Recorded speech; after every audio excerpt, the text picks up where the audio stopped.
phone with Xfinity Mobile. Make sure your home Wi-Fi can handle everything you throw at it and then some. Visit Xfinity.com, call 1-800-XFINITY, or visit a store to switch today. Xfinity, bring on the good stuff. Requires paperless billing and auto pay with store bank account. Equipment, taxes, and fees extra after promo. Regular rates apply. Xfinity Mobile requires Xfinity Internet. Actual speeds vary. 1-800-XFINITY. Stream every Seattle sports show with the Seattle Sports app. Brought to you by Fred Hutchinson Cancer Center Proton Therapy. Get new videos, podcasts, and articles on the Seahawks and Mariners from your favorite Seattle sports personalities daily. So I formed Davis Law Group about 30 years ago, and I would get, the same questions from people about what to do in the case of an accident. Do you need a lawyer? To the point where I decided that I would at least write a book which would answer the common questions that I would receive as a lawyer. Once I wrote my first book, it proved to be hugely popular. I decided to write then a series of books in different accident cases so that we could really teach people about their rights, how to protect them, and how to decide on whether they need a lawyer and what lawyer to hire. I've found in my career that having a client that is educated and knowledgeable about their particular type of case really helps the client and also usually ends up making the case or the claim more successful. To get your free copy of any of my Washington accident books, visit WashingtonAccidentBooks.com. At aimyourdigital.com, we'll help you target the right audience, build your leads, and crush your quota. Take your business to the next level. Our digital marketing strategies help grow awareness of your product or service, all while building trust in your business. Our approach involves leveraging multiple tools and strategies to deliver exceptional results that are customized to your unique business needs. Don't wait to run out of sales leads. Keep your business growing. Get started with aimyourdigital.com today. Looking for Seahawks tickets? Sign up for text notifications to receive alerts about last-minute ticket availability and offers. Simply text the word Seahawks to 71211. Go Hawks! Tired of hearing scary radio ads about the IRS? Tax Relief Advocates is different. TRA is here to tell you that if you owe money to the IRS, whether it's $5,000 or $500,000, we have a solution. TRA can eliminate or reduce what you owe to the IRS with zero risk to you. We have over 1,000 5-star reviews on Google and an A+ with a BBB. End your tax nightmare today by visiting TRA.com or call 800-583-6681. That's 800-583-6681. Wesley Financial Group is not a law firm. Do you find yourself stuck in a timeshare? Get the real facts about the timeshare industry and your options for cancellation. Chuck McDowell, founder of Wesley Financial Group, has put together a free information guide that reveals the secrets the timeshare industry doesn't want you to know, including the 5 ways to get rid of your timeshare. Call now and get this timeshare cancellation guide absolutely free. Call 800-838-6161. That's 800-838-6161. 800-838-6161. Let's go! This is Seattle Sports. Streaming through the Seattle Sports app. KIRO AM Seattle. KIRO FM HD2 Tacoma. Home of the Seahawks, Mariners, and everything Seattle sports. Seattle Sports Snapshot. Giants head coach Brian Daboll confirmed this morning that wide receiver Malik Neighbors, who's still in concussion protocol, will miss Sunday's game against the Seahawks. Neighbors leads all Giants receivers in receptions with 35 and has been their best offensive weapon through 4 weeks. Giants running back Devin Singletary, who's also dealing with injury, is trending towards playing, though. He practiced today. In a wide-ranging interview with MLB.com, Mariners chairman John Stanton finally addressed an extension with Jerry Dipoto, the firing of Scott Service, and the team's payroll. We'll tell you what you need to know coming up at 10:30. Snapshot, brought to you by Miller Lite. When it's game time, it's Miller time.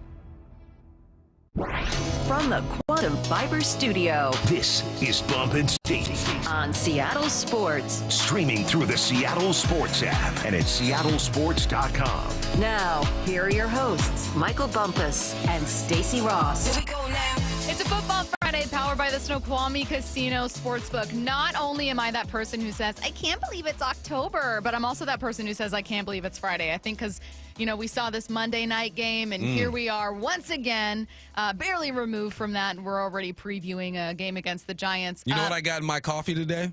Extra coffee? It was great coffee, by the way. Oh, My yeah? wife made it. Okay. Pumpkin spice.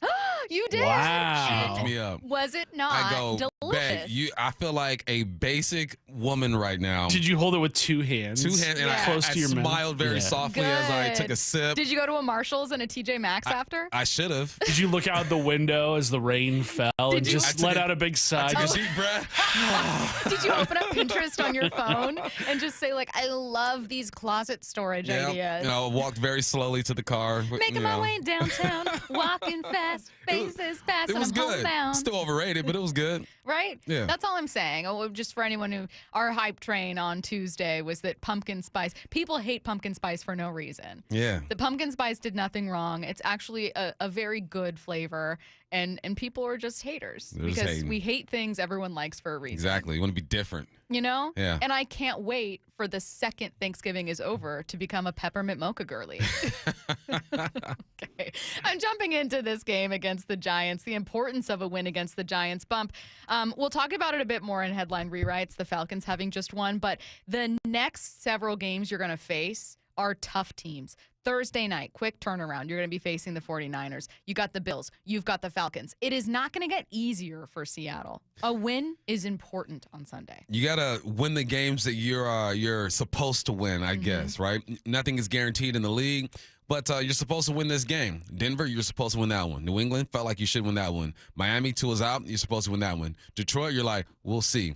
Now you're back to, okay, let's get this thing done. Because like you mentioned, you got San Francisco Thursday Night Football. You got ATL Shouty after that. And then you got Josh Allen, the Buffalo Bills. That's a tough stretch right there. So pad your stats a little bit, right? Get that lead or keep the lead in the division and get this thing done. But the New York Giants got some guys on defense who can play some ball. Like, it's not, it could be. I don't know what this game is going to be. I feel like it has a potential for the Seahawks just to run away with it. Then it also has a potential for, Danny Dimes to pull a rabbit out of his hat and say, look at me. I can make some plays happen even though Neighbors isn't going to be there. That's just the NFL for you. I never walk into a game thinking, oh, yeah, we're going to blow this team out. See, that's because you're a professional, you're an analyst, and you're a former player. I am an idiot, and I look at the Giants and I say, 15 points per game? I mean, we're talking about -2 turnover differential. I know the irony being that Seattle's turnover differential is actually worse, but this is a team that I look at and I go, I'm having a hard time making a case for them winning. I say all of that knowing that in 2020, a Colt McCoy-led Giants team came to your house when you had previously been undefeated at home, I believe, and scored 17 on you, and that was enough to win the game because you were able to run all over them and you sacked Russell Wilson 5 times. Like, there is a recipe. I understand that. There is a recipe in which the Giants win this game. I just think it's hard to make. It is hard to make. Like we mentioned, Neighbors is out, right? He's statistically the best rookie receiver in the game right now, like top 5 in the game. If you look at his receptions, his yards, and his touchdowns. And then Singletary's a little banged up as well. He's a running back. And Singletary, man, he's had a low-key, really good career. It's surprising. I was looking at his numbers with Nasa Chobe doing our podcast, and I go, man, I didn't realize Singletary has been this consistent. But, you look at these guys, and their ballers are on defense, right? You got Dexter Lawrence, you got Burns on the outside, you got Thibodeau on the outside, you have a safety that's pretty good. I think that if the New York Giants want to be in this game, their defense is going to have to shut down the best passing offense in the game right now. And I just see that hard to do. But we know better than to sleep on anybody, man. Like you mentioned, backups come to Lumen, and for some reason, they play some excellent football. I don't know what it is. So 12s, you get there, you be loud, you be loud, and make it difficult on them. But if I were to look ahead, I'm putting a W next to this, next to the Giants on the schedule, and trying to move on to next week in a short week, Thursday Night Football. So it'd be nice to do what happened.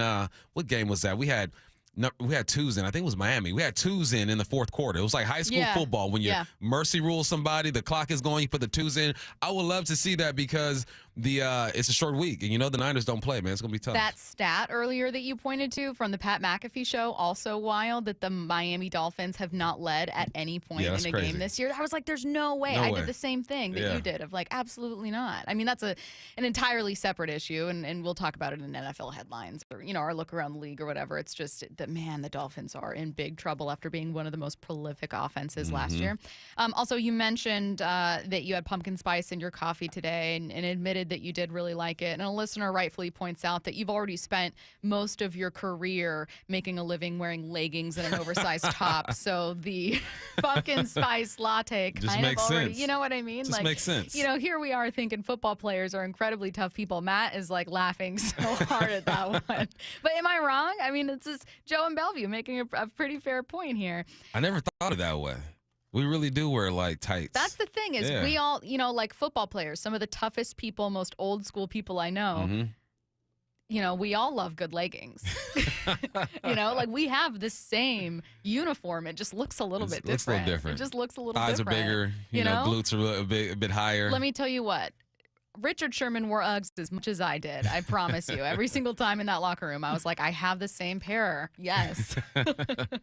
He didn't wear Uggs. He did wear slippers, though. Okay, so let's get back to this game here. Earlier in the week, we talked about a couple numbers that stood out. The 6 touchdowns for the Giants through 4 weeks was one of them. And that's not just passing touchdowns. That's total touchdowns. Seattle has twice as many. Whether or not Malik Neighbors would play was another one of those. He will not. He was declared out earlier this morning, still in concussion protocol. Meanwhile, the Seahawks had some good news in terms of the practice report, with all defensive players, with the exception of Byron Murphy, were returning to practice in some form or another. Bump, it feels like we could see the return of either Boye, Leonard Williams, or Uchenna. Yeah, that'd be great, man. Whenever you have the potential to have a dominant performance, obviously you want that. You're going up against the Giants. They're 21st overall, 30th running the football, 15th throwing that thing, and 29th when it comes to yards. You want to get after them, man. You got to kick them when they're down and keep them down. Neighbors ain't going to play. All right, they got another receiver, Rondell, I believe his name is. Let me double-check that. Oh, it's Wayne. No, Wayne. Oh, God. I got you. Give me a second. Yeah, his name is Wandell Robinson. Wandell Robinson. So they got to go after Wandell. And, he has 26 receptions for 194 and 1 touchdown. Obviously, he's not the go-to guy.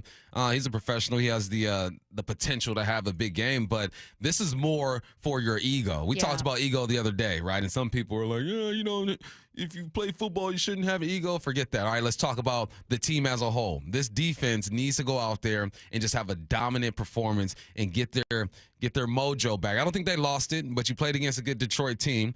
But going out, playing well, efficient against the New York Football Giants will just set you up for Thursday, because you know that the Niners are going to be schemed up and ready to go. So this is big for the mental. You got first time Mike McDonald has an opportunity to teach his team how to bounce back. I'm interested. Now, the Seahawks did play the Giants recently. In fact, in week 4 of last year, Devin Witherspoon was NFC Defensive Player of the Year after that game. Mike McDonald, on the Mike McDonald preview with Steve Rabel, was asked whether he'll be looking a lot at that tape. I don't think it's much, frankly. If it was our schemes a year ago, it would be way more significant, in my opinion. A lot of it's schemes and personnel married together, decisions you made by situation, and you're trying to account for that on kind of a little bit of game theory there and how they're going to play it and how you respond and all that kind of stuff. But I think that one's would be a little overrated.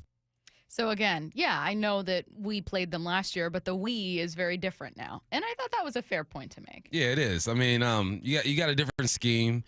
You can look at the film. The film's going to help you in some ways, but you're not going to lean on it, right? You got personnel. You're learning what they like to do and how you want to play against that.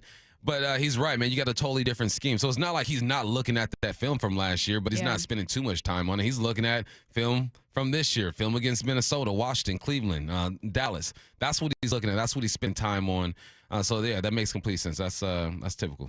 Someone saying Robinson is out. I haven't seen that, limited. though. He's limited. Yeah, I think that there's the only person declared out has been of substance or like of note is Malik Neighbors. That's the only one from Brian Dable. So Robinson was dealing with a heel injury in practice this week, but I have seen nothing saying he's out. So you're still right. Yeah.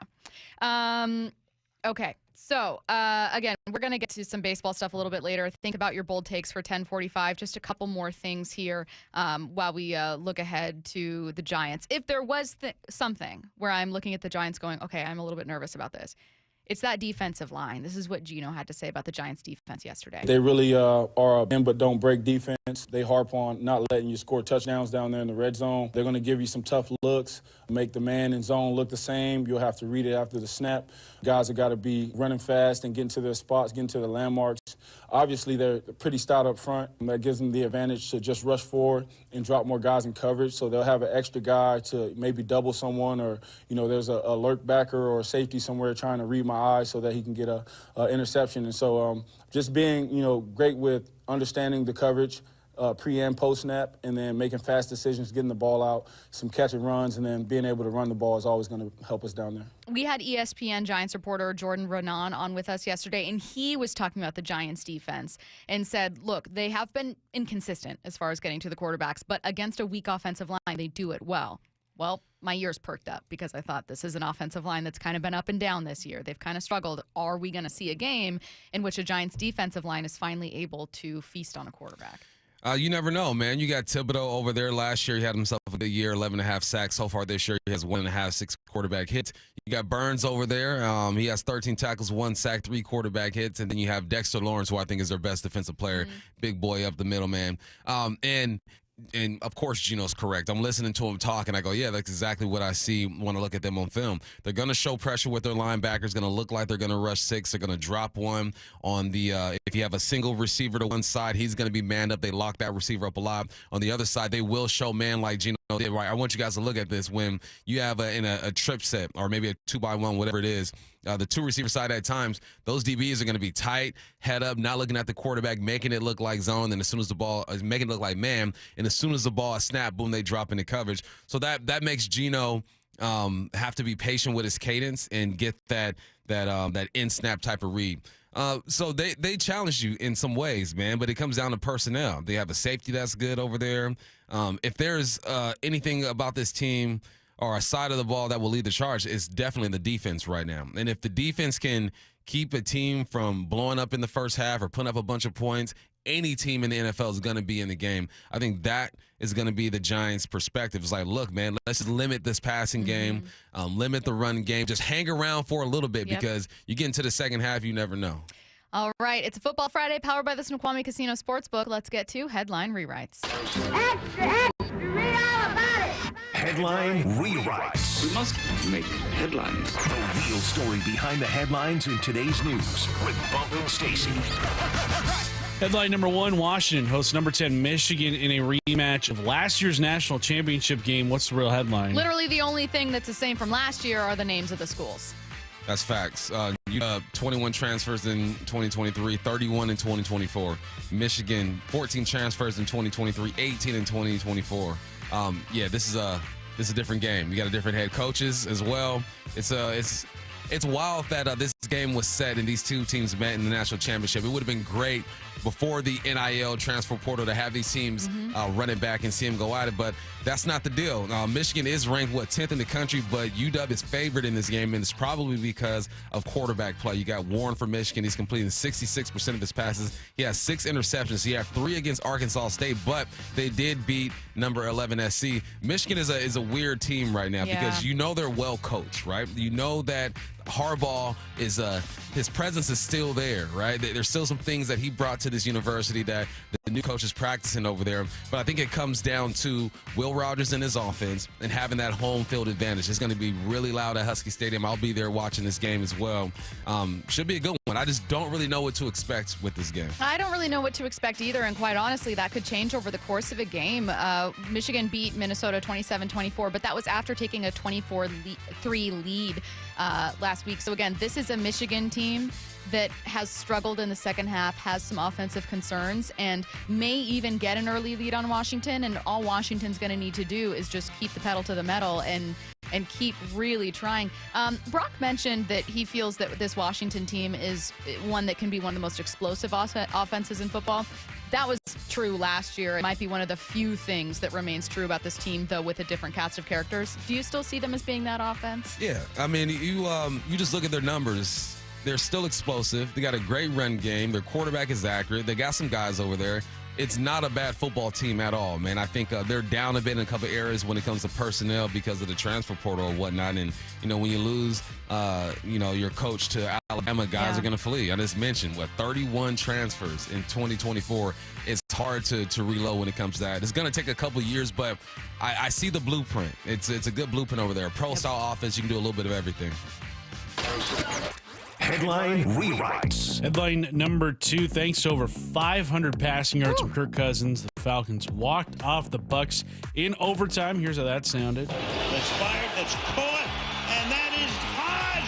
And Hodge is going to take it to the end zone.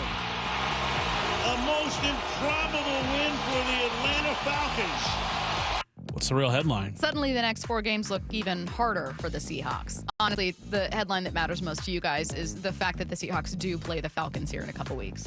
Yeah, man, the Falcons got some good wins. A close loss to Kansas City. We all had feelings about that game. A loss to Pittsburgh in week 1, but they beat Philly. They beat New Orleans, who everyone thought offensively was a juggernaut. And now you beat Tampa Bay. 252 first half yards for the Falcons, 222 first half yards for the Bucs. The fourth quarter was crazy. It was a sequence. You go, ATL misses a field goal, Bucs fumble, ATL interception. The Bucs have to punt, an ATL field goal to force overtime, and then 4 plays, 70 yards in OT to get it done. You're never out the game, man, especially with Kirk Cousins. Kirk Cousins is growing on me, man. I saw his press conference after the game. He's talking about swag surfing and stuff and how he loves it. He's just hard not to like Kirk Cousins, man. And then you see him do what he did last night, 4 touchdowns. And I'm looking at Michael Penix and saying, I hope you're learning, man. I think Atlanta and the Vikings have the best quarterback situation as far as the future. You got veterans who are leading the charge, teaching these young guys how to be pros, and the young guys is waiting in the wings for their turn. So I'm happy for Kirk Cousins, but we'll see you in a couple weeks. A listener who texted in to the Mac and Jacks text line earlier said, has the NFL found a fountain of youth with Kirk Cousins, Geno Smith, and Jared Goff really thriving right now? To which I say 2 things. Number 1, Jared Goff, 29 years old. He's not even 30 yet, though he's turning 30 very shortly here. Granted, his birthday's this month. And number 2, yes to the fountain of youth, but more than that, I would say that one of the stories of the season and the themes of the season has kind of been a quarterback resurgence. And I don't mean in terms of quarterbacks are suddenly important again. They've always been the most important position in this game, but that we're telling stories about quarterbacks who are on a 2nd, 3rd, 4th stint with the team and playing some of their best football. What are we learning? We're learning that quarterbacks have to do what, Stacey? Marinate.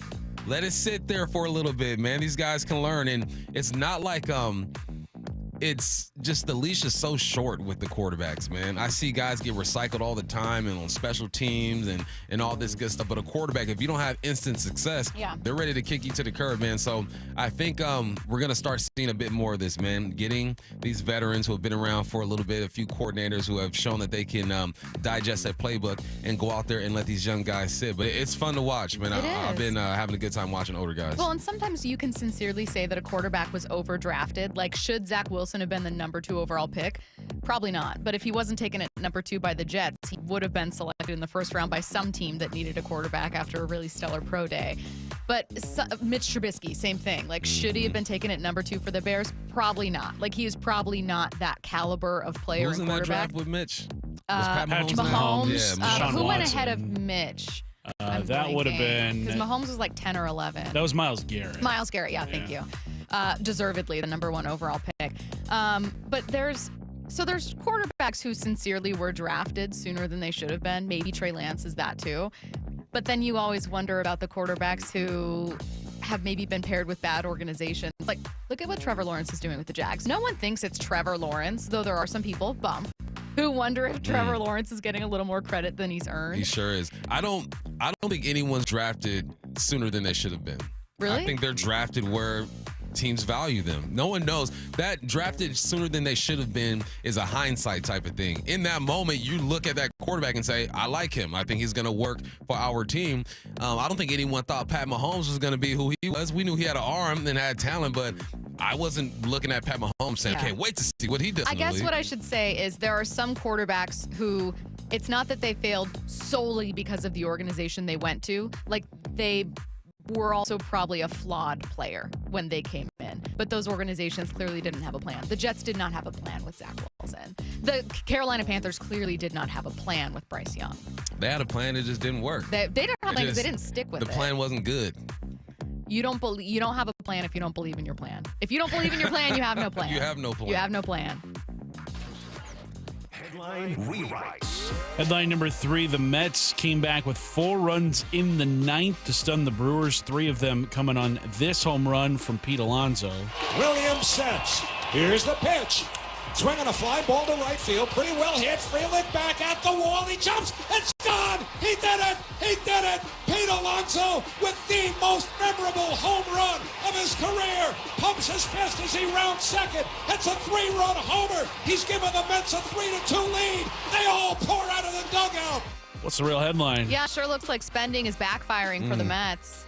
Oh, it could have been. I know. I know Pete was off the table for a while, right? It was. Yeah. Mets were saying, like, we'll trade him, and then at the end of the day, they're like, nah, we're good. We're And gonna keep granted, Pete. it's not like Pete is their most expensive guy and like that suddenly.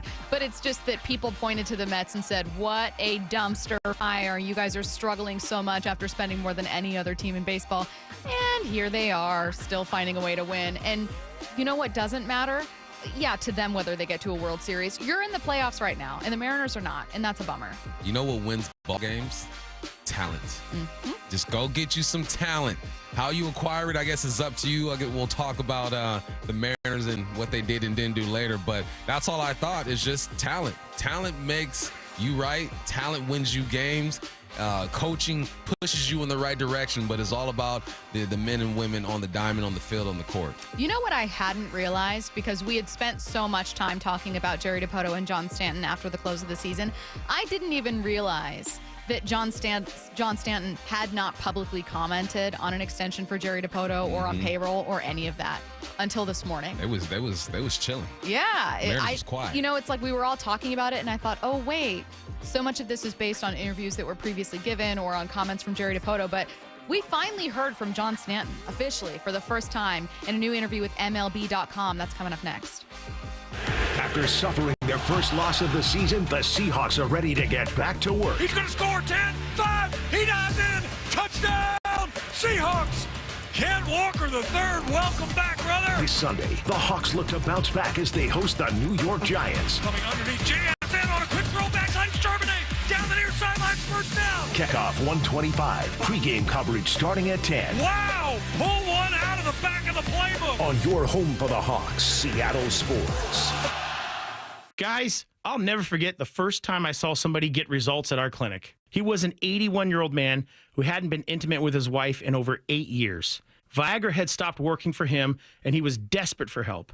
After several treatments, he walked into my office and told me he couldn't believe the results. Needless to say, this was a very happy man. This man made me a believer in what we do. He had taken pills for years, but he had never fixed the problem. When he came to us, we fixed the problem. Our treatment does what no pill can do. So give West Coast Men's Health a call today. Speak with our clinic manager. Ask him any question you like, how it works, the science behind it, and even the cost. Change your life today, like the thousands of men who already have. With clinics in Redmond and Tacoma, call 206-519-6541. That's 206-519-6541. 206-519-6541. Online at westcoastmenshealth.com. Build better benefits for your employees with the MBA Health Trust. The Master Builders Association of King and Snohomish Counties offers quality and affordable health benefits for local construction businesses. Learn more at mbahealthtrust.com. Hey, Brock Ewart here with my buddy Dave Taylor from First Mark Insurance. You know, Dave, I love sport. You love sport. And I love sitting with coaches and hearing their game plan each and every week. What are the keys to a First Mark Insurance game plan? It's a great question, Brock. I think there's really 3 keys to a great game plan with us. Number 1 is we want to make sure that our clients have the correct coverage for their unique specific needs. So that's number 1. Do you have the right coverage? Number 2, once we have the right coverage, are we getting that coverage at the most competitive price possible? And then last and not least would be, once we have the right coverage at the most competitive price, are we providing world-class service to those customers so that when they need it, they have someone there that's got their back? Those are the 3 keys to a First Mark Challenge victory. And man, am I so glad Molly and I took the challenge. We are one of so many through a decade plus of being a First Mark Challenge victory. You can too. Just simply go to firstmarkinsurance.com. Firstmarkinsurance.com. We just want to have enough money for retirement. And travel to visit our grandchildren. I understand. That's why at Fisher Investments, we start by getting to know each other, so I can learn about your family, lifestyle, goals, and needs, allowing us to tailor your portfolio. What about commission-based products? We don't sell those. We're a fiduciary, obligated to act in your best interest. So how do your management fees work? We have a simple management fee based on the value of your portfolio, so we do better when you do better. We appreciate that kind of transparency. We also check in with you regularly to keep you up to date on the markets and your portfolio. Well, what other services do you offer? As a client, you have access to resources on investing, financial planning, estate planning, Social Security, Medicare, and more. Wow, sounds like Fisher Investments has everything we need. At Fisher Investments, we're clearly different. Learn more at fisherinvestments.com. Investing in securities involves the risk of loss. Upgrade your furnace or heat pump with Home Comfort Alliance, and for a limited time, save up to $4,000 in combined rebates, or enjoy 12 months same as cash, no interest financing on a new Lennox system. Call the comfort people. HomeComfortAlliance.com. Seahawks Player Spotlight. Man, it felt good to go out there and be able to contribute. Exclusive interviews with your favorite Seahawks. You know, we got a genius as the head coach. Every day with Wyman and Bob. Seahawks Insider, brought to you by Pacific Lamp and Supply. Now here's Maura Dooley. The Giants may only have 1 win so far this season, but their defense is playing well. They're just outside the top 10 and currently 3rd in sacks with 15 so far this season. Yesterday, Geno Smith talked about the offense's approach heading into this matchup. Obviously, they're pretty stout up front, and that gives them the advantage to just rush forward and drop more guys in coverage. So they'll have an extra guy to maybe double someone, or, you know, there's a lurk backer or a safety somewhere trying to read my eyes so that he can get a interception. And so just being, you know, great with understanding the coverage, pre and post snap, and then making fast decisions, getting the ball out, some catch and runs, and then being able to run the ball is always going to help us down there. The Seahawks Insider is brought to you by Pacific Lamp and Supply. For the latest on the Seahawks anytime, go to seattlesports.com. So I formed Davis Law Group about 30 years ago, and I would get, the same questions from people about what to do in the case of an accident. Do you need a lawyer? To the point where I decided that I would at least write a book which would answer the common questions that I would receive as a lawyer. Once I wrote my first book, it proved to be hugely popular. I decided to write then a series of books in different accident cases so that we could really teach people about their rights, how to protect them, and how to decide on whether they need a lawyer and what lawyer to hire. I've found in my career that having a client that is educated and knowledgeable about their particular type of case really helps the client, and also usually ends up making the case or the claim more successful. To get your free copy of any of my Washington accident books, visit WashingtonAccidentBooks.com. Have you considered surgery or even joint replacement? Hey, it's Dave Wyman, and before you make that decision, see Dr. Mark Wagner, MD, at Seattle Sports and Regenerative Medicine. Why? Because he gives it to you straight. Dr. Wagner said my right knee needs replacement, and I appreciate his honesty and expertise. My left knee is fine right now, but the minute it isn't, I'm heading to Dr. Wagner for his expert opinion.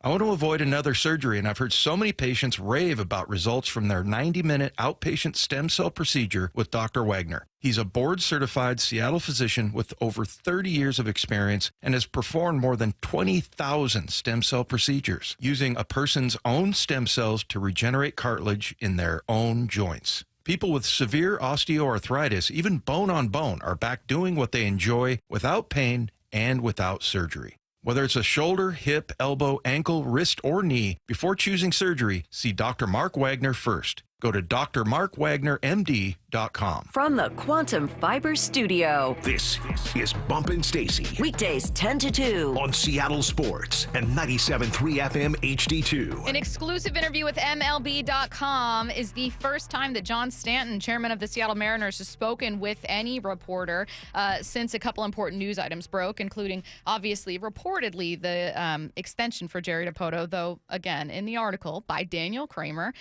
he makes it clear that it's a little more complicated than that. This might have been a longer extension than we all thought, maybe not a new official one. Let's get to the stuff that matters. I'm going to start with the dismissal of Scott Service. John Stanton says, I'm highly confident, obviously it was leaked, right? That was the big controversy. I'm highly confident it didn't come from within this building or from our ownership group because I know there was a very small circle of people who were aware of it, and I have a high level of confidence that those people did not say anything. Then Daniel asks him, well, where did the leak originate? John said, to be blunt, I can't do anything about it, even if I knew exactly the answer to your question. It happened. It was terribly unfortunate. We've expressed, both Jerry and I have expressed our disappointment that it occurred. He did add that the hiring of Dan Wilson as manager was Jerry's choice, to be clear, 100%.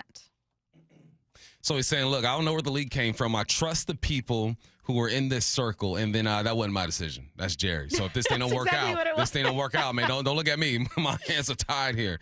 All right, it makes sense. I mean, I don't think that the Mariners. I think, however this thing ended with Service, I don't think the Mariners dislike Service. I think he says it in an article, right? Yeah. He has love for Service, man. He's the second winningest manager in franchise history. He did some good things here. I don't think they would want to embarrass him or put him in a position like he was unfortunately put in with the leak of this whole thing. So I believe him 100%. I also believe that he don't want his hands on the new hire, because if things go wrong, he wants to be able to sit there and say it wasn't me. And you and I will still stand on 100%. That Scott Service was not the big problem with this club. No. That maybe the decision, because John Stanton does say, I think Jerry made the right decision to move on from Scott. It was a really heart-wrenching, gut-wrenching decision, but I think we made the right one.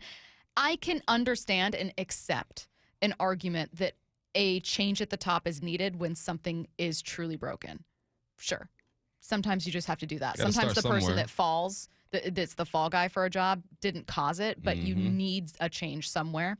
But yeah, I still, literally nothing has happened to change my mind that Scott Service was not like a core issue with this team. Anyways, moving on. Let's get to Jerry Dipoto. So Daniel says, again, the author of this article, that a source with knowledge of the situation told MLB.com last month that no option on Dipoto's most recent deal was exercised. That means that Dipoto's contract was either for more than 3 years, so it was either a longer contract than we ever thought, or that an extension was agreed to. So Stanton didn't talk about the actual contract deals, but he said this, Bump. I believe in Jerry, and Jerry is going to continue to lead our baseball organization into the future as president of baseball operations, and I believe passionately that he is the right guy to do that. They got a good relationship. Jerry is speaking the ownership's language. He is presenting a plan that they believe in. And I think they lean on, they mentioned this in the article too, right? 4 winning seasons in a row, the second time they've done that in franchise history. I know we might not agree with a lot of what Jerry has done, but he's done some positive things here. You don't, I read that, all right, well, you've had 4 winning seasons, second time in franchise history, and it's almost like, see, we're getting better. Then I look at it and I go, well, you had, in a couple of years, I think, a playoff team, or playoff caliber type team, but just missing a few pieces. So whatever Jerry is telling these guys, whatever he's presenting to them, they like the plan. And as an employee of somebody, that's your job, is to convey to your boss or the person that you report to that you're good at your job, you're doing a good job, and the future is bright. And it seems like to ownership, he's doing exactly that. With the tone around the team right now, and that is one of frustration and exhaustion by a lot of fans, there was always going to be something a little controversial to come from this, even if it's, I'm sure, not what John Stanton intended. So he may be saying this, and on its face, I don't think it's like that controversial. However, this is the line that most people are talking about after this one. It's about payroll.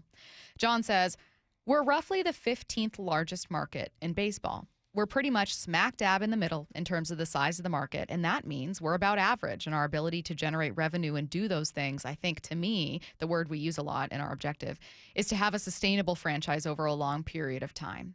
He did add, I think our draft, develop, and trade philosophy certainly doesn't preclude free agents. And then Daniel Kramer, author of the article, notes that the largest contracts doled out by Jerry for free agents were for Robbie Ray, $115 million, and for a position player, it was $24 million to Mitch Garver. There's a lot there. Yes, wherever you want to start. I think that he's not lying, right, about the market size, I guess, No. smack dab in the middle. Yeah. But he's using that to justify the spending, saying, look, we're smack dab in the middle when it comes to market size, so we're smack dab in the middle when it comes to spending. Those things correlate and they're related, so it makes sense to me. And saying that you want to build sustainability. And if just being a winning franchise or winning any of the season with a winning record is sustainability, okay, they're going to be able to do that. I think the question or the things that the fans want is like, let's get over that hump and get to the playoffs every other year or something like that. You know what I mean? Sustainability is a great thing, but when you are the Mariners and you haven't been to a World Series, you want to feel like you're going all out and not just trying to maintain. You know, that's what it sounds like it feels like. It's like, look, we're maintaining. We're smack dab in the middle as far as market spending. We have 4 winning seasons. We're good. And I understand how they could see it that way because they're the ones spending the money, right? It's their money. So I understand that. But the fan just doesn't feel that way. No, and they don't feel that way because there is something fundamentally true and also that fundamentally feels bad about this. One that's fundamentally true is, like you said, they're the, I think, like 12th largest media market. And so around middle of the road, they're outside the top 10 in terms of media market size. And they're around 10 or just outside the top 10 in reported revenue. Those numbers haven't obviously been confirmed by the Mariners, so we don't actually know that those numbers are real. But reported revenue is around 10. What's fundamentally true is that they don't have the money where 40 to 45% of their payroll is going to get them what the Dodgers have or what the Mets have or what the Yankees have. However, can you preach that your method and your the method to your madness, I don't know, that the approach you want to take is sustainability when you have one playoff appearance in 24 years? You know what I mean? Like, can you really be like, look, what we do is we gear towards sustainability and getting to the playoffs more often than not, but you haven't. So what needs to change?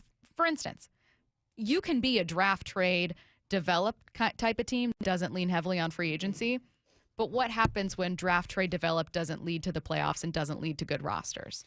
Yeah, I think sustainability means something completely different to them. To the businessman, it means we are profitable, we are competitive, and we have a chance every single year. For the fans, sustainability is you actually have a chance to make the playoffs. You're playing important games towards the end of the year, and you've kind of gotten some of that, but you want to be, I would imagine, a diehard fan wants to feel like, all right, with a month to go in the season, we're already in this thing. All we have to do is just play decent baseball and you're good to go, instead of towards the end of the year hoping for a miracle, saying we got to go on a run, we need this to happen for this team to lose to get in. And I think the fans deserve that, man. So sustainability, business talk is one thing. Sustainability as a fan of a franchise is a completely different thing. 1,000%. You completely nailed it. You're sustaining a profitable business. You are not sustaining a playoff team. So how do you make up the gap? Yeah. Jerry DiPoto would say, well, we're going to make up the gap by finding some really good pieces that we draft and develop and turn into a playoff team. Some fans would say, I think you close the gap by spending a little more. Ownership would probably say, well, we can only spend so much. You know what I mean? So, but either way, you need to close that gap. You need to close the gap, whether it's by spending, whether it's by being better with your front office decisions, whether it's by getting lucky. I don't know what it is. And another reason that this is controversial is there are unconfirmed numbers about revenue, and the Mariners spend, according to these numbers, which have never been confirmed by the team, but like around 40% of revenue on payroll, which is not that different from a team like the Yankees, but that is disheartening when you consider that the Mariners, according to these numbers, would be making more revenue than teams that there are teams that are spending roughly the same on payroll that are making less revenue, is what they're saying. So I think a fan that looked at that thought those numbers were real, and maybe they are, I don't know, is saying, well, why don't you spend a little more on revenue? Yeah. So. With you. Yep. So it is a conversation that we will continue to have all off season, but not right now. Right now, we are getting ready for the Seahawks hosting the Giants on Sunday afternoon. Get your bold takes in, 866-979-3776. Get ready for Thursday Night Football. Seattle Sports has your chance to win 4 tickets to watch the Seahawks host the San Francisco 49ers October 10th. Holy catfish! Head to the Seattle Sports app, click the Win tab in the bottom right corner, and enter for your chance to win. You can enter once per day, so the more times you enter via the Seattle Sports app, the better your odds will be. Touchdown, Seahawks! Listen to it every day, October 2nd through October 7th. Details and rules at seattlesports.com/win. Hey, what's up? It's Michael Bumpus, man. I want to talk to you about my friends at Contour Fence. They're locally owned and operated and serving the Puget Sound area since 1984. They been in the game for a long time, man. They specialize in residential and commercial fencing solutions as well as fence repairs. The weather's changing. It's raining today. That fence will be damaged, right? The wind, the rain, all that good stuff. Don't do what I did. I waited about 2 years to get my fence fixed. I come home, it's laying on the ground, and then I got to call somebody, man. So don't let that be you. Schedule a free consultation directly on their website. I've been there. It's easy to navigate. They got about 1,000 reviews of people who are satisfied with their service, and they're great people, man, honestly. When you go to the website, use HAWKS10 for 10% off on any repair and replacement. They're looking out for you. The work is good. They're giving you a discount, and they're reliable folks. So make sure you visit contourfence.com today. That is contourfence.com. Everywhere you look, things are getting more expensive. So at Consumer Cellular, we're lowering the price for those 50 and up. Now you can get unlimited talk, text, and data for $30 a line when you buy 2. That's just $60 a month for 2 unlimited lines. So if you're 50 and up, make the switch and save. Come on, you've earned this. Call 1-888-FREEDOM or visit consumercellular.com today. Requires 2 lines of service, age validation, and credit approval, subject to system and area limits, taxes, and other fees apply.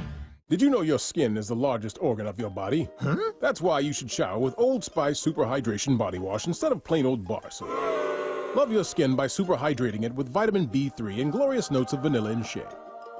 Did you know that my super hydrated skin is the second largest organ of my body? The first is my heart. Old Spice. Men have skin too. Old Spice Super Hydration Body Wash. 24/7 renewing moisture. With daily use.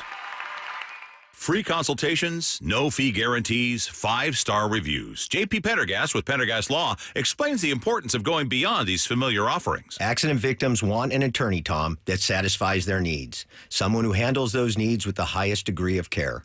Pendergast Law offers the no-fee guarantees and free consultations, but these only scratch the surface. Okay, explain more. We make sure that every member of our team is genuinely passionate about helping others.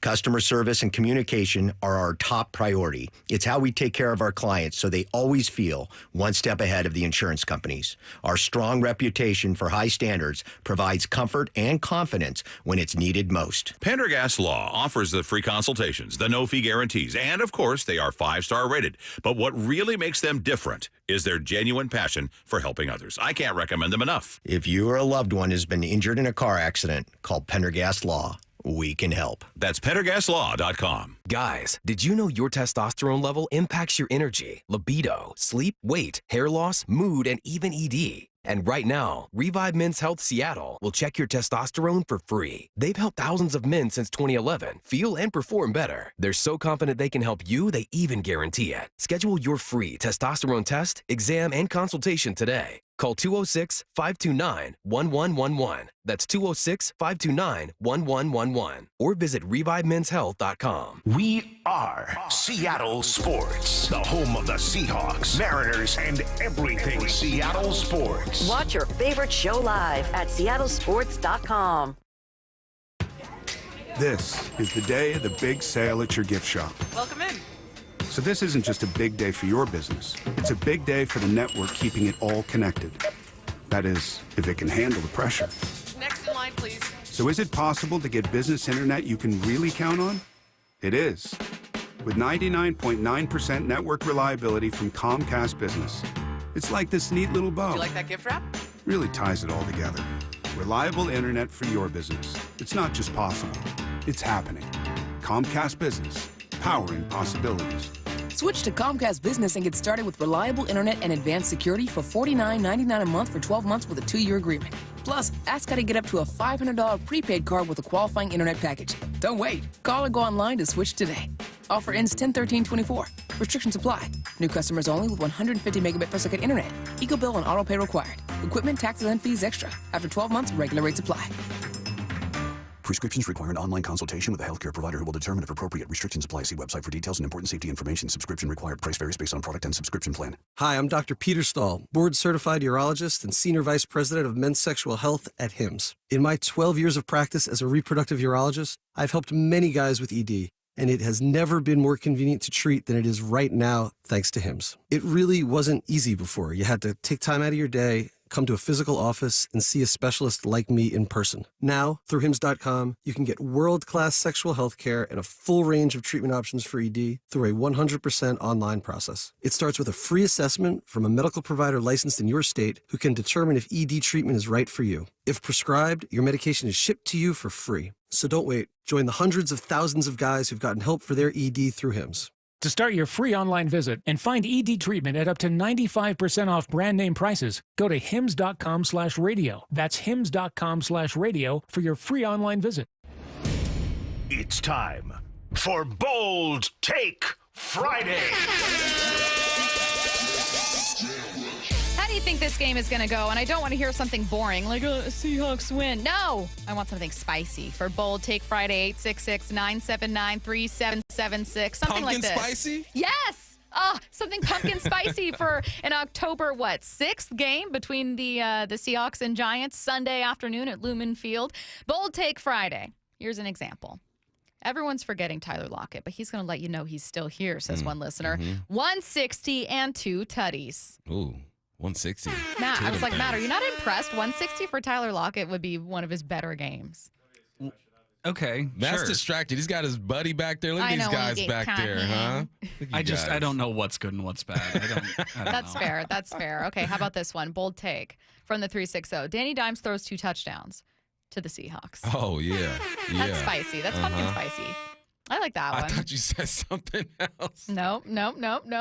Oh, man. What's your bold take for Sunday? My bold take, K9, $150 on the ground, 30 through the air, 2 tutties. My man gets busy. Dang, would that mean every game played by K9 this year, he will have had multiple touchdowns? Yeah. Okay, I'm not mad at it. Yeah. Tell me about the Giants against the run. Average? They're like average defensively overall with some good play that punches through. Against the run, these guys are 15th. Yeah, defensively they're across the board. 12th overall, 15th run, 14th pass. They're average. They're decent, right in the middle. Smack dab in the middle. 4-2-5. My bold take is the defense will create a turnover. Hope that's not too bold. Matt. I'll say this. The Seahawks have not had a takeaway since 3 against the Broncos in Week 1. Really? Yeah. They're 29th in turnover differential. It's a long time. I know. Too long. They're 28th. 28th, I said. Yes. I don't know why. It doesn't matter. 28, 29, tomato. Point being that they felt improved defensively and that they were undefeated before taking on the Lions and yet had not had a single takeaway. They have not had a single takeaway in 3 weeks. Yeah, because when you think about this defense, minus the Detroit Lions game, but they did have some moments there, you just think of them flying to the football, secure the tackle, getting after the quarterback. But you're right. Like it's they need more takeaways. I hate to say it, says the 509, but my bold take is the Hawks winning in OT. This year's so unpredictable, 26-23. So winning on a field goal. I mean, we take wins however you can get them. Yeah. But you go to overtime with the Giants, like something bad happened. Let's see. Bold take. The Seahawks defense plays so well, they get Danny Dimes benched for Drew Lock. That would be fun to watch. That's kind of fun. Another person said, bold take. Sam Howell plays mop-up time in the 4th quarter. Mm-hmm. Yep. Get them twos in. I'm cool with that. I like that. Curtis, do you have a bold take that you're willing to share for Sunday's game? That I'm willing to share? Yeah, maybe one you're unwilling to. One of the unwilling ones? You can tell us your off-air bold take. Well, I don't want to get booed off the air. No. My bold take is that the Seahawks have not won but 2 pick sixes, making it 3 pick sixes in 2 years off of Daniel Jones. Okay. Ooh-wee. Okay, Daniel Jones did have 2 interceptions against Brian Flores' Vikings defense last week, so something worth noted. He didn't have an interception in 2 games before that, though, so a little hot and cold in terms of protecting the football. Cold. Katy Perry out there. Let's see. Bold take. It's a shutty, 42-0. Goodness gracious. The Giants aren't that bad, They're not. are they? They're still a professional football team. They still got some guys over there. 42-0 is a score you see on Friday nights, not Sunday. Look, you get bragging rights, 360. If that's the final score or if it's a pretty notable shutty, please text back in with your name and allow us to praise you. Let's see. Bold take. Love, a pick 6 against his old team. Julian Love. I like that. I like that. I forgot that's another It's a revenge game. Revenge game. Let's see. Witherspoon takes one to the house. We'll take Friday. Hawks win, scoring 40+. I wouldn't mind seeing. This is the thing that's weird about this. The defense for the Giants is the better half of football for this team. Yep. So even though a lot of these are about shutouts and about dominating, I think the game may be closer than we think. It's all about protecting Geno, and then if your defense can take advantage of a one-dimensional Giants offense. Big game for the O-line. Big game for the O-line, man. They got 3 dogs on that defensive line who can get after it. So, I don't think the Hawks are going to put up like 35 points. If they do, I would appreciate it. But they got some guys over there, man. They got some dudes. All right, you guys, let's get to a couple more here. 866-979-3776. 509 says, I think the Giants D-line will create chaos for our O-line. It could. Yeah. It could. Yeah. We'll take D. Williams takes a punt, and KO will kick off to the house. When's the last time that happened? Is it Travis Homer on that onside they tried back in the day? Was there the last That was time against the Jags, right? Yeah. That was Urban Meyer's, like, one of his last games. The last time I remember happening to Seattle was the Saints. There might have been another one in between, but I just remember that Saints kickoff return, punt return, I believe, touchdown. Yeah. I hoped instead of thought, that there would be more returns for scores this year in the NFL. Well, we got with one some so of the far. rules. Our homie DJ I Dallas. think so. I was so hoping that it would be something we'd see. They have to push they have to change the rules a little bit. Move the kickers back. Move them back. I was going to say that's what you do. Or make the penalty, put the ball on the 40 if it's a touchback. Bold take, Seahawks have 2 100-yard rushers. Whew. Last time that happened to Seattle was the Saints. Let's see. Bold take, JSN career day, 10, 130, 2 touchdowns. Not mad at it. No. Get ready for Thursday Night Football as your Seahawks take on the 49ers October 10th. Seattle Sports is giving away 4 tickets to watch this game in person. All you need to do is open the Seattle Sports app and click the Win tab to find out how. If you don't already have the app, simply text the word app, APP, to 866-979-3776, and we'll send you a link to download. Enter daily to increase your chance at winning. This contest runs through Monday, October 7th, continuing our preview with the Seattle Times reporter Bob Condota next. Get ready for Thursday Night Football. Seattle Sports has your chance to win 4 tickets to watch the Seahawks host the San Francisco 49ers October 10th. Holy catfish! Head to the Seattle Sports app, click the Win tab in the bottom right corner, and enter for your chance to win. You can enter once per day, so the more times you enter via the Seattle Sports app, the better your odds will be. Touchdown, Seahawks! Let's do it every day, October 2nd through October 7th. Details and rules at seattlesports.com/win. 911, what is your emergency? There's a fire in my building. Please send help right away. What is the address of the fire? My address. It's, hold on. Oh, wait. The fire sprinkler just went off, and it's putting out the fire. Good to hear. The fire department will still be dispatched as a precaution. Fires are fast, but fire sprinklers are faster. Fire sprinklers get water on a fire immediately to protect you and your property. Install fire sprinklers in your home or business today. Brought to you by Puget Sound Area Fire Protection Contractors. Whether you own a local business or a global one, you're always looking for ways to position your operation to create opportunities and move on them faster. With Bank of America, you get access to experts, award-winning insights, and business solutions so powerful, you'll make every move matter, locally and globally.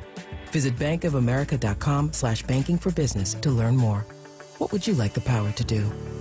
Copyright 2024 Bank of America N.A. Whether you're tinkering in your garage or tackling big projects, if you know the value of working with your hands, you know Harbor Freight. And you can be confident knowing that at Harbor Freight, you can get quality tools at prices that work just as hard as you do. Because the only thing more satisfying than a job well done is a job well done, well under budget. Whatever you do it for less at Harbor Freight. Hi, I'm Stuart Holmes, Elections Director for Washington State. Washington's general election is November 5th. Visit votewa.gov by October 28th to register online or make sure your registration is up to date. After October 28th, register in person at a county elections office or voting center until 8 p.m. Election Day. Secure your vote. Register today. Sponsored by the Office of Secretary of State and aired in cooperation with the Washington State Association of Broadcasters and this station. Hey, Brock Heward here, and I have had my share of sports injuries, and I know a little bit about pain. Well, that's what football will do to you from head to toe. But you don't have to play professional sports to know what I'm talking about. Painful joints from arthritis can affect anyone and make it hard to do pretty much anything. Well, that's where my friend, Dr. Daniel Nelson from Eastside Pain and Regenerative Medicine comes into play. He has seen so many patients through the years suffering from chronic joint pain caused by arthritis. So don't let pain stop you from your quality of life. Don't let pain stop you from enjoying life. Consider Dr. Nelson the only doctor with over 30 years of experience in pain medicine techniques, including stem cell therapy. It's a non-surgical solution to pain using your own stem cells. That's right, your own stem cells and platelet-rich plasma to harness your own body's healing potential. Consider stem cell therapy with Dr. Daniel Nelson MD at 425-823-4000 or visit DanielNelsonMD.com. That's DanielNelsonMD.com. You've probably noticed the temperature starting to fluctuate, and that gets even more pronounced at night. Is your insulation ready for the upcoming cold season? Let me guess, you haven't checked. You're like me, you don't want to go into your attic or your crawl space. Well, that's why Crawl Pros goes where you don't want to. It's Mike Salk here. They came out to my house for a free inspection and found my insulation wasn't up to snuff. So they showed me pictures of the problem, explained it, and then they got it all fixed. Now, Crawl Pros is partnered with Puget Sound Energy to provide special rebates on insulation work. So if you're a PSE customer and your home was built before 1990, you may qualify to receive a rebate on up to 95% of the cost to properly insulate your crawl space and attic. Don't wait for the temperatures to drop. Take advantage of these enormous rebates today. Call Crawl Pros to learn what's going on behind that crawl space and attic hatch for free. Again, if you're worried about critters, mold, water damage, insulation issues, or anything else related to your crawl space or attic, schedule a free corner-to-corner inspection at crawlpros.com. As the Lennox Premier Partner, Home Comfort Alliance has a long history of 5-star customer satisfaction. Get a dependable, energy-efficient new heat pump and save up to $4,000 when you mention the Curly Cash discount. Call the comfort people, homecomfortalliance.com. As fall and winter weather sets in, your lawn becomes a muddy mess, and your kids and pets bring the mud inside. But with Synthetic Turf Northwest, you can have a lush, green yard year-round. No mud, no mess. Their premium synthetic turf systems drain fast and stay clean, no matter how hard it rains. Right now, during the Fall Blitz, you can save up to $1,500 on a new synthetic lawn. So say goodbye to muddy paws and say hello to your dream lawn. Call Synthetic Turf Northwest today or visit syntheticturfnorthwest.com to get started. Seattle Sports has your chance to win 2 tickets to see Iron Maiden live, Tacoma Dome, October 16th. Head to seattlesports.com/win to enter and see contest rules. That's seattlesports.com/win for your chance to win. Let's go! This is Seattle Sports. Streaming through the Seattle Sports app. KIRO AM Seattle. KIRO FM HD2 Tacoma. Home of the Seahawks, Mariners, and everything Seattle sports. Seattle Sports Snapshot. Giants head coach Brian Daboll confirmed this morning that wide receiver Malik Neighbors, who's still in concussion protocol, will miss Sunday's game against the Seahawks. Neighbors leads all Giants receivers and receptions with 35 and has been their best offensive weapon through 4 weeks. Giants running back Devin Singletary, who's also dealing with injury, is trending towards playing, though. He practiced today. Elsewhere in the NFL, the Bills are looking to bounce back from a loss to the Ravens, but they'll have to do it without 3 starters, including leading receiver Khalil Shakir. Snapshot, brought to you by Miller Lite. When it's game time, it's Miller time. from the Quantum Fiber Studio This is Bump and Stacy on Seattle Sports. Streaming through the Seattle Sports app and at seattlesports.com. Now, here are your hosts, Michael Bumpus and Stacy Ross. Continuing our preview of the Seahawks in Week 5 with Seattle Times Seahawks reporter Bob Condotta. He joins us now on the Emerald Queen Casino Sportsbook Hotline. Hey, Bob. Happy Friday. How's it going? Good. How are you guys doing? Fantastic. Happy to have you on and take a look at what's going to be a very short week for Seattle, a game against the Giants and then turning things around quickly for a Thursday nighter against the 49ers. We'll obviously start with the Giants here. This is a Giants team missing Malik Neighbors. That was announced this morning by Brian Daboll. It feels like that makes this offense pretty one-dimensional. What do you see as the opportunity here for Seattle's defense?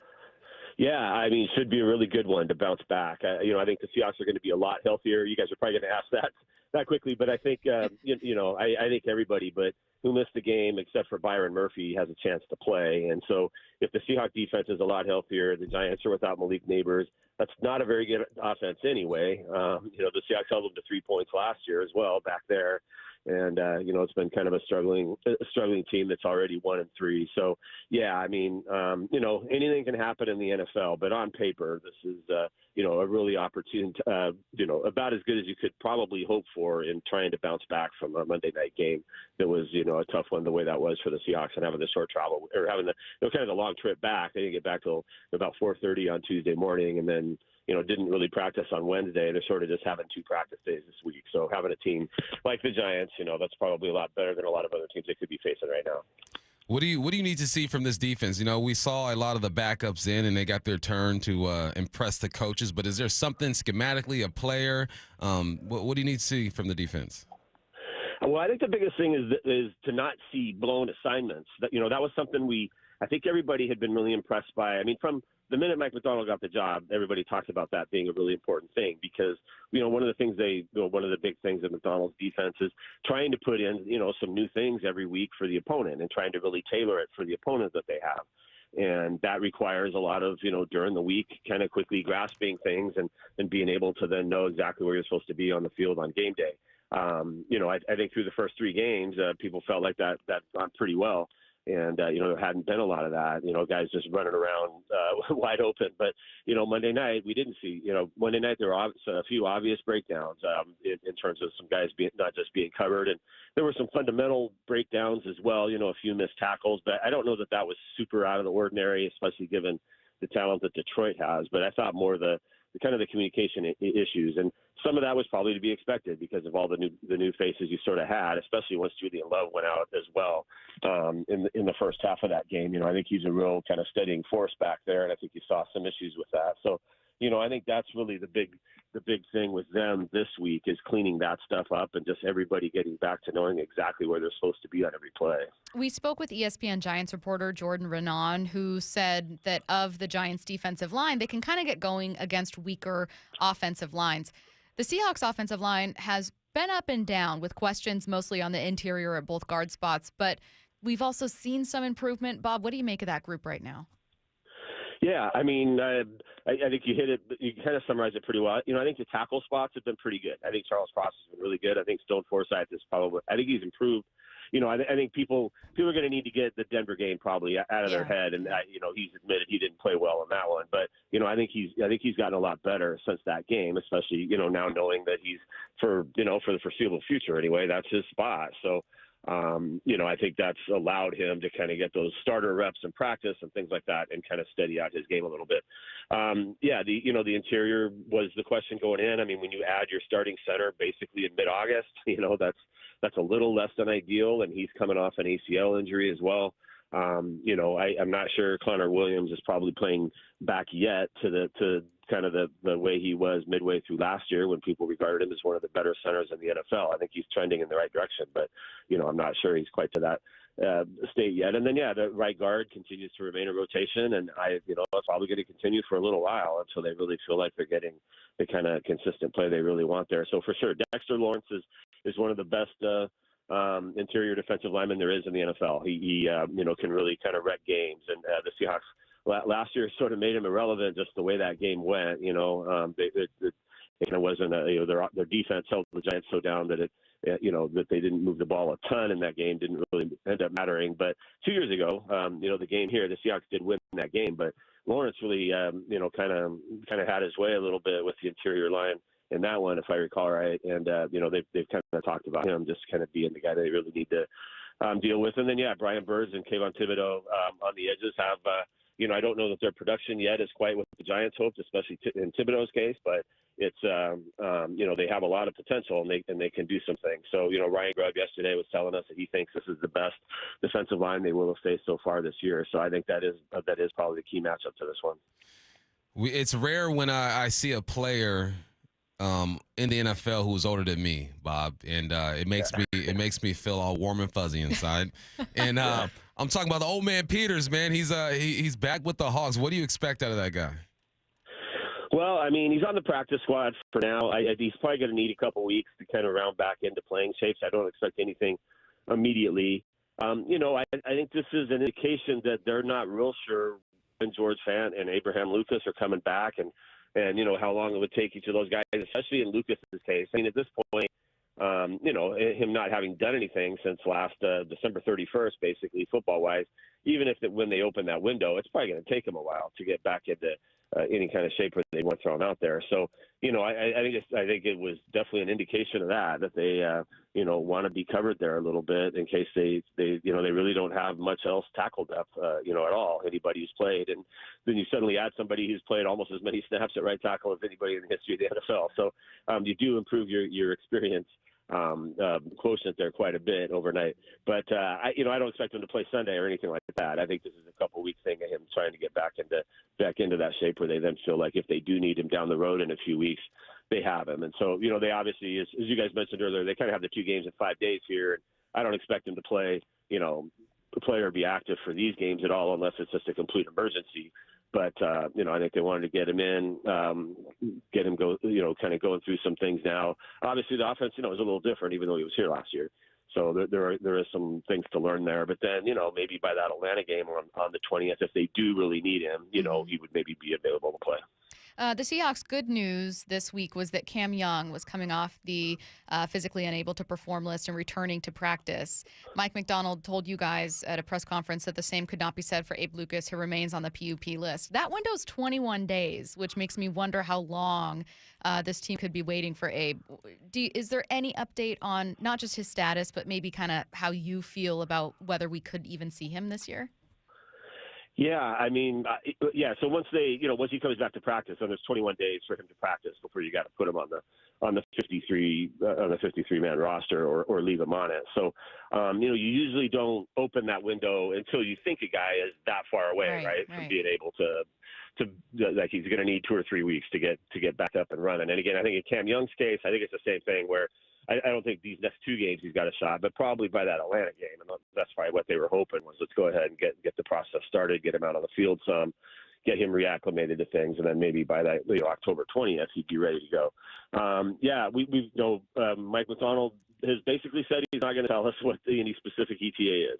He was asked about him a week or 2 ago and just said they have their own ETA on it, but they're not really ready to share that publicly because you don't really need to, I guess. So I don't know, but again, I think the Jason Peters signing was another thing covering them in case he's not back anytime soon.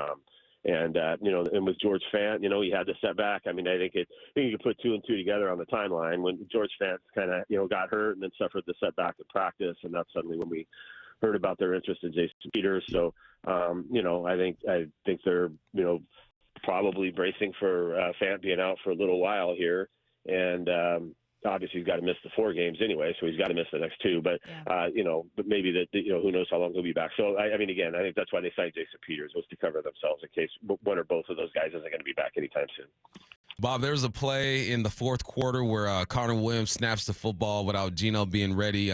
He took initiative. He saw the play clock going down. We heard Geno talk about it and say, look, Connor just used his instincts and snapped the football, being a good leader, right, covering for his dude.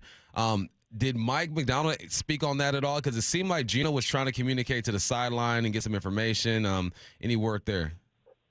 No, you know what? That wasn't something we asked him about the other day. So Geno did talk about it after the game, and said what you said there. And that was that's one of the few places where covering it, we're not in an enclosed press box like in Seattle. You're right in the open in the press box there, so you get to hear how loud it is, and it was really loud there. So, I'm almost surprised every time that there's not more of that.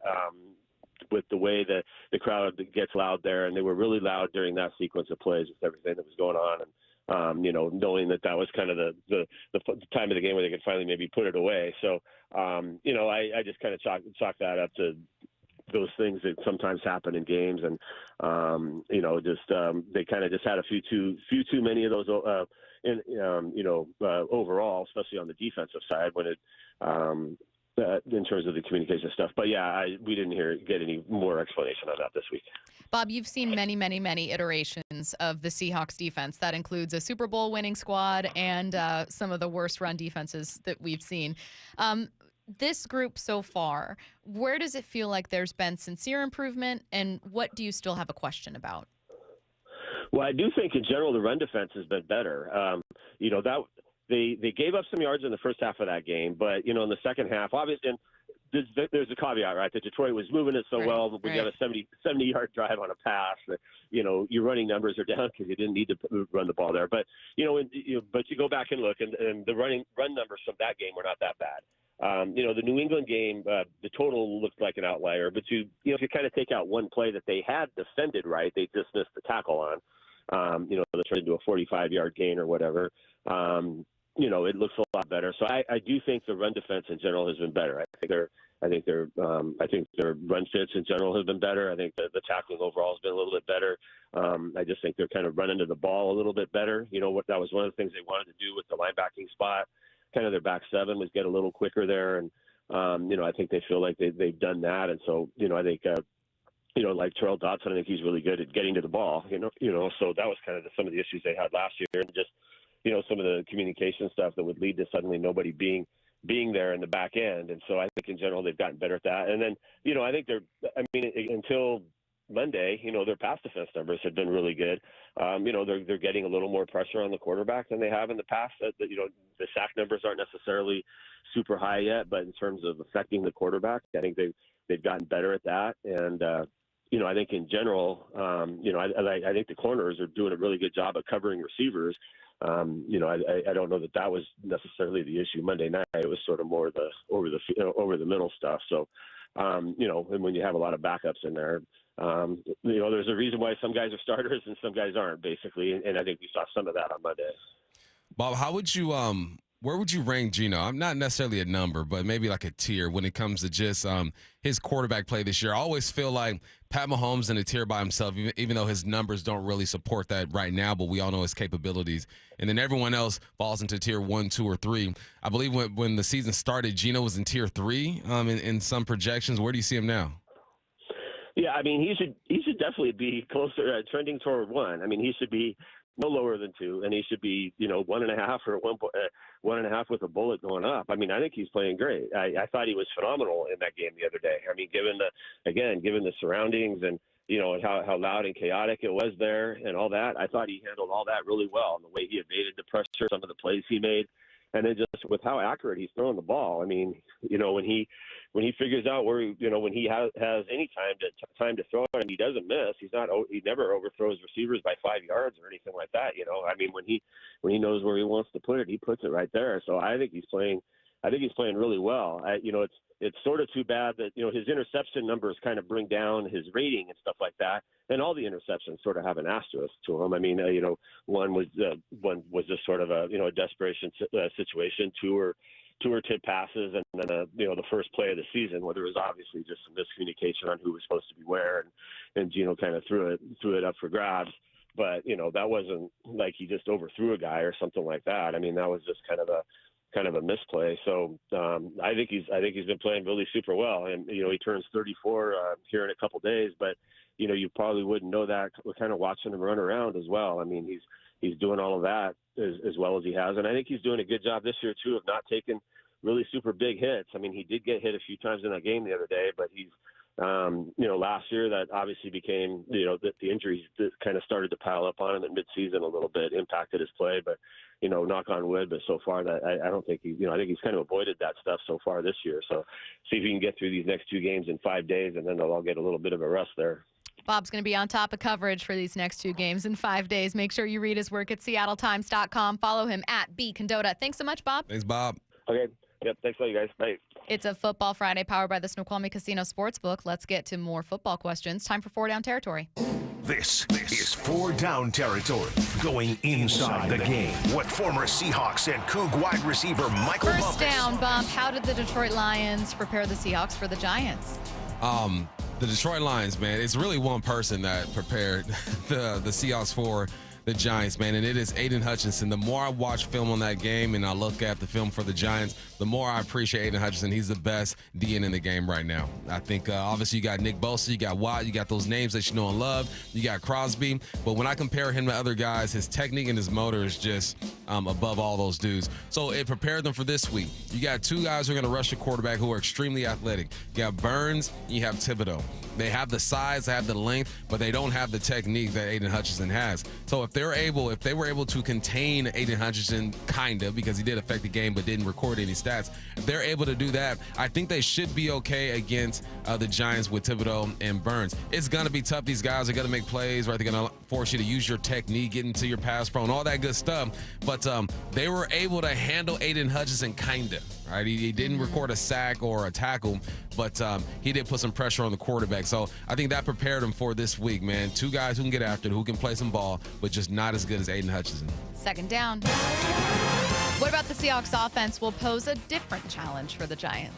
So, again, watching the film, and the Giants played the Cowboys last week, didn't get it done. But the Cowboys play such a straight-up offense, meaning that they don't shift, they don't motion. There's no sauce to the offense before the snap. Really? It's basically just straight up. They'll do it sometimes, but it's a slow motion with the fullback. It doesn't really affect the defense. The way the Hawks do it, man, we see them sprint from one side to the other side, orbit back behind, shift, bring 3 guys from the right, move them over to the left, and I think they're going to pose a different threat. We heard Gino talk about how the Giants will make coverage look like Manning is really zone. That's what that shifting and motioning will help Gino with. It makes the defense declare what they're in. If one guy runs across, no one runs with him, he's in zone. If one guy runs across, someone runs with him, they are in man. So it's just a different threat. I think the Giants obviously are going to prepare for this because they have the film. They're going to watch it and diagnose that thing. But I was surprised, man. I was watching Dallas and I go, y'all have to do more. And then I looked at Dak. Dak doesn't look too hot right now. I don't know what it is about him. He doesn't look confident. Something isn't there. I put on the film with Gino in this offense. It is completely different. Gino looks confident. These guys are shifting. They're allowing Gino to diagnose some things. So it's going to be a different ball game for the Giants, but I'm sure they'll prepare for it. We'll see how they execute. Third down. Who are your top 3 MVP candidates so far? Tell me I don't think one of them is real. I feel like you've got one that's going to make me roll my eyes. All right, here's one. Derrick Henry. Okay, now. 480 yards. All right, sure. First on the ground. He's got 5 touchdowns. 6 yards per run. That is ridiculous. It's nuts. This man is an alien. How is he still this old running like this? It's nuts, man. I don't know how. He's like 30. Not too old, but in football years, you know that's old. My second guy, Samuel Darnold. I knew it. I knew that would be one of them. He's 4-0. I can't deny it. 4-0, 11 touchdowns, 3 interceptions, 118.9 QB rating. That is first in the league. You have to put him in the mix. Now, this is just right now, only 4 weeks in. We'll see what he does this weekend. But Sam Darnold is in the mix. It's been fun to watch him use his weapons properly with Jefferson and Addison and all that good stuff. But at 4-0, leading the league in touchdowns, best QB rating in the game right now. I'm just saying, it's Sam wild. Darnold. Okay, third. Here's my last one. I don't think he'll end the season as a candidate, but you got to look at Jaden Daniels and put him in the mix, though. Yeah. You got to put him in the mix. When C.J. Stroud was going off last year as a rookie, we were talking about him being in the mix. Jaden Daniels completing 82% of his passes, 107 QB rating. That's 4th in the league. He has 218 rushing yards. That's 2nd amongst QBs. Obviously, Lamar is going to lead the charge there. Jaden Daniels is having a special 4-game run, but you know what rookies do. They look like rookies at some point in the season. He's going to have a game where he throws a couple interceptions, where he's only completing 60 to 55% of his passes, where he's not able to move the football down the field. It's going to happen, but right now, I think you got to put him in the mix. So I got Sam Darnold, I got Derrick Henry, I got Jaden Daniels as my front runners right now. I will say the two names who feel like front runners for Offensive Rookie of the Year with Jaden Daniels and maybe Malik Neighbors are not the two names I thought we'd be talking about. You thought it would be Caleb Williams and Marvin Harrison Jr. I didn't think it was going to be Caleb. I should say general you. No. Like NFL fans might have placed money and placed bets on those two. Yeah. But here we are, 4th down. What might be the best week in college football this year? Looking at week 8, you got Bama against Tennessee. Bama's ranked 1, Tennessee is 4. Before they meet, Bama will play Vanderbilt and South Carolina. They should be undefeated. Tennessee will play Arkansas and Florida. Then you got Georgia against Texas. Georgia is 5 right now. Texas is 2. Georgia will play Auburn and Mississippi State. Texas will play Oklahoma. They both could still be, Georgia's not undefeated, but still be ranked pretty high. And then a little sleeper game. I think this is going to be a good one. Miami against Louisville. Miami is 8 right now. They got Cal this weekend. They should win that ball game, I think. And Louisville at 22. They got SMU and UVA. Big ups. Big Ray Roberts, University of Virginia. I think that is going to be great. The worst part about this is I won't be able to watch it because I'm calling the Cougs Hawaii game. And I have to look on the ticker and follow along and see what's going down. But that's a big weekend in college football, man. I think Tennessee takes down Bama and shakes things up over there. I am not mad at that. I've it's not like I'm some big Tennessee fan, and it's like a rich get richer anytime a school that was just quiet for a while suddenly springs up again. But I'm okay with Tennessee and what they're doing. Same with Texas. Yeah. I'll say this. When you said Arkansas, I was thinking something much more important than all of this. Curtis, your team's slogan is bear down. Bear down. That's right. Why don't Arkansas fans say bore down? Bore down. Bore down. Oh, because they're Razorbacks. Razorbacks. You know? Theirs is like Woo Pig Suey, I believe. Lame. Bore down. Bore down. Well, there's a story. I mean, because Arizona has like a real story behind the bear down. And bear down is one of the coolest. I will give you guys credit. One of the coolest, kind of like, hey, bear down, bro. Like, I'm just saying, it's like a cool little, it's like go cool. Cougs. You just throw it up. I can't be like, go Dogs. People say it all the time. They do, but it's not the same. It's not. Be careful. You're going to have people on your head again. They're always mad at me for not being like a UW, the biggest fan in the world. So, I don't know. think at least UW I needs went there. They waver between go Dogs and bow down. Pick one. Yeah. You can't have two. That's too many. Bow down is not cool to say. It's very pretentious. It's arrogant. Which I kind of lean into it. I kind of lean into it. I'm not mad at that. Look, if I were to choose the brand, it would be more pretentious. Bow down, peasants. Go Dogs is much more normal to say in person. I wish we had a cool little thing that went with it. How about your mascot not even really being a husky though? It's a Malamute instead. Yeah, it's not a husky. Yeah, well, it's Lies. still cute and cuddly. You know what I mean? I think it's like a fun kind of. You know what I can't get behind is huskies don't bark. So I've heard. So when we have like the whole like woof thing, I don't know that huskies are. Maybe our announcements should be more of a howl. Huskies don't even woof. No, that's what I'm saying. Yeah. Am I wrong? Maybe huskies do bark, and I'm just incorrect. I'm pretty sure they don't bark. I think you know what? Howl? We got a search engine. I don't know. I think they talk. They're really smart. We are really smart. We're academically prowess, and so are our True. dogs. Shout out Jimmy Lake for that one. So, I don't know. You're listening to don't Buff bark. and Stacey on Seattle Sports and the Seattle Sports app. The NFL institutes a controversial new rule. Plus, one team just stunned the baseball world by recent hiring. That's next. Seattle Sports, your home for Wyman and Bob. We got to bring in this guy, talks some football with Christian Haynes. Had you been to Seattle before? No. Did you have a sense that the Seahawks were really interested in you? Or I always had like the Seahawks in the back of my head. And then when the third round came and I saw Renton, Washington, I was like, whoa, Washington. I was like, all right, the Seahawks. And it was just like a full circle moment because I thought I had a really good interview with Coach Huff, and I just felt really connected and good with him when I had that interview. On Seattle Sports and 97.3 FM HD2. Hey, this is Stacey Rost, and if you're looking for top-notch service for your plumbing, heating, and air needs, look no further than Ben's Plumbing, Heating, and Air. For over 25 years, Ben's has been providing 5-star service to our community. Their team of experienced professionals are dedicated to making sure you get the best service possible. That means no pressure, no gimmicks, just honest, reliable work. From routine maintenance to emergency repairs, Ben's has got you covered. And with their no-pressure sales approach, you can rest easy, knowing you're only getting the services you actually need without any unnecessary upsells. So, whether it's a leaky faucet, a broken heater, or an AC on the fritz, trust the experts with over a quarter-century of excellence. Call Ben's Plumbing, Heating, and Air today at 206-789-5353 or benz.plumbing. Ben's Plumbing, Heating, and Air, where 5-star service meets no-pressure sales. Are you curious about who offers the best deals on top-rated Samsung, LG, and Sony TVs? The answer is surprising. It's not online, and it's not the warehouse clubs. The best deals on top-rated TVs are at Video Only. Don't believe it? Then check out the trade-in deals at Video Only. How about $500 for your old TV? Try doing that online. Before you buy that new TV, drop into Video Only. If you don't, you'll be sorry. Get in zone, AutoZone. Welcome to AutoZone. What are you working on today? So you've got an oil change coming up. You can go farther and save on full synthetic with our oil change special.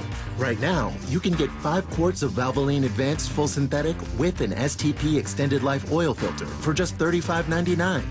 Get the parts you need when you need them at AutoZone or AutoZone.com. Get in zone, AutoZone. Restrictions apply.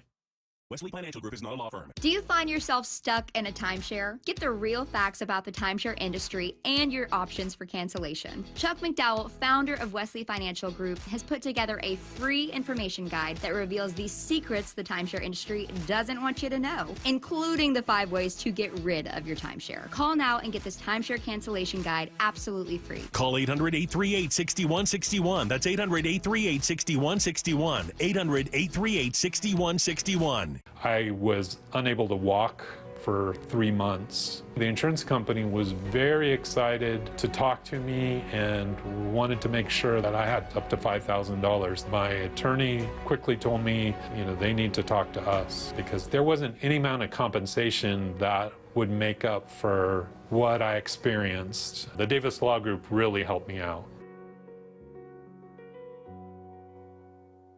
Hi, I'm Stuart Holmes, Elections Director for Washington State. Free, fair, and secure elections are the backbone of our democracy. No matter what's on the ballot, election officials work tirelessly to ensure every eligible voter's voice is heard. Regular integrity checks against federal and state databases ensure Washington's voter roll is clean and accurate. Check your voter registration at votewa.gov. Sponsored by the Office of Secretary of State and aired in cooperation with the Washington State Association of Broadcasters and this station. Heading outdoors or on the water this weekend? Check in with Joey and Nelly on the Outdoor Line from 6 to 8 a.m. every Saturday on Seattle Sports and the Seattle Sports app. Seahawks Insider, brought to you by Pacific Lamp and Supply. Now here's Maura Dooley. One of the more memorable moments of the Seahawks-Lions game on Monday night was the lateral from Jackson Smith and Jigba to Zach Charbonnet on 3rd and 16. Yesterday, offensive coordinator Ryan Grubb spoke to the media and gave a little more insight on that play. I think when you have plays like that, regardless of what the structure is and things like that, it's the same thing you're talking about with your quarterback, is just having a really high level of trust that they're going to do the right thing. And I totally trusted Jax to do that, and he executed really well. You have to find out if Jax can throw, what's the process? Oh, yeah, there was tryouts. You could ask the guys. There were some guys that Bobo got fired. I think Locke got fired.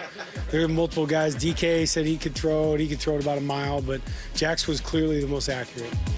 The Seahawks Insider is brought to you by Pacific Lamp and Supply. For the latest on the Seahawks anytime, go to seattlesports.com.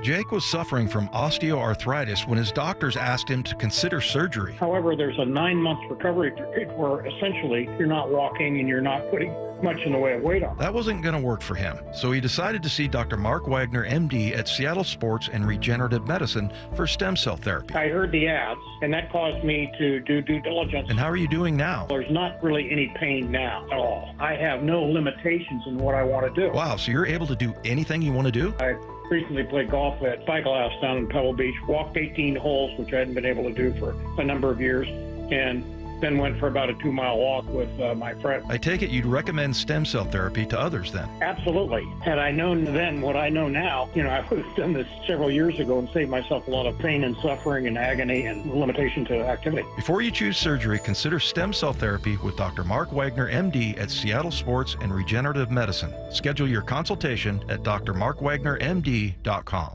Prescriptions require an online consultation with a healthcare provider who will determine if appropriate. Restrictions apply. See website for details and important safety information. Subscription required. Price varies based on product and subscription plan. Hi, I'm Dr. Peter Stahl, board-certified urologist and Senior Vice President of Men's Sexual Health at HIMSS. In my 12 years of practice as a reproductive urologist, I've helped many guys with ED, and it has never been more convenient to treat than it is right now, thanks to HIMSS. It really wasn't easy before. You had to take time out of your day, come to a physical office, and see a specialist like me in person. Now, through HIMSS.com, you can get world-class sexual health care and a full range of treatment options for ED through a 100% online process. It starts with a free assessment from a medical provider licensed in your state who can determine if ED treatment is right for you. If prescribed, your medication is shipped to you for free. So don't wait. Join the hundreds of thousands of guys who've gotten help for their ED through HIMSS. To start your free online visit and find ED treatment at up to 95% off brand name prices, go to hims.com/radio. That's hims.com/radio for your free online visit. This is The Timeline with Bump and Stacy. Brought to you by 1-800-DUI-AWAY. I've spent most of the break Googling whether or not huskies bark. And the internet, the internet's telling me that they don't, but then listeners are telling me that they do. And I'm a big relier on anecdotal evidence. I think, though, that my theory is that huskies bark sounds like a bark to some people, and other people would say that's not a real bark. Yeah. Like it's, and I did it. It sounded like, I think that's what huskies sound like when they talk. Yeah, that's how I imagine it. When dogs talk, bark, and I think that, I don't consider that a bark. Nah. So, which I'm not going to do. The Mariners have announced a new president of baseball operations. Congratulations to Kevin Martinez. He gets the promotion to business operations. Did I say baseball? Yeah. Oh, sorry. President of business operations, Kevin Martinez. He takes over Katie Grigg's former job. He began his career with the Mariners in 1990 and was a favorite to land the role with, I think Mike Salk said, it should be Kevin. I think it will be. So again, Mariners go with an in-house decision. And I'll say this. The Mariners' on-field product has rightfully received a lot of criticism. I think this is a good hire. I like Kevin Martinez and what they've done in terms of the marketing, the event, the actual going to the game atmosphere. Yeah. Gets some hate from people because they're mad at a team that doesn't make the playoffs. Do you know how much a marketing department has been able to do celebrating essentially one team, 95? They've done a great job. Yeah. Every year there's something new, and then there are always some things that you can rely on, too. Like, you're going to get fireworks and stuff, so the glizzies from the sky. Yeah. But no, they've done a great job, and big ups to Martinez, man. Nice dude. Yeah, I think he deserves it. Yeah. I don't think that the thing that needs to be fixed with the Mariners is making baseball fun and a fun event to attend for your family in terms of the stuff that they offer. So I think it's a great hire, and congratulations to Kevin Martinez. Next up, some NFL teams have started to enforce a rule that won't allow media members to conduct interviews with players in the locker room during the days between games. When I mentioned the NFL instituted a controversial new rule, this is what I was talking about. What I didn't add is you probably don't care about it. No one cares about that. Because as a fan, you're like, okay. I don't think reporters should be in the locker room. That's a sacred place. I know it's not open at all times. Yeah. You have your windows, you can do it, but come on, man. Dudes be walking around there naked and towels and stuff. Sure, yeah. Getting ready for a game. Yeah, I don't disagree with that. I don't think that I don't think NFL media rules should be the same as some colleges do, which is a PR staff brings you 4 players and it's like, okay, you can pick from these ones because this is what happens. A game is lost because maybe a player has 4 drops and then draws a personal foul. You think a PR staff is bringing that player out to be interviewed? But you as a fan want to know, I'm curious how that guy felt after the game. What did he say? You know what I mean? So I'm just saying. Well, they aren't ran like that, are they? No, they're not. Yeah. But what I'm saying in terms of I don't care whether or not I don't get to go into the locker room, but people think that they don't care what players have to say after games. But you do. You do want to know what a player had to say or what a player thinks about, his team or a loss or how it felt getting a win against a team that cut him. Like, you want to know those things. And those things are brought to you by reporters who talk to those players. Yeah. Still against reporters in the locker room. I'm fine with that. Yeah. Yeah. All that makes sense. Yeah. They don't need to be in there. I'm just saying, like, the slope of, okay, you don't need to be in the locker room. I'm wondering how it works now. Like, does that mean that I got to go up to a PR person and say, hey, I'd love to talk to Jackson after this one? Or does it mean that they say, you guys don't get to choose who you talk to at all? You don't get to ask the questions that you want. We're going to give you 2 players. No, you should be able to request who you want to speak to. Every player should be available, and I think it's in their contract, right? You are available for like a conference or whatever after the game. Yeah, I'm with you. You should be able to request your player because you might be writing a story that has something to do with that player, and he can give you some insight that no one else can. So, yeah, I'm with that. Yeah. So this was a Bengals player rep talking about it. As you've heard from a couple teams now, and the NFLPA is going to come out with a statement in an effort to protect the sanctity of the locker room and the comfort of the players. Each team is going to figure out a program to where we conduct our interviews outside of the locker room. Now, this doesn't bar you from the locker room. We can't do that. But what we want to do is get cameras off guys in private moments in our locker rooms. So I've been working with Emily, I've been working with PJ, and I'm going to work with you guys to figure out the best solution so that you guys get the content you need, the sanctity of the locker room is protected, and this is what our membership wants, to feel more comfortable in a private space that is the locker room. Yeah. Yeah, it is a private space. I mean, things are said and done in a locker room that aren't done outside of that locker room. Conversations are had. And, I like that. Just pull them outside the locker room in the hallway or something like that. Because you know how many times we've done we got reporters in the locker room and we're listening. We hear some random stuff in the background. I've heard some vulgar stuff in the background listening to interviews and stuff. And it's like, because you're just with the boys. Win or lose, you're going to say some things that people might not appreciate. And then now they're seen as a villain because they used a word that, fair. Someone doesn't appreciate. Yeah, like in the privacy of, I'm not mad at that at all. The only time I go, well, wait a minute, is when it's trying to really, really, really limit access to an interview of someone that people might want to hear from. And reporters are always painted as the villains when most of the time reporters just want to get in and get out. Like, I just want to get in, I want to ask this guy something, and then I want to leave. So yeah. All right. Next story here. Let's go to the NBA. Memphis Grizzlies rookie and former Coug Jalen Wells didn't recognize current teammate John, is it Concher? While out shopping, but he was able to get him back. I see him in Cordelia's with my girlfriend at the time, and I'm just like, hey, I'm going to go up to him. I've never met him yet. I wasn't in Vegas or anything. I haven't met him yet. I see him over there. I'm like, hey, I'm going to ask him for a picture to see if he recognizes me. Like, follow me and take a picture. So I go up to him, and I'm like, hey, I'm John. I'm a huge Grizzlies fan. Can I please take a picture with you? I shook his hand and everything. So my girlfriend's behind me, just taking a picture. And I'm like, dude, I appreciate it. Good luck this season. And we just walk away. I took the picture, and I walked around the corner. The cashier came up to me and said, do you know who you just took a picture with? Like, John? Told me his name was John. And then he was like, no, that's your teammate, John Conchar. That makes sense. That makes a lot of sense. Because it was slightly awkward when we took the picture. Like, something was up. If I was John, I'd think like he has to be joking still. Oh, that's awesome. You would think too, basketball rosters are so small with 12 to 14 guys on the team. You would think you would at least skim through the roster, a little bit to see who's on your squad.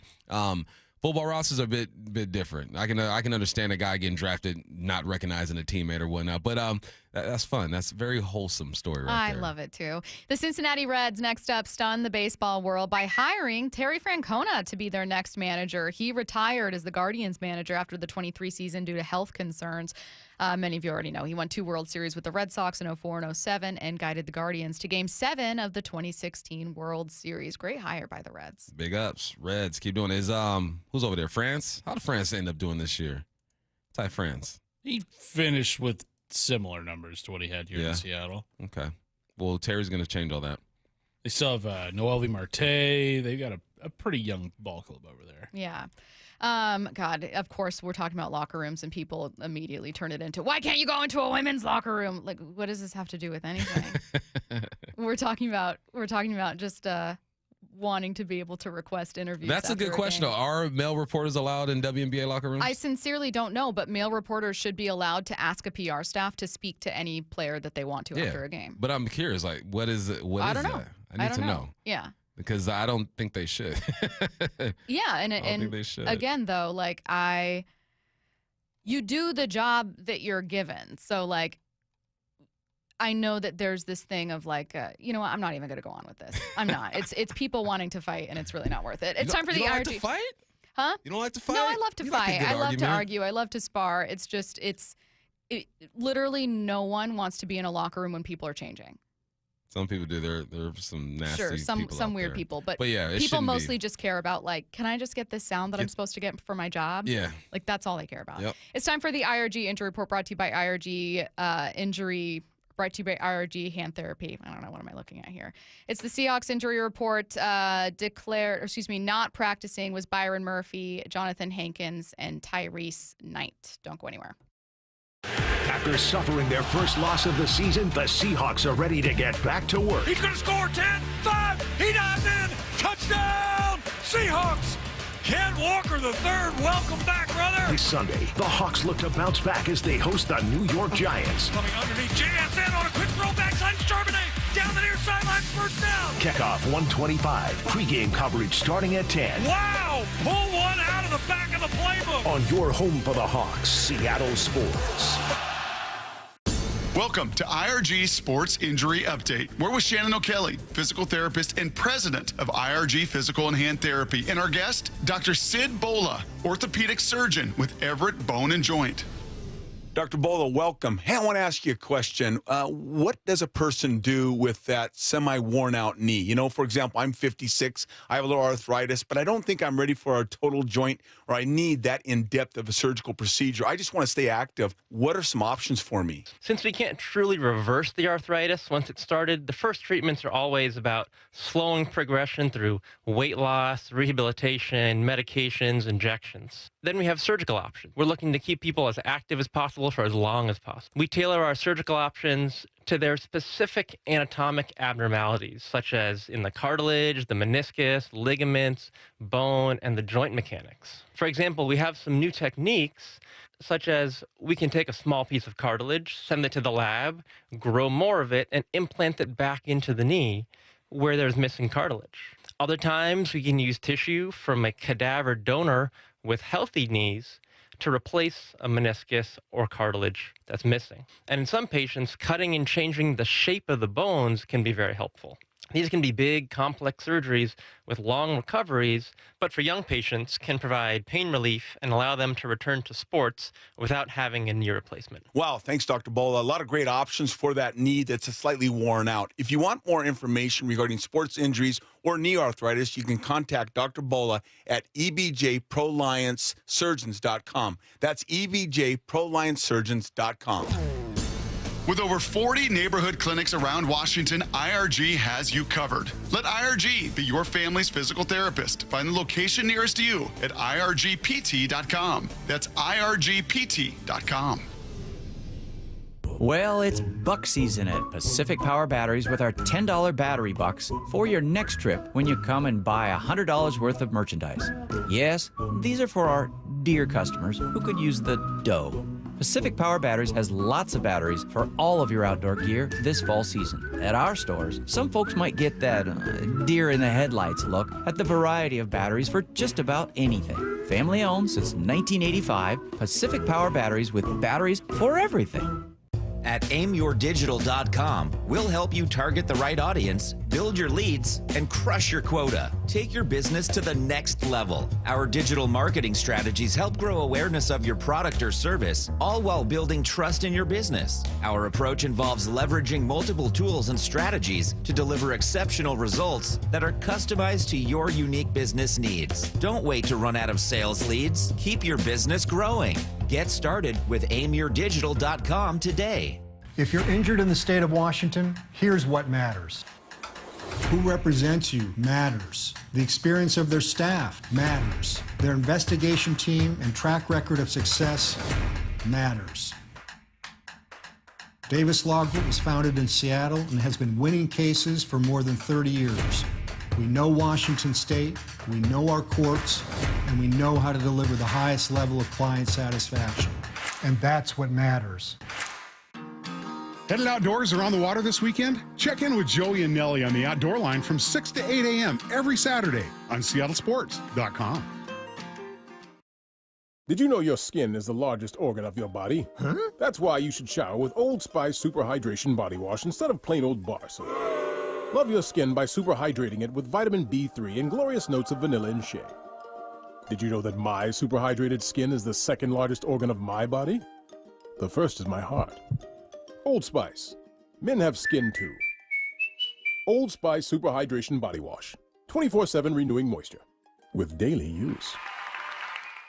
Whether you own a local business or a global one, you know that these days, generating growth is a challenge. By teaming with Bank of America, you'll not just stay ahead of the curve, you'll move it. With access to experts, award-winning insights, and business solutions so powerful, you'll make every move matter, locally and globally. Visit bankofamerica.com/banking for business to learn more. What would you like the power to do? Copyright 2024 Bank of America N.A. You know, someone asked me the other day, do you know how many devices the average home has connected to their Wi-Fi network? It's way more than I thought. So I actually went home and counted how many connected devices in my home. It is more than a dozen, all to keep us connected to the good stuff, our streaming, gaming, all the interneting, you name it. Well, Xfinity knows that the number of devices we have connected to our internet is growing by the year. And that's why they engineered their gateways to handle hundreds of connected devices, hundreds for real.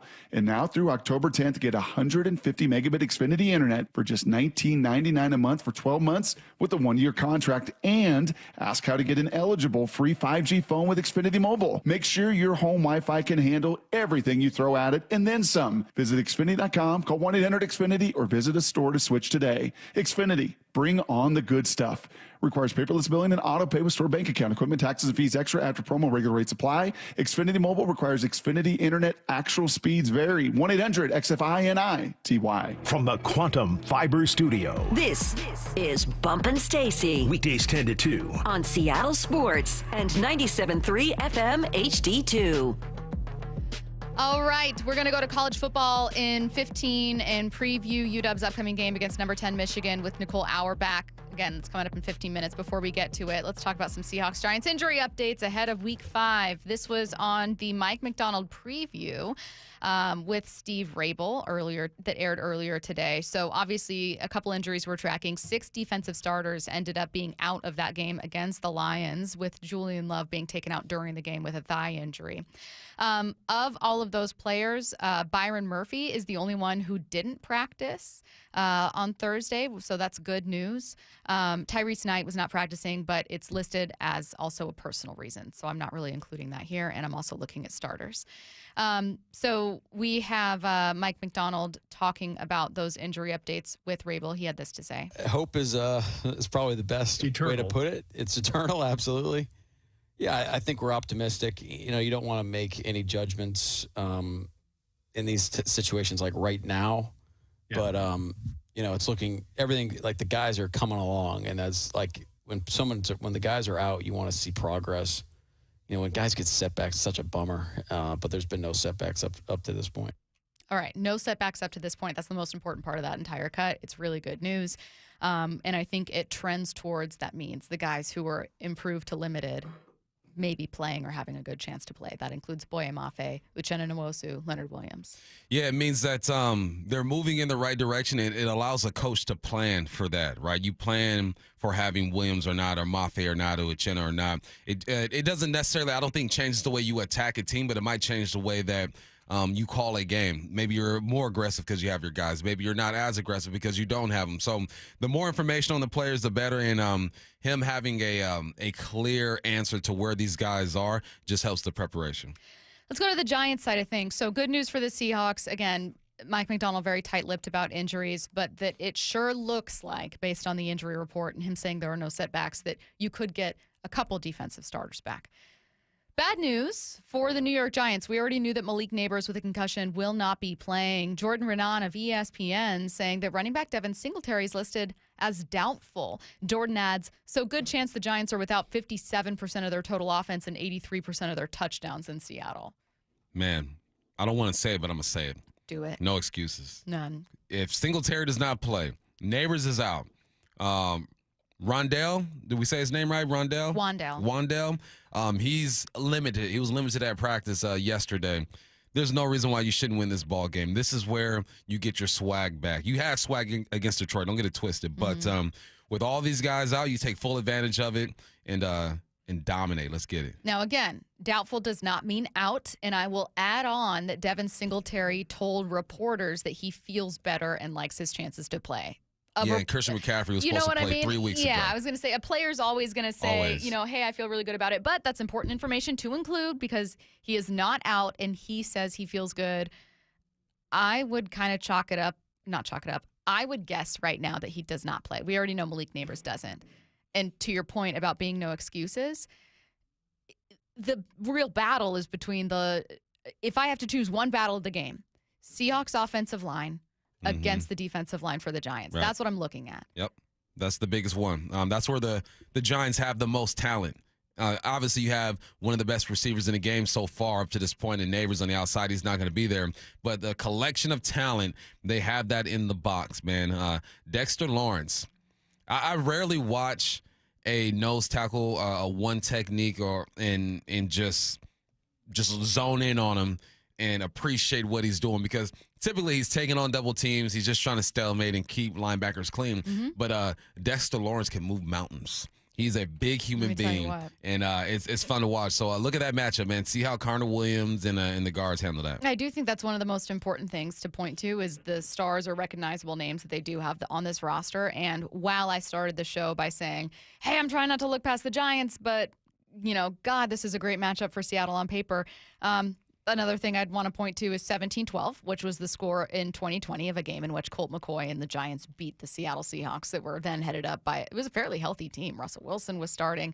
And part of the story was getting to Russell Wilson 5 times. Yeah. I'm a little concerned about the interior of the offensive line for Seattle. And I would love for Anthony Bradford to have a career game. I would love That'd be nice. for Tomlinson to go out there and look like a wily veteran. I would love for Connor Williams to look like an amazing free agent signing in this one. Yeah. Because it's, again, first rounders on every team and a few of them on that defensive line. Oh, man. It's it validates, all these guys are confident, right? I'm not saying no one's confident, but when you have success against some recognizable names, it does something for your mojo. You walk different. You start to believe in yourself a bit more. All these guys believe or they wouldn't be here at this level. But if you're able to sit Thibodeau down, to contain Burns, and to handle Dexter, as a group collectively, you're saying, all right, we can do this every single week. Forget the record of the Giants and what the stats say. The personnel tells you that it's going to be tough for anybody going up against this defensive line. So if you can handle it, man, that O-line room is looking good. All right, get ready for Thursday night football. Here I am telling people not to look ahead, but this is for a reason. Your Seahawks take on the 49ers October 10th. That's Thursday night. And we, Seattle Sports, are giving away 4 tickets to watch this game in person. All you need to do is open the Seattle Sports app and click the Win tab to find out how. If you don't already have the app, simply text the word app, APP, to 866-979-3776, and we'll send you a link to download. Enter daily to increase your chance at winning. This contest runs through Monday, October 7th. Switching gears here, sticking with football, but taking a look at number 10 Michigan heading to Husky Stadium to take on the Dogs. NBC Sports college football insider Nicole Auerbach joins us next. Seattle Sports, your home for Wyman and Bob. Geno Smith is in an interesting situation in that he's got 1 year left on a deal that he signed, a 3-year deal, and he's playing very well. It's all about how do you handle the adversity, and the fact that, he took us on game-winning drives last year, and he has this year. I just feel like he is on point right now. I remember thinking going into this year, he's got to have sort of a bounce back after last year, and it's far exceeded that in my mind. On Seattle Sports and 97.3 FM HD2. Hey, Brock Ewart here with my buddy Dave Taylor from First Mark Insurance. So glad, so thankful that Molly and I made the call. Had heard so many First Mark Challenge victories, we needed to take that challenge. What does happen from your perspective when that caller, when that email, when that person reaches out to you for a First Mark Challenge victory? That's a great question. So there's several steps we go through in the process. The first step is we're going to gather information. Find out all we can about that client and what their needs are. The next step is we will go out to the market. We have dozens and dozens of carriers that will compete for the business. At the end of that process, we will then bring those findings back to the customer, show them what we found, and who the eventual winner was in that competition. And it may be who they're with. It might be, yes. And sometimes that's the best we can do is recommend they stay where they are, but maybe modify a few coverages to put them in a better position. So go take that challenge today. Go be the next First Mark Challenge victory. It costs you nothing, and they will be there with you every step of the way. FirstMarkInsurance.com. FirstMarkInsurance.com. 911, what is your emergency? There's a fire in my building. Please send help right away. What is the address of the fire? My address. Hold on. Oh, wait. The fire sprinkler just went off, and it's putting out the fire. Good to hear. The fire department will still be dispatched as a precaution.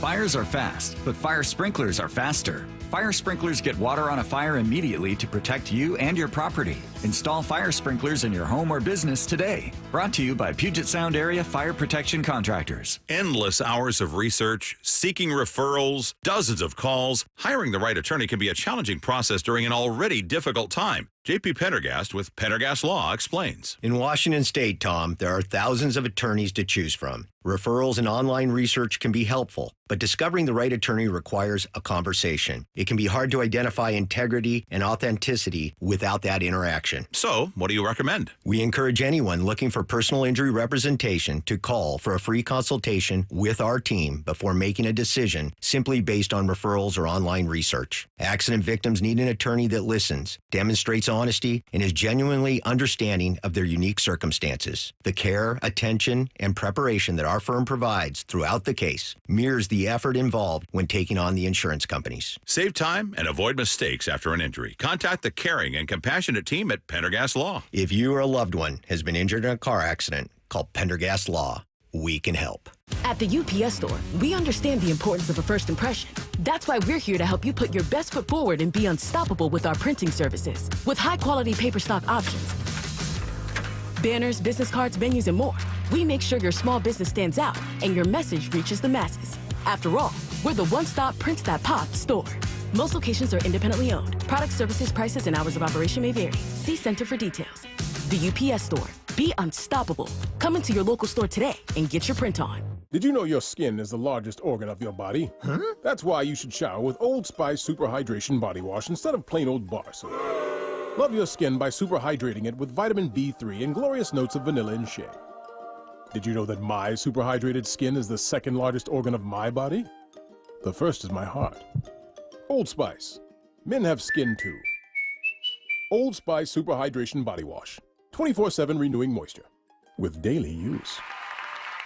After years of wear and tear, Joe had osteoarthritis in his wrists and shoulders. I've pretty much worked out my whole life. I actually decided I'm going to train for a half Ironman triathlon. The pain was interfering with every part of his life. Basically, can't sleep, causing those kind of problems, very limited movement. Joe had surgery, but it wasn't the fix he was looking for. The doctor told me, he's like, hey, this is just going to be a partial fix. You're going to eventually need joint replacement. That's when he decided to see Dr. Mark Wagner, MD, at Seattle Sports and Regenerative Medicine for stem cell therapy. And they're just getting better. I can basically do full motion. I don't have really any pain. What kinds of things are you able to do now that you weren't before? I like to golf, and it definitely has made my golf game not as painful. And sleeping. I mean, I'm sleeping better because I don't have that aching at night going on and have to roll over. So, are you recommending this to others? Oh, everybody I talk to. Yeah, it's a no-brainer. Before you choose surgery, consider stem cell therapy with Dr. Mark Wagner, MD, at Seattle Sports and Regenerative Medicine. Schedule your consultation at drmarkwagnermd.com. Seattle Sports has your chance to win 2 tickets to see Iron Maiden live, Tacoma Dome, October 16th. Head to seattlesports.com/win to enter and see contest rules. That's seattlesports.com/win for your chance to win. Tune in next Sunday as your Seattle Seahawks take on New York. Kickoff at 1:25 p.m. Muckleshoot Casino Resort, proud sponsor of the Seattle Seahawks and the Northwest's biggest and best casino. This is Seattle Sports. Streaming through the Seattle Sports app. KIRO AM Seattle. KIRO FM HD2 Tacoma. Home of the Seahawks, Mariners, and everything Seattle sports. Seattle Sports Snapshot. Giants head coach Brian Daboll confirmed this morning that wide receiver Malik Neighbors, who's still in concussion protocol, will miss Sunday's game against the Seahawks. Neighbors leads all Giants receivers in receptions with 35 and has been their best offensive weapon through 4 weeks. Giants running back Devin Singletary is doubtful. Elsewhere in the NFL, the Bills are looking to bounce back from a loss to the Ravens, but they'll have to do it without 3 starters, including leading receiver Khalil Shakir. Snapshot, brought to you by Miller Lite. When it's game time, it's Miller time. From the Quantum Fiber Studio. This is Bump and Stacy On Seattle Sports. Streaming through the Seattle Sports app and at seattlesports.com. Now, here are your hosts, Michael Bumpus and Stacy Ross. Here we go now. Got a big one at Husky Stadium this Saturday, so let's get started. NBC Sports college football insider Nicole Auerbach joining us on the Emerald Queen Casino Sportsbook hotline right now. Hey, Nicole, how's it going? Going great. Can't wait for this game. I think it's going to be a fun one, although I can't tell you guys, it does not feel like a national championship game rematch at all. Because it's so different. And, considering I'm a Washington alum, so maybe I'm happy it's not an exact rematch, but I'm sad that I don't have last year's team to talk about. Let's talk about what's different. I'll start with Michigan, Nicole. I know less about this Michigan team. So tell me not only, some of the big changes with this team, but also what hasn't been working because they've been facing some problems offensively. Yeah, the narrative around Michigan this season has been, it's been pretty negative. The offense is just not working. I think there's been much more of a talent drop-off than people were necessarily expecting or really talking about throughout the offseason because you obviously lose 13 guys to the NFL draft and so much coaching turnover with Jim Harbaugh and taking most of that defensive staff with him to the Chargers. But again, I think there's still more of a drop-off than people were anticipating, with the offensive line, the ability to throw the ball, really lack thereof for Alex Orji and even Dave Swarm before him, who was very turnover-prone. And then you have great defensive players, but they're nowhere near as deep as they were or as dominant as they were last season. So it's definitely a different Michigan team that's still trying to win similarly to how teams the last few years were doing it, which was, running the ball, controlling the game, and winning with defense. But the offense isn't as good this year, so they're not really able to eat as much clock and control the game that way. That's why they've been in so many close games. The defense has also let a lot of teams back into games in the third and fourth quarter. So it's been a weird season. I think Michigan fans are still trying to kind of maintain their, remember the memories from January and how happy they were with the national championship and not freak out too much. But I think, everyone is certainly talking about what a drop-off it's been this year. Yeah, it's a different feel to this game, and I expect these guys to run the football. You mentioned the quarterback switch. Was it just turnovers with Warren? What was it that made Michigan make the switch at quarterback? Yeah, well, it felt like throughout the offseason, the expectation was that it was going to be Alex Orji and that was the kind of Michigan's plan for him, but that, he didn't perform well enough in camp to, make that job obviously his and that he hadn't developed enough as a passer. And that's more different kinds of passes, different speeds, different depths. And it's just not there because it really does feel very one note when he does throw the ball. And so, they tried Davis Warren, a more prototypical quarterback, and he was making a lot of mistakes. It still wasn't gelling. There wasn't much rhythm in the offense. So they make the change to go to Alex Orji to, again, hopefully establish and help the run game as part of that. But, he really does not throw the ball. We've been saying, can they improve that as the season goes on? Not sure. We'll see. And then can they win against good teams with really one-dimensional offense? And again, we'll see. But, obviously very notably against USC, they won with, just 32 passing yards last week. It was basically double that. But he's averaging 3.7 yards per attempt. It's really, truly a one-dimensional offense right now. And I think what that does is it does allow, teams to come back in games or stay in games because it's very hard for them to pull away from teams. I was going to say, speaking of kind of teams getting back into it in the second half, we've seen that even in Michigan's wins, right? That teams still threaten them. Yeah. Minnesota being one. Is that also a defense that has been struggling? Because my memories of this defense obviously are ones I'd prefer to forget, frankly. We've seen really good from last year. Right? Yeah. Oh God. Yeah. So tell me more about the defense. Yeah, I think that, again, they're still really, really talented players. Will Johnson is still one of the best defensive players in the country, and they are these are impact guys. They can turn a game around. They can get an interception. They can get a stop. I think we were expecting a little more dominance from the defensive line, just based on what they were bringing in and what they have. But you also have a new defensive coordinator in Wink Martindale. I think that's another piece of the frustration from the fan base is that, some of his strategies, he's very, kind of risky and wants to, throw a lot of different pressures at people. It has allowed some of these other teams to get back in the game, and also other teams have really figured out ways to make adjustments in the second half against games. And you wonder, hey, can Michigan then respond and adapt to the adapting the opponent's doing, right? So there's definitely been some questions and concerns about that. And plus, you have to throw in the fact that if the offense isn't controlling the game. Michigan is the same way. Has there been a decline in that since Harbaugh left? Is the support still there? What's the state of the Michigan football program right now? Yeah, I mean, one thing that I've been trying to point out to people, because I think, as you guys know, of following a team that played so late into the season as well and then dealt with a coaching change, very similarly to Michigan, you were very limited in what you could do to address roster needs for this season when your season goes so late and then there's a coaching change so late. So you could look for guys in that spring portal window, but you didn't really see, in the years that the portals existed, we haven't really seen game-changing quarterbacks available in that one. They all go and they make changes in December.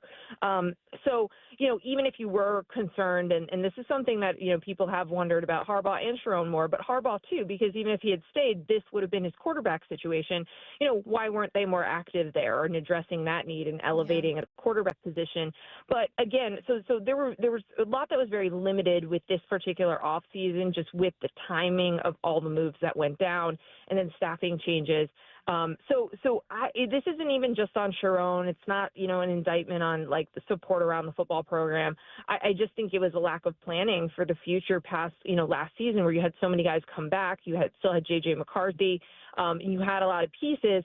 They clearly, there was going to be, if a bunch of guys declared for the draft, there was going to be a significant drop off this year, and there wasn't a lot prepared and planned for heading into the season for that. And then you can't really do much while you're in the middle of postseason run. So, I'm reserving a bit of my judgment on some of that stuff from a roster personnel standpoint until we get a true offseason with Sharon Moore as the head coach and his staff and his imprint on this thing to see what they look like for next year. I got to be honest, Nicole, I've taken a weird amount of satisfaction in Michigan's start, having been a little bit of a struggle. And it has nothing to do with the national championship loss and everything to do with the fact that there is kind of a lingering sadness about the dissolution of the Pac-12.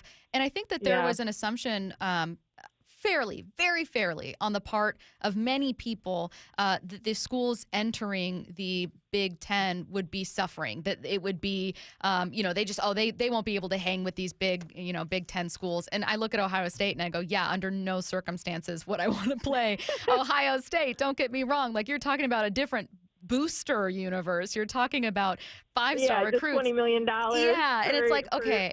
Yeah, and it's I get that the world is different, but I feel like the Pac-12, even in its final year with so much quarterback talent, still got so much disrespect. What do you make of the programs that have been absorbed into that conference and how they've kind of acclimated?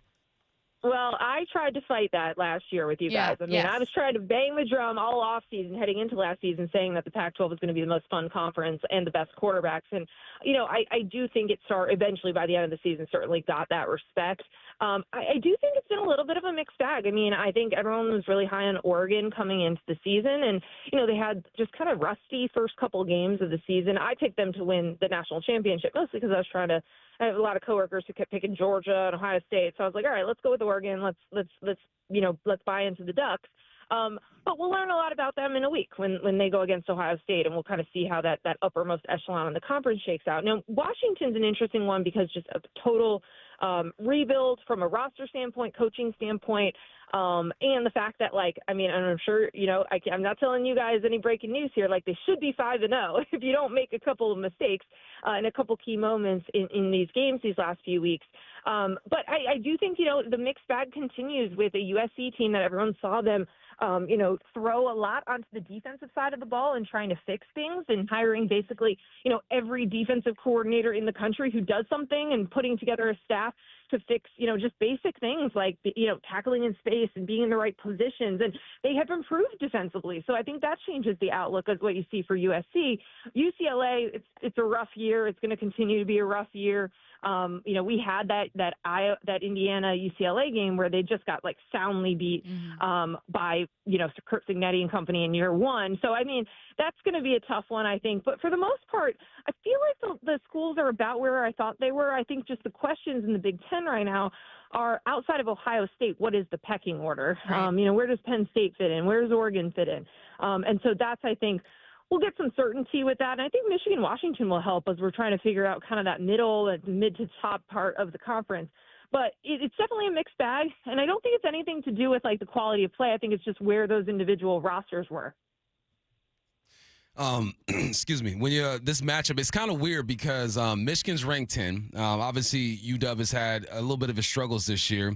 But I look at the betting line, and it has UW as the favorites. Is it what do you think is the reason for that? Because I watch film on Michigan. I think they're a physical type of team. I look at UW, understand their offensive weapons over there. Where do you think things tilt in UW's favor?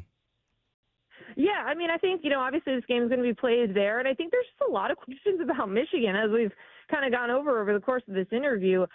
You look at the rankings and you see them listed at number 10. And my first reaction to that is, man, I mean, it's hard to figure out who else you'd put above them. Do you put a Clemson team there, Notre Dame? There's a lot of flawed teams after that 7-8 range in these polls and when you're doing CFP projections. So I think that's why Michigan has landed there. I don't think a lot of people think they're actually the 10th best team in the country right now.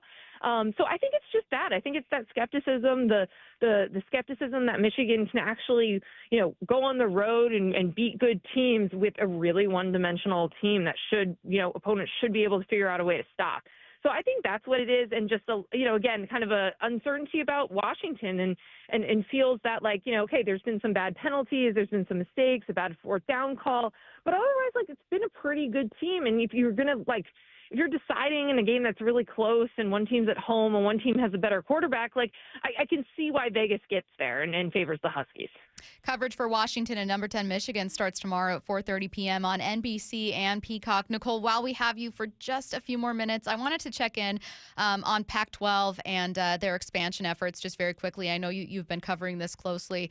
What's the latest with the Zags and what options lie ahead? Because it sounds like the Pac still needs a full-time member. They do. So they do still need one more full-time member that has football.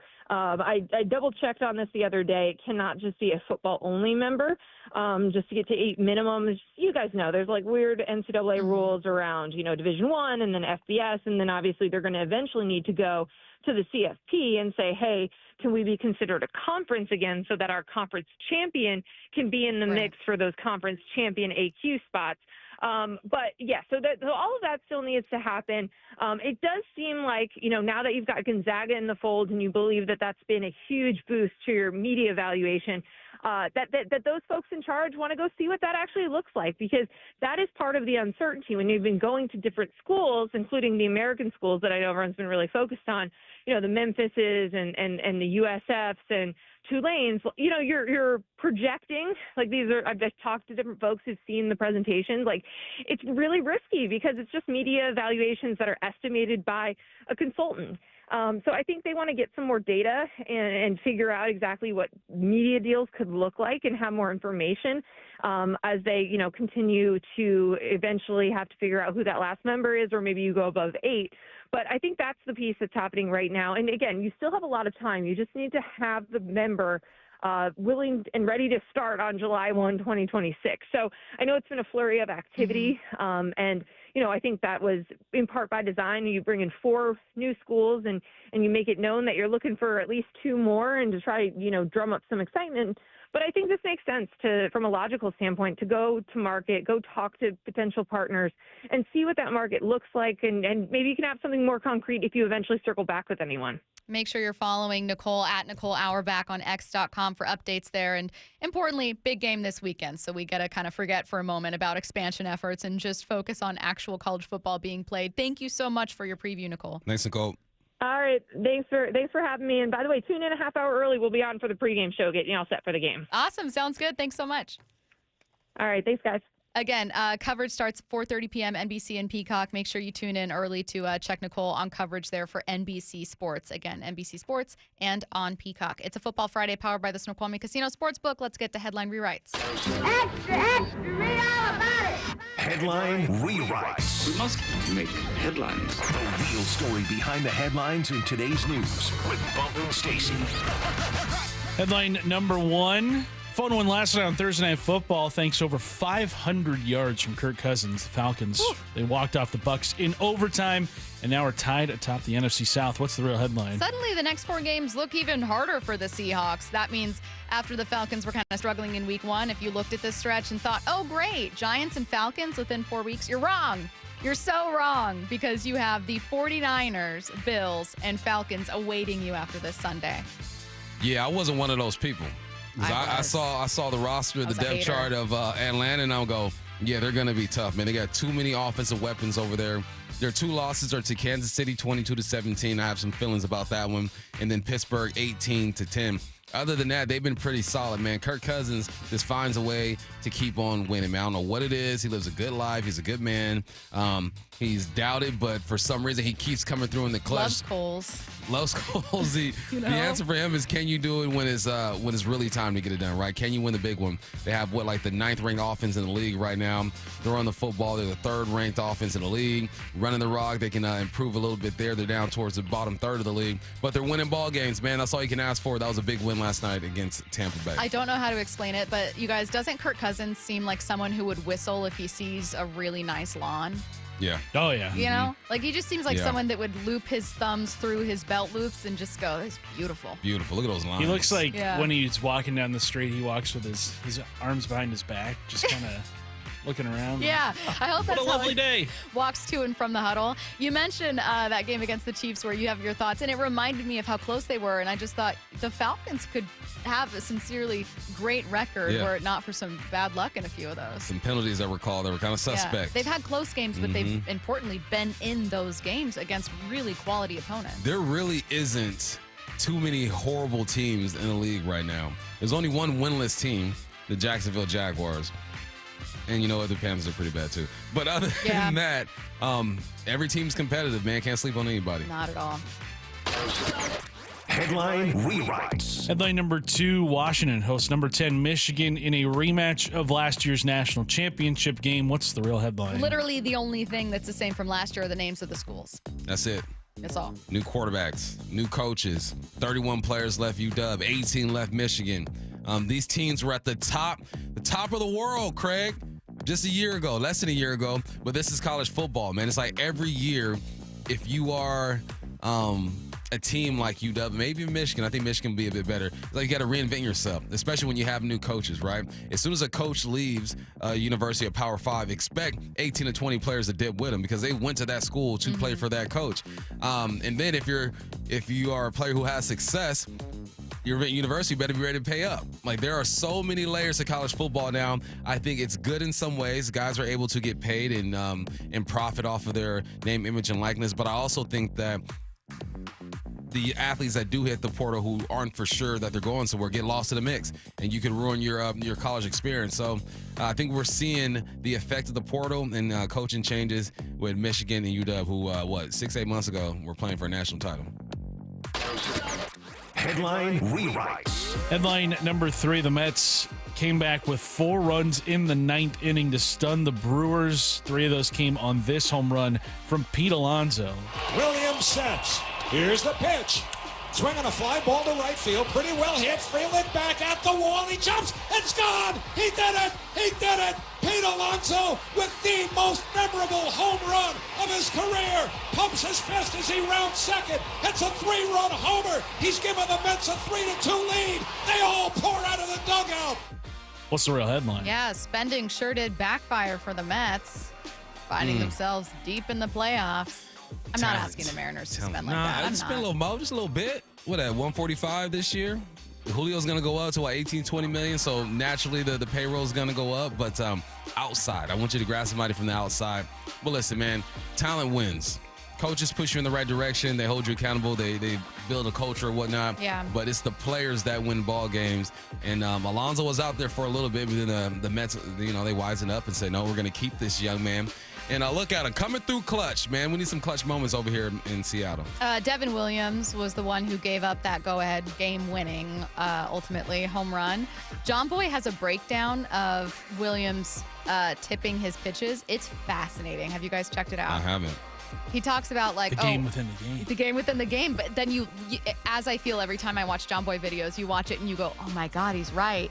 And it's like when it's like a four-seamer, his hand is like more out, like based on how he's holding the baseball and where the glove is in terms of being close to his face or a little further away from his face.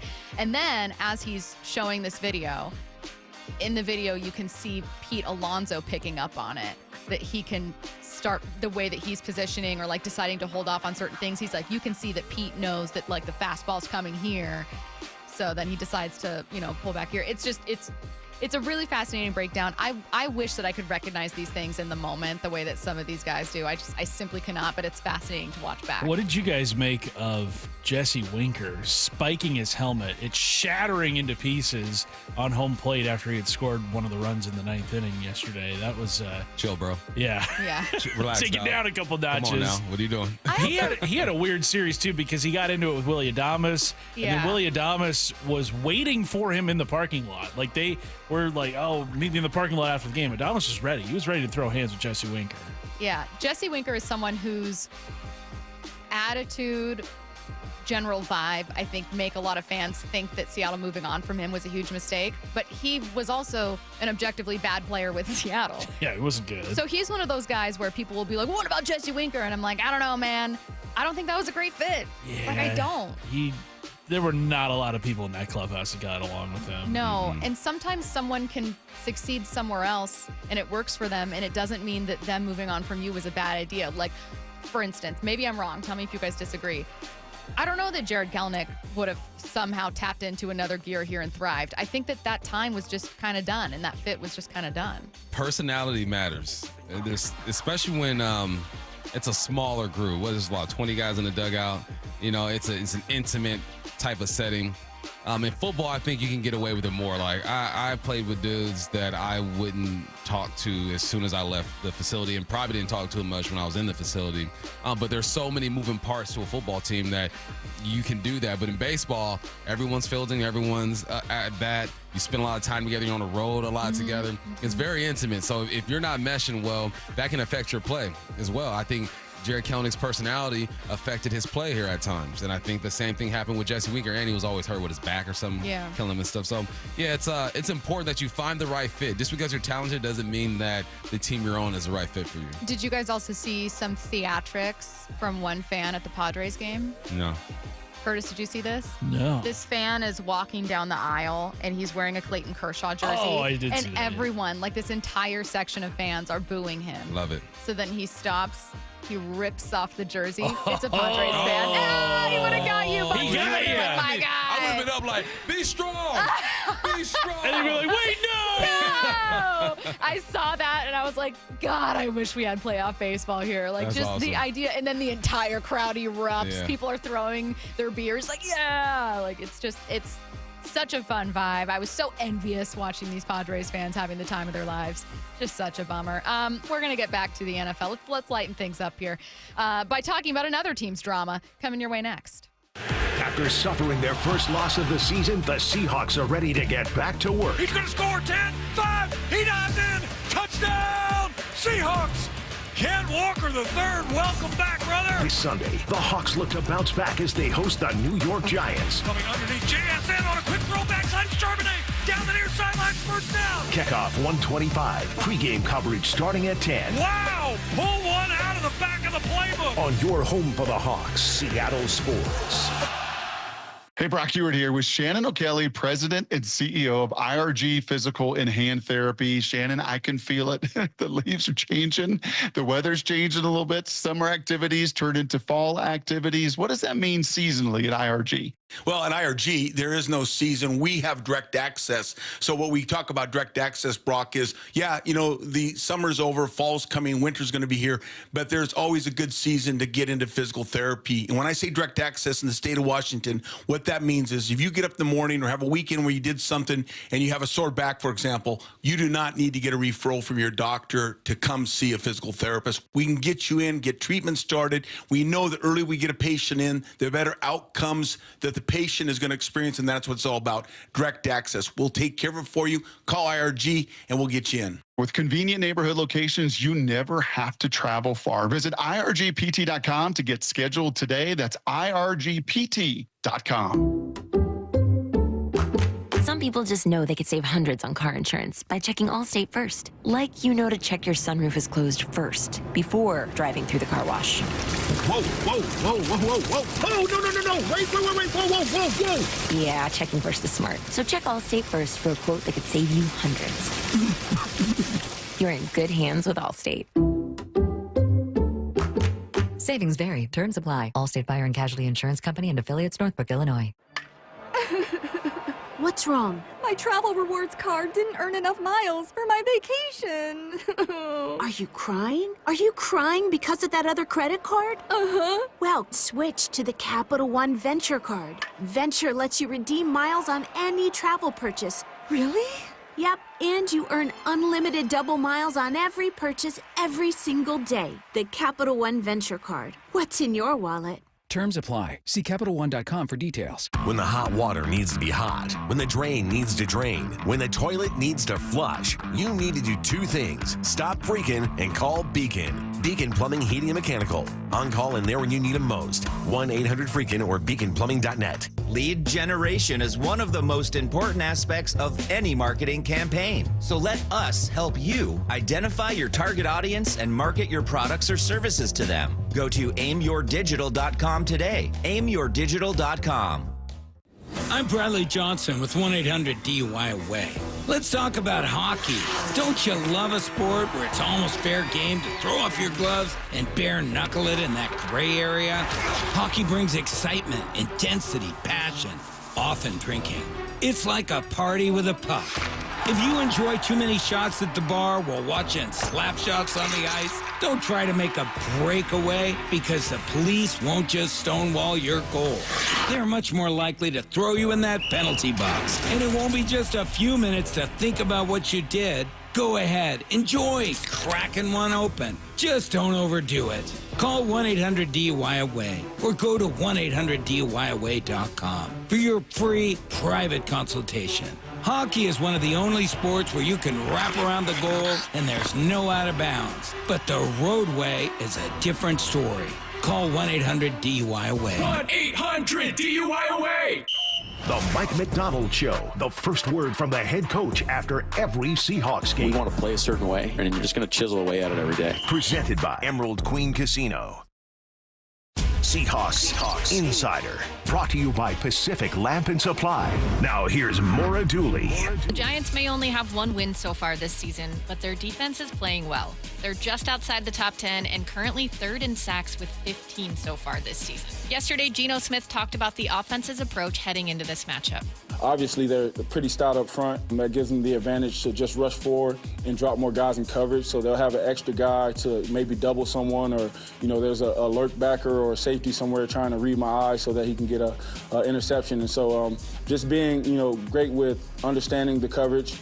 Pre and post snap, and then making fast decisions, getting the ball out, some catch and runs, and then being able to run the ball is always going to help us down there.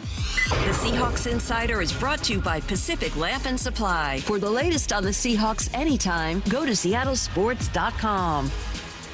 Have you considered surgery or even joint replacement? Hey, it's Dave Wyman, and before you make that decision, see Dr. Mark Wagner, MD, at Seattle Sports and Regenerative Medicine. Why? Because he gives it to you straight. Dr. Wagner said my right knee needs replacement, and I appreciate his honesty and expertise. My left knee is fine right now, but the minute it isn't, I'm heading to Dr. Wagner for his expert opinion. I want to avoid another surgery, and I've heard so many patients rave about results from their 90-minute outpatient stem cell procedure with Dr. Wagner. He's a board-certified Seattle physician with over 30 years of experience and has performed more than 20,000 stem cell procedures using a person's own stem cells to regenerate cartilage in their own joints. People with severe osteoarthritis, even bone on bone, are back doing what they enjoy without pain and without surgery. Whether it's a shoulder, hip, elbow, ankle, wrist, or knee, before choosing surgery, see Dr. Mark Wagner first. Go to drmarkwagnermd.com. Hey guys, Matt Coker here with West Coast Men's Health. Most guys don't realize that their ED started in their 40s. Symptoms of erectile dysfunction can be slight and subtle, but by treating your symptoms at the onset, you can avoid severe ED in the future. Mild ED is easily reversed at our clinic using our acoustic wave technology. Most men have accepted that ED is a part of getting older, but that's far from the truth. Our acoustic wave therapy has helped thousands of men restore function, whether they're in their 40s or their 80s. West Coast Men's Health also treats chronic pain, including neuropathy, plantar fasciitis, Dupuytren's contracture, and even carpal tunnel. So if this sounds like you, give West Coast Men's Health a call today and see how we can help. With clinics in Redmond and Tacoma, call West Coast Men's Health at 206-519-6541. That's 206-519-6541. 206-519-6541. Online at westcoastmenshealth.com. From the Quantum Fiber Studio. This is Bumpin' Stacy. Weekdays 10 to 2. On Seattle Sports and 97.3 FM HD2. Is there drama in the Patriots locker room? That is what's starting NFL headlines and our look around the rest of the league. So we'll start New England here. This is from the team's official podcast. Right now, they're teetering on mutiny in that locker room. And I don't want to be alarmist or like hyper what's the word? I don't want to hyperbolic. speak. Yeah, hyperbolic. Thank you. I don't. But I was in that locker room after the game on Sunday. The defense is mad at the defense. The offense is mad at the offense. You have young receivers who are literally throwing tantrums on film. And Pop Douglas and Jalen Polk, and good on Pop Douglas for owning that this week and walking, kind of saying that he's got to be better and all that kind of stuff. But I said this before and I'll say it again. You're at the point now with 52 other guys in that locker room that all watch these two quarterbacks practice every single day, that all know that they drafted Drake May 3rd overall. And at what point in time does some of these guys say to themselves, why am I going out there and getting my butt kicked every single Sunday and Drake can't? Like, why am I going out there with a quarterback who can't get me the football when we have the Ferrari back in the garage that can get me the football, but I'm Jalen Polk. I'm supposed to go run every single route as hard as I can, and I'm supposed to, lay it all out on there. All fair points. I'm mostly still shocked by the fact that a team podcast is the one saying this. I'm letting you guys know it's not normal and very wild. No, it's not. But I'll tell you why you got to go out there, because you're paid to do a job. You go out there, you run your routes, you catch a football, you do what you got to do. End of the day, if your team isn't having success, all right, you're doing it for yourself, for your own NFL reputation. And why aren't they putting Drake May out there? Because he's more valuable than you. That is simple. He's a quarterback, and we've seen the league just ruin so many quarterbacks. If the team doesn't think he's ready to do it, why would they put him out there? You're a receiver. You're a linebacker. You're not a quarterback. There's different levels to this stuff. So stop crying and go do your job, man. Goodness gracious, catch the football. It's always a shock to me when players don't understand. Because players, look. Most NFL players are people who need to have thick skin, are people who understand the unfairness of the league in general, that you could hurt your leg and lose your job, and a team's going to be like, no, that's not why you lost your job. You know what I mean? Like, it's not like it's lost on them. Still, every time I'm surprised when people don't understand that a rookie quarterback is going to get, quote, unfair treatment by virtue of being the number 3 overall pick. Exactly. He was the number 3 overall pick.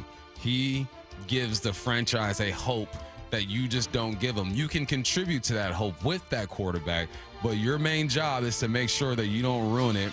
And if they don't think he's ready, he's not ready. Jacoby Brissett's been sacked 15 times. That's the 3rd most in the game right now. They don't want to put him behind that line. Yeah. Evan Lazar, whose last name could be pronounced Laser, and I hope it is the one who said this. He's the host for that podcast. Gerard Mayo, head coach of the Patriots, was asked about that today. Said, hey, there's a podcast out here saying you're teetering on a mutiny in the locker room. Any comment you want to share, Coach? And he said, I haven't heard that. That's journalism for you. You got to ask him. And then he added, it's always frustrated when you're not winning. People are definitely frustrated, but that's a normal human response. Yeah, it's supposed to be frustrated. If you're not frustrated, you don't care. Yeah. And showing emotion is fine. You feel like Drake gives you a better chance to win. But with quarterbacks, it's a marathon, not a sprint. We've learned that a bunch of times throughout this league, man. I'm good with letting the young man sit for as long as they think he should until he's ready. They don't. That's the thing is the conversations that a quarterback has with his coordinator, with his quarterback coach, with his head coach, lets these guys know if they feel like he's ready to lead, if he understands the league and the playbook and adjustments and all that good stuff. And it's your job to protect him. So go ahead and get you a couple offensive linemen to protect him. Have your running back stop fumbling the ball. Stevenson has fumbled in every game he's played in this year. There are many things going on with the New England Patriots. I'm all right with the QB sitting. Yeah, and I think you're also right in terms of that Gerard Mayo's description of it is probably more accurate, that people are frustrated, but there's not like a mutiny happening. Jabril Peppers told A to Z Sports, quote, that's absolute blank blank. It's a swear word. You can quote me on that, which I won't do verbatim. And then Evan, the original reporter who said it's teetering on a mutiny, showed up on 98.5 The Sports Hub, which is a sports station in Boston, and said that he got a little carried away with some of his comments. Looking for hot takes. Yeah. It worked. Yeah. We're talking about him. Yeah. Look at us now. And look at us now. Look at us now. Next up, Aaron Rodgers was tight-lipped about the Davante Adams trade rumors. I don't know how much I can say about it. There's tampering. But I still have a close friendship with him. We spend time in the offseason together. He's a great guy and a great player, and the rest of that's out of my hands. So, again, not really speaking on it. Great guy, great player. Rest of it's out of my hands. I mean, it's not tampering if players talk to players. Like, they can do that. That's how we got Dwayne Jadeveon Clowney over here, right? Didn't Dwayne Brown talk to him and try to convince him to come over? Yeah. Yeah, I think talking to players is fine. Yeah, I also would just kind of like to see Davante Adams go with the Jets, but maybe he has his eye on another team. Get this. Adams cryptically posted a photo of Edgar Allan Poe to his Instagram story. Congrats to people who actually remember this. Edgar Allan Poe famously wrote The Raven. Yes. So that would be filthy. I'm here for that. You know? I'm here for that. Okay, so that's exactly. I was not thinking of the Ravens. I was thinking Jets, Steelers. Diana Rossini had that report. We had heard that the Saints, obviously with Derek Carr. Davante Adams on the Ravens, who just blew the doors off the Bills, like 35-10 or something. That is a fun offense. That would be the swaggiest offense of all time. With Lamar, D. Henry, likely is the best tight end over there. He's playing well. You got young Zay Flowers. You throw in Davante, I can see him in that all black and purple. Now, the Ravens might have to do some finagling when it comes to their salary cap. They've only got, according to Over the Cap, $4.4 million in space. ESPN's Dan Graziano says a team acquiring Davante Adams' contract, if they were to, and without getting some help from the Raiders, would have to have $14 million in space. Okay. So, I don't know. Maybe Davante's just got some wishful thinking. Maybe he's stirring the pot. You can make it work. Do you know how messy I would be if I was a high-profile player in trade rumors? You wouldn't. No. You think you would? No, listen. I would post to Instagram a single emoji. I would close my eyes and just scroll through my emojis and post like a photo of the French flag. And then I would just see and wait. Like, what are people going to say about it? What kind of connections are people going to make? And then I would do the same thing, and I would post a photo of, like, one of the graphs, the charts, like, going up. You know the emojis that no one uses, like the paperclip and, like, an email inbox that's, like, open? I would do those. I can see that. See what happens. Yeah, actually, I'll take it back. I can see that. Right? And just see, like, what are people going to do? And then I'd have 27 of those, and finally people would be like, this person's a nuisance. Cut them. They don't belong. They don't belong in the NFL. Well, we haven't seen more kickoff return for touchdowns, but we have seen fewer injuries. Next story, the NFL says the injury rate dropped on kickoffs during the preseason. So that's good news. Yeah, that's good, but ain't nobody returning kicks no more, man. I know. Come on, push the kickers back. Make the penalty to the 40. You have to land in the landing zone. I saw something creative, though. Paul Maury pointed this out. We're watching the game. He goes, why don't guys just squib kick it so it hits the landing zone and then goes in the end zone, and now you get it at the 20. And I was like, oh, that's smart. Paul Moyer's strategy. Paul Moyer needs to go out there and tell the rest of the league this so I can see some more action on Then these it happened returns. like 2 series afterwards. I'm like, who are you talking to, Paul? Yeah. What do you know? Or more like, who's listening? Right. The Seahawks named their Week 5 captains. 3 are former Giants. I don't think that's a coincidence. Geno Smith, Julian Love, and Leonard Williams. Other captains are Brady Russell and Charles Cross. Can I say something? Yes. I don't like the rotating captain thing. Thank you for being honest. I don't like it. That's vulnerable. Mike McDonald, I respect and love you.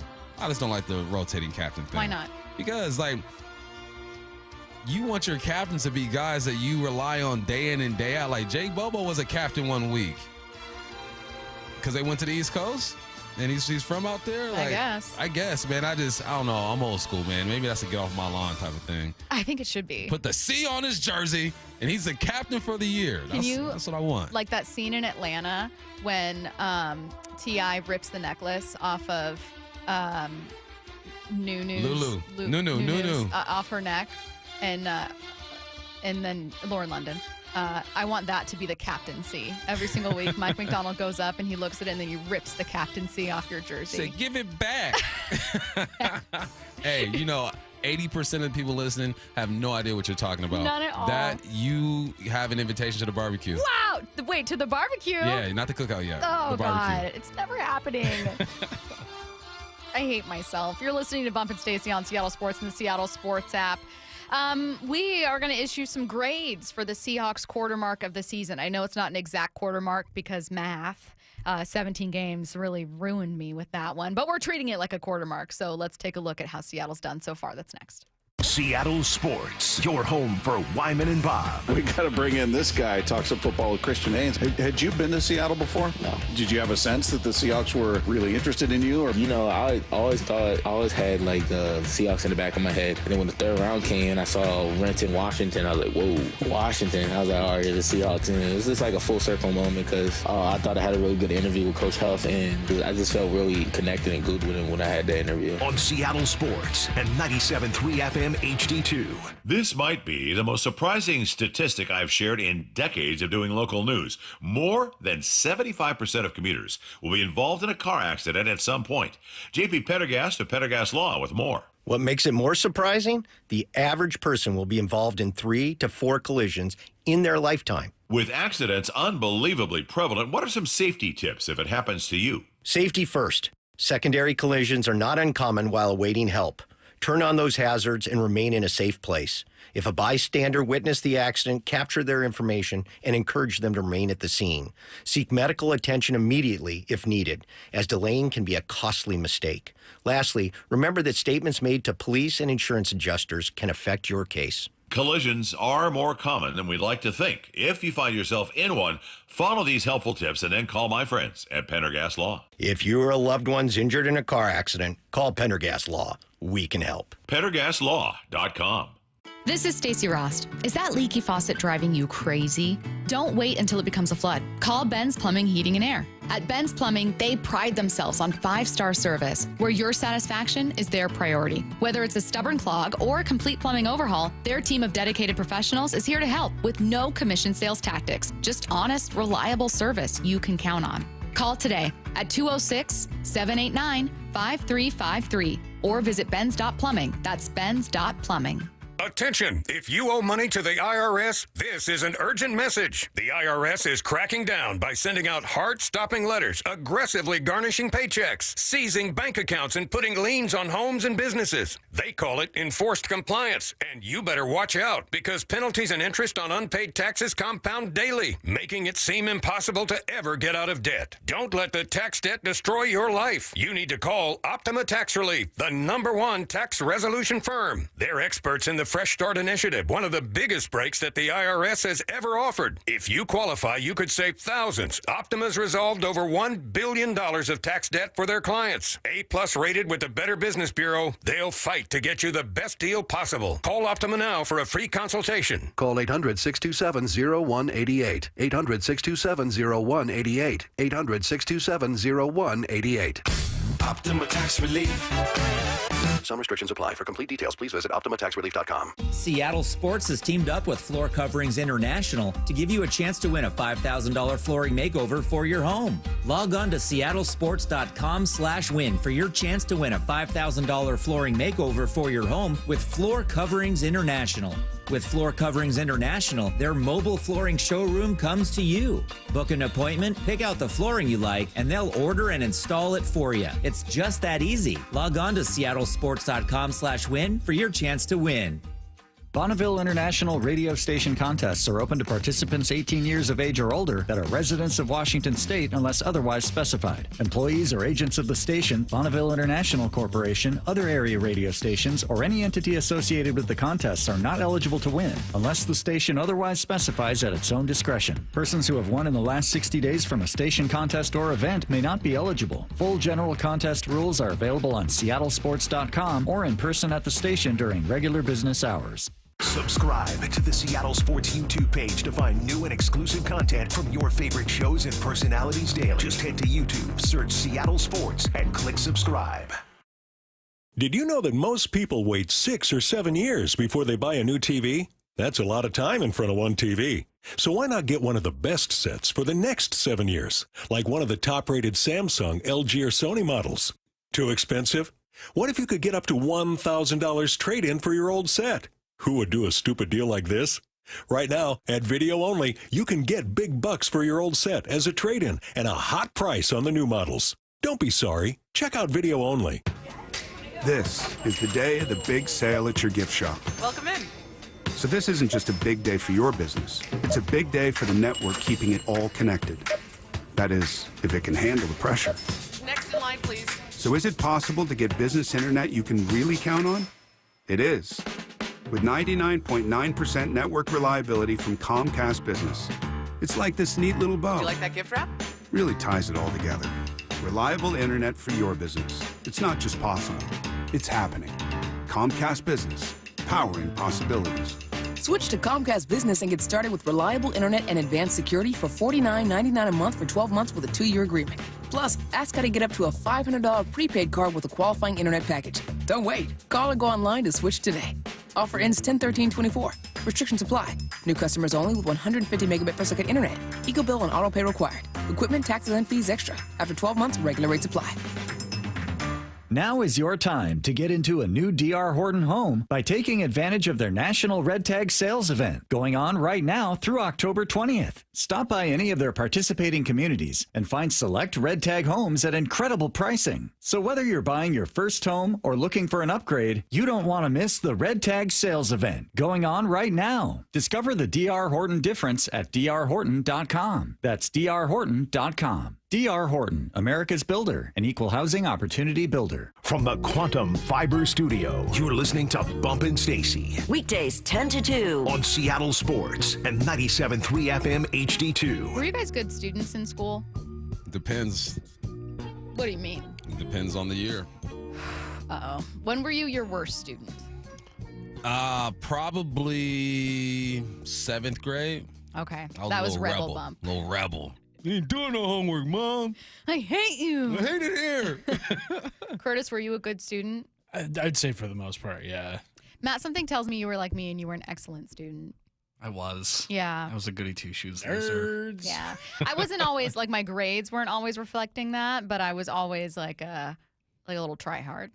I know that shocks our listeners. I'm so shocked. I know I'm it's shocked. really shocking. Can't believe it. Another thing that I always wanted to be when I was younger was a teacher. 1, 2, 3, eyes on me. And so that's what we're all going to do right now. And we're going to give out some grades. Okay. So our grades are going to be for the quarter mark of the Seahawks season. I know there are 17 games in a season, but I'm counting this as the quarter mark. Okay. Mm-hmm. So your grade you are going to give. Bump, you're going to give yours now. But listeners, you're going to give yours in less than 15 minutes. We're going to have you call in 866-979-3776. Congratulations. You're the leader at a football school, and you're handing out your grade for the Seahawks at the quarter mark of the season. Your grade for the Seahawks. You got to tell us why. And we're going A through F scale. I don't want to hear any of this like, oh, they're a 3. You know, none of these new age grades. Bump, what grade do the Seahawks get at the quarter mark of the season? Can I separate it from offense, defense? Or do I have to put it all together? Yep. That changes things. Yep. Because that offense is fire. Top 5 overall. Best passing game in all the land. And rushing, got some work to do running the football, but not horrible, but not great. You look over to the defense, that's where things change a little bit. They are actually not bad overall. They're like 6th or 7th overall. Not too great against the run. You got a big game that kind of ruins that. And then allowing points. They're allowing 21 a game, which is around the middle. So if I'm taking the defense and the offense, I'm pushing them together, I'm going to give these guys a B. Solid B. Okay. Solid B because the defense has had its moments, right? You only allow 3 points to Miami. Yes, I know Tua's not in there. And you've made some crucial stops last game that allowed the Seahawks have a chance to win a football game that no one thought they were going to win. Yeah, I think they had their moments. Defense has to do better, though, man. I wanted to say C+, but when you're 3-1, you're at the top of your division. You're mowing your own lawn. Your neighborhood looks good. I think you deserve a B.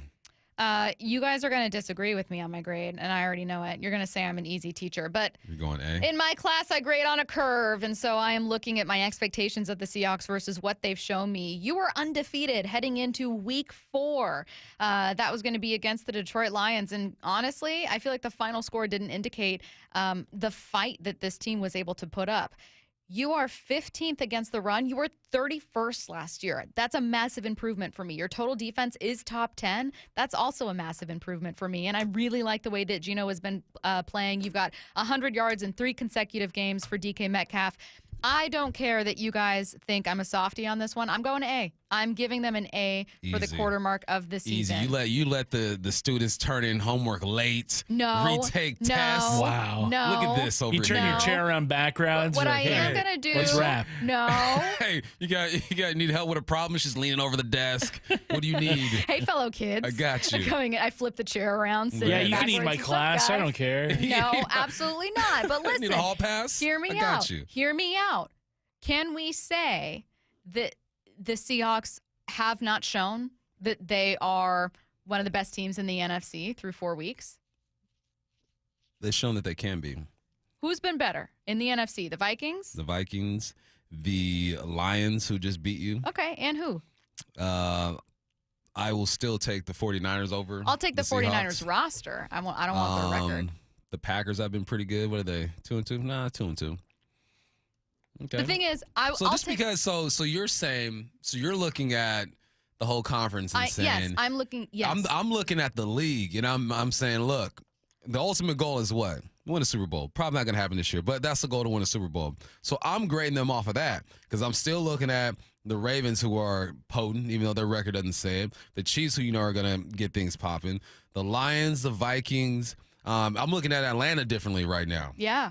So no, I wouldn't say there are too many teams that are like far beyond them in the NFC. I'd say they're probably like 3rd or 4th in the NFC. But A is like elite. Well, no. But I'm not saying that the Seahawks are an elite team.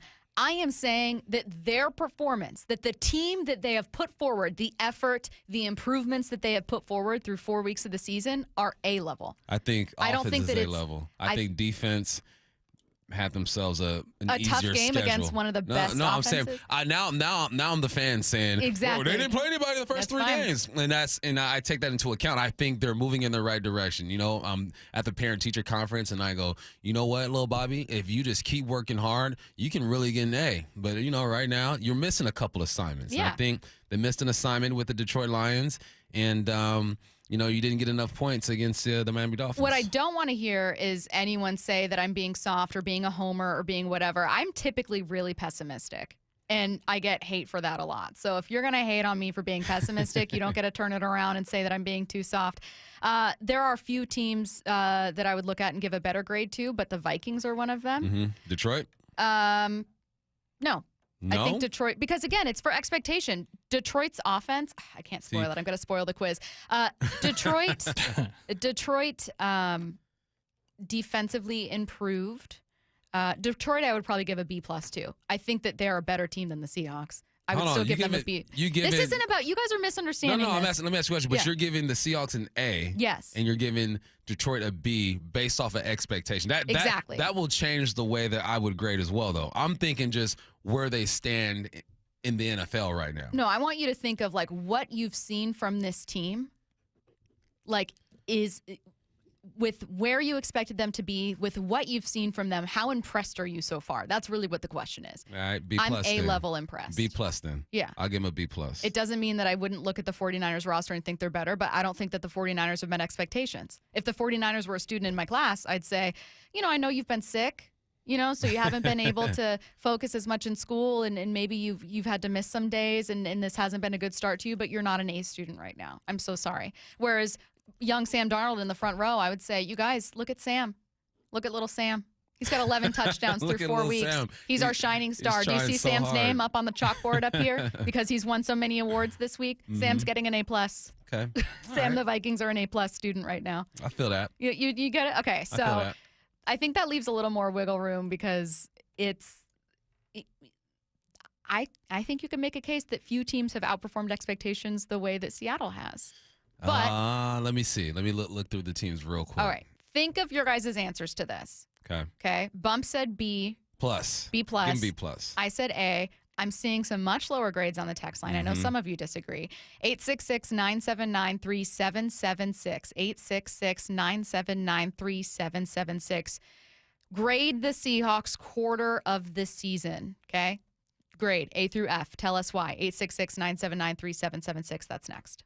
Get ready for Thursday Night Football. Seattle Sports has your chance to win 4 tickets to watch the Seahawks host the San Francisco 49ers October 10th. Holy catfish! Head to the Seattle Sports app, click the Win tab in the bottom right corner, and enter for your chance to win. You can enter once per day, so the more times you enter via the Seattle Sports app, the better your odds will be. Touchdown, Seahawks! Let's do it every day, October 2nd through October 7th. Details and rules at seattlesports.com/win.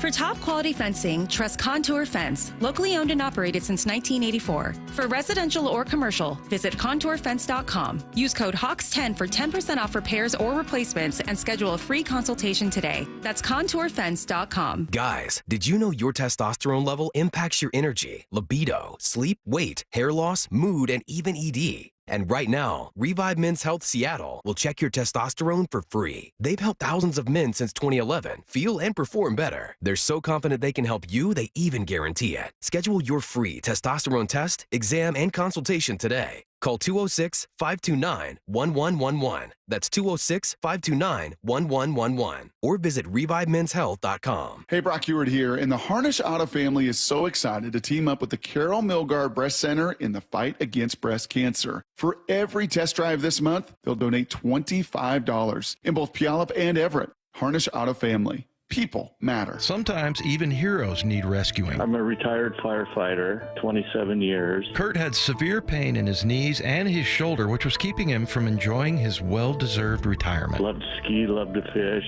and couldn't even walk 18 holes. That's why Kurt decided to see Dr. Mark Wagner, MD at Seattle Sports and Regenerative Medicine for stem cell therapy. He was just awesome. He goes, yeah, give me a shot. And he took care of me. He stemmed my knee and my shoulder. And how are you feeling now? I was pain-free in 12 weeks. I play golf now pain-free, and it's awesome. So you'd recommend this treatment to others in your situation? Absolutely. Yeah, Dr. Wagner's, he's had a couple people call me, and I recommended that they do it. Before you choose surgery, consider stem cell therapy with Dr. Mark Wagner, MD at Seattle Sports and Regenerative Medicine. Schedule your consultation at drmarkwagnermd.com. Did you know your skin is the largest organ of your body? Huh? That's why you should shower with Old Spice Super Hydration Body Wash instead of plain old bar soap. Love your skin by super hydrating it with vitamin B3 and glorious notes of vanilla and shea. Did you know that my super hydrated skin is the second largest organ of my body? The first is my heart. Old Spice. Men have skin too. Old Spice Super Hydration Body Wash. 24/7 renewing moisture with daily use. This report is brought to you by Macy's. Don't miss Macy's VIP sale. Use your coupon or Macy's card and take an extra 30% off the latest fall trends and save 15% off skincare, makeup, and more. Savings off regular and already reduced prices. Exclusions apply. Now at Macy's. With Wendy's, breakfast burrito is everything you want for breakfast. Fresh cracked eggs, seasoned potatoes, American cheese, cheese sauce, bacon or sausage, all rolled up into one warm tortilla. Want the boss of breakfast burritos? Gotta be Wendy's at participating U.S. Wendy's. At the Home Depot, we know Saturdays are for college football. That's why we have everything you need to never miss a play. Like North America's #1 home fire safety brand, Kidda. Because on a day full of football sounds you love, like fight songs, roaring crowds, and your favorite commentators. Like me, Kirk Herbstreit. The last sound you want to hear is... Defend your game time with Kidda and the Home Depot. How doers get more done. Based on total household installations as of December 2023. Peter, Hothead, let's bring the nail gun over here. Jose stands tall atop his sustainable flooring company. Totally. It's renewable and moisture resistant, but we have several green options too. Or we got some beautiful reclaimed oak. But floored by his success, he needs to hire more installers. I need Indeed. Indeed you do. Put our matching platform to work so you can spend less time searching and more time connecting with talented candidates. Visit Indeed.com/credit and get $75 towards your first sponsored job. Terms and conditions apply. Life insurance. Why are you putting it off? Can't afford it? Too much hassle? Think you don't need it? There's lots of excuses for putting off life insurance. But if you weren't there, who would pay the mortgage and other bills? With Ethos, you could be covered in 10 minutes and boom, family protected. Ethos, fast and easy online term life insurance. Up to $2 million in coverage with no medical exam. Some policies as low as $1 a day. Answer a few health questions and get your free quote at getethos.com. That's getethos.com. All right, gentlemen, this is Emmett Smith on behalf of Depend, and I've got the perfect play. Run straight to your doctor's office for a life-changing kit. Because when prostate cancer is caught early, it's up to 99% treatable, and one blood test might be all it takes. And now through November, Depend is donating to the Prostate Cancer Foundation for select purchases. Talk about a great play. From September 1st to November 30th, Depend is donating 40 cents to the Prostate Cancer Foundation for Depend Shield Guards RealFit products purchased in the U.S. up to a maximum of $300,000 void in Mississippi. Let's go!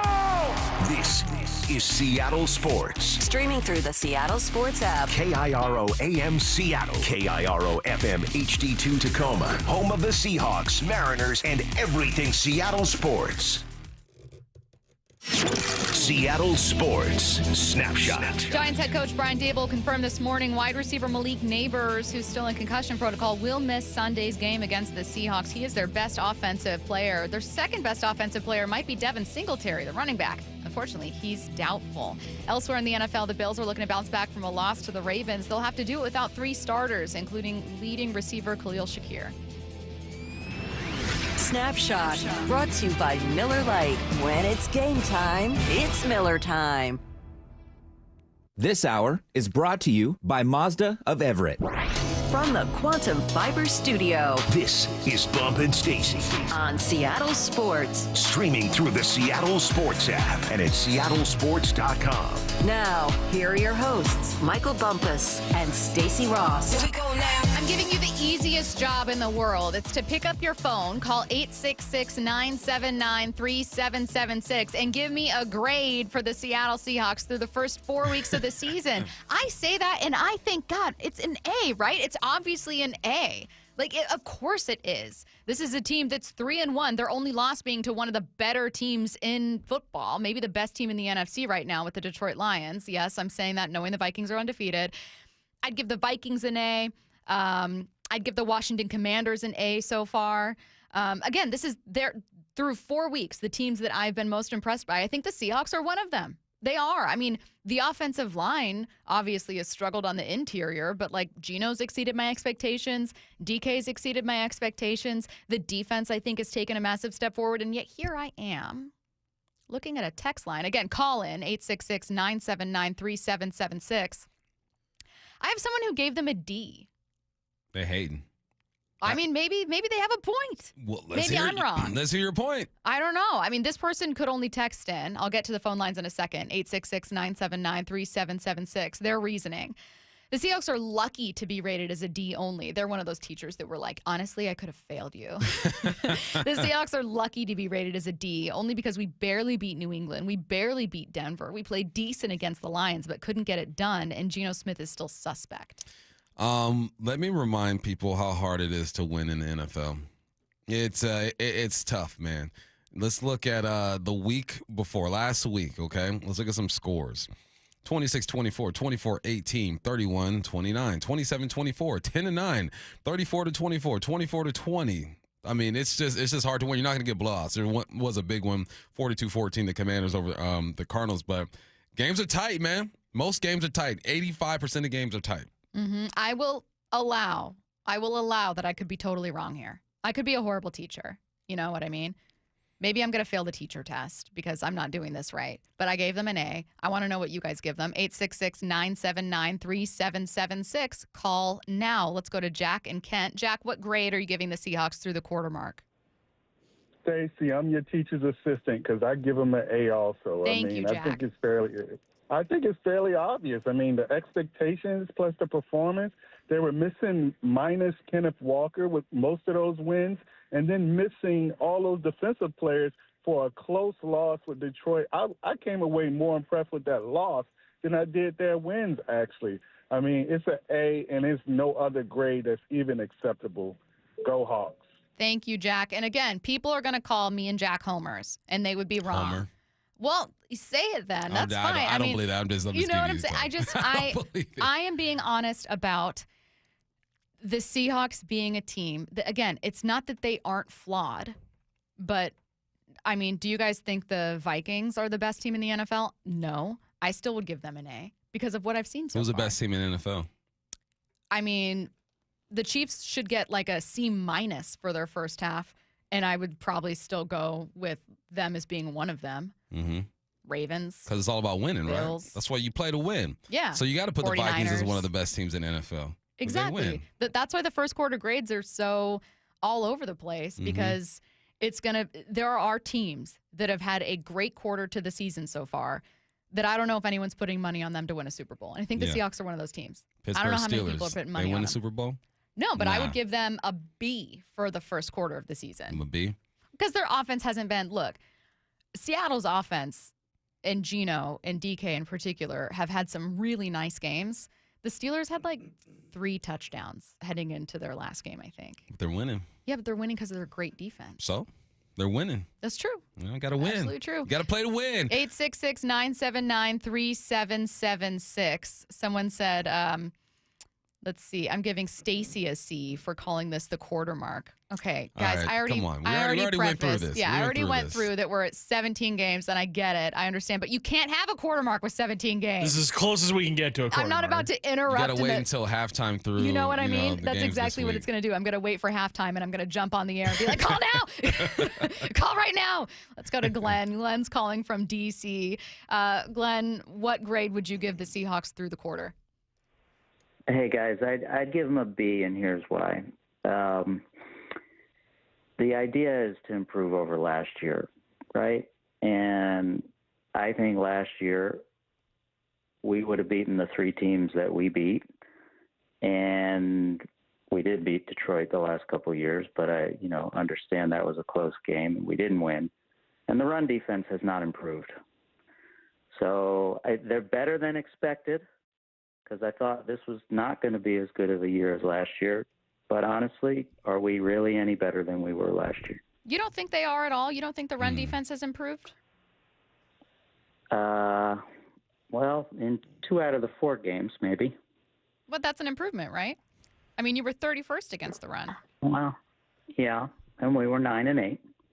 Yeah, I mean, I completely understand the grade. I'm just curious as to...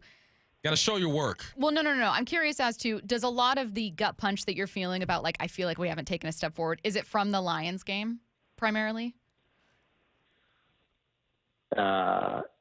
It's the Lions game and giving up a lot of yards on the ground. Pats. It was the Patriots. Yeah, the Patriots, for sure. Right? Yeah, I'll give you that. 180 plus. That was gross. So I'm not 100.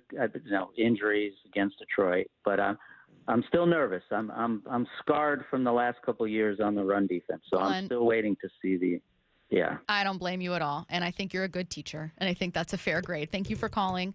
Glenn calling from D.C. to give this team a B and says, look, I've still got question marks about the run game. And Glenn makes a good point. I mean, you gave up 180-plus against the Patriots, and you did not give up as much against the Lions, but you did give up a lot of explosive plays, including a 40-yard run. It's not good. Run defense ain't perfect, but it's definitely better. The team overall is better than last year at this point. Let's go to Brian calling from L.A., Bump's hometown. Brian, what grade would you give the Seahawks at the quarter mark? B is in Brian, and I would be the teacher who would give the student. I could have given you an A, but I gave you a B because I want you to keep working hard. It's the loving father. Like, I know you have it in you to be a better run defense, but unfortunately, what's making you hold back the most in terms of an A? Like, if you were to tell this student, like, I just need to see this. I mean, I thought the secondary was a sieve against Detroit, and that was supposed to be our strong suit. And they were getting pressure. I know it was like just a lot of short passes, but that's what's been the problem for years. And so it was a little disappointing to see so many major yards, missed tackles. Yeah, I mean, they got out coached, I really feel, that was the disappointing part. I mean, I frankly am a little disappointed and would give DK an even lower grade because I think that fumble was enormous. They were driving. I think his holding penalty was enormous. And I think it could have been a much different game if those two things didn't happen. I agree with you, Brian. Thank you for the call.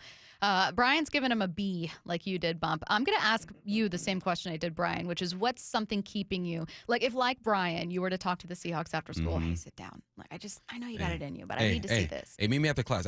Say, hang back for a minute. Yeah, exactly. What are you telling the Seahawks you need to see? Hey, Seahawks. I need to see more turnovers, man.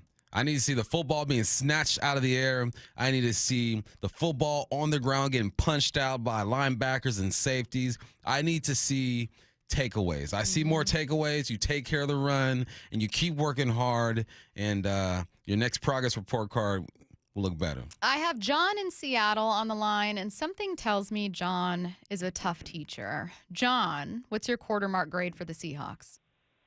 You'd be a bad teacher, I'm afraid. I am a lifelong Seahawks fan. I'm 83. I love them to the death. But until they can beat Frisco and L.A., and those two coaches keep kicking our butts, I'm going to withhold anything less than a C because I got to see it. I want to see it first. So I'm going to wait until after they play those two teams to see what kind of grade I will give them. Fair.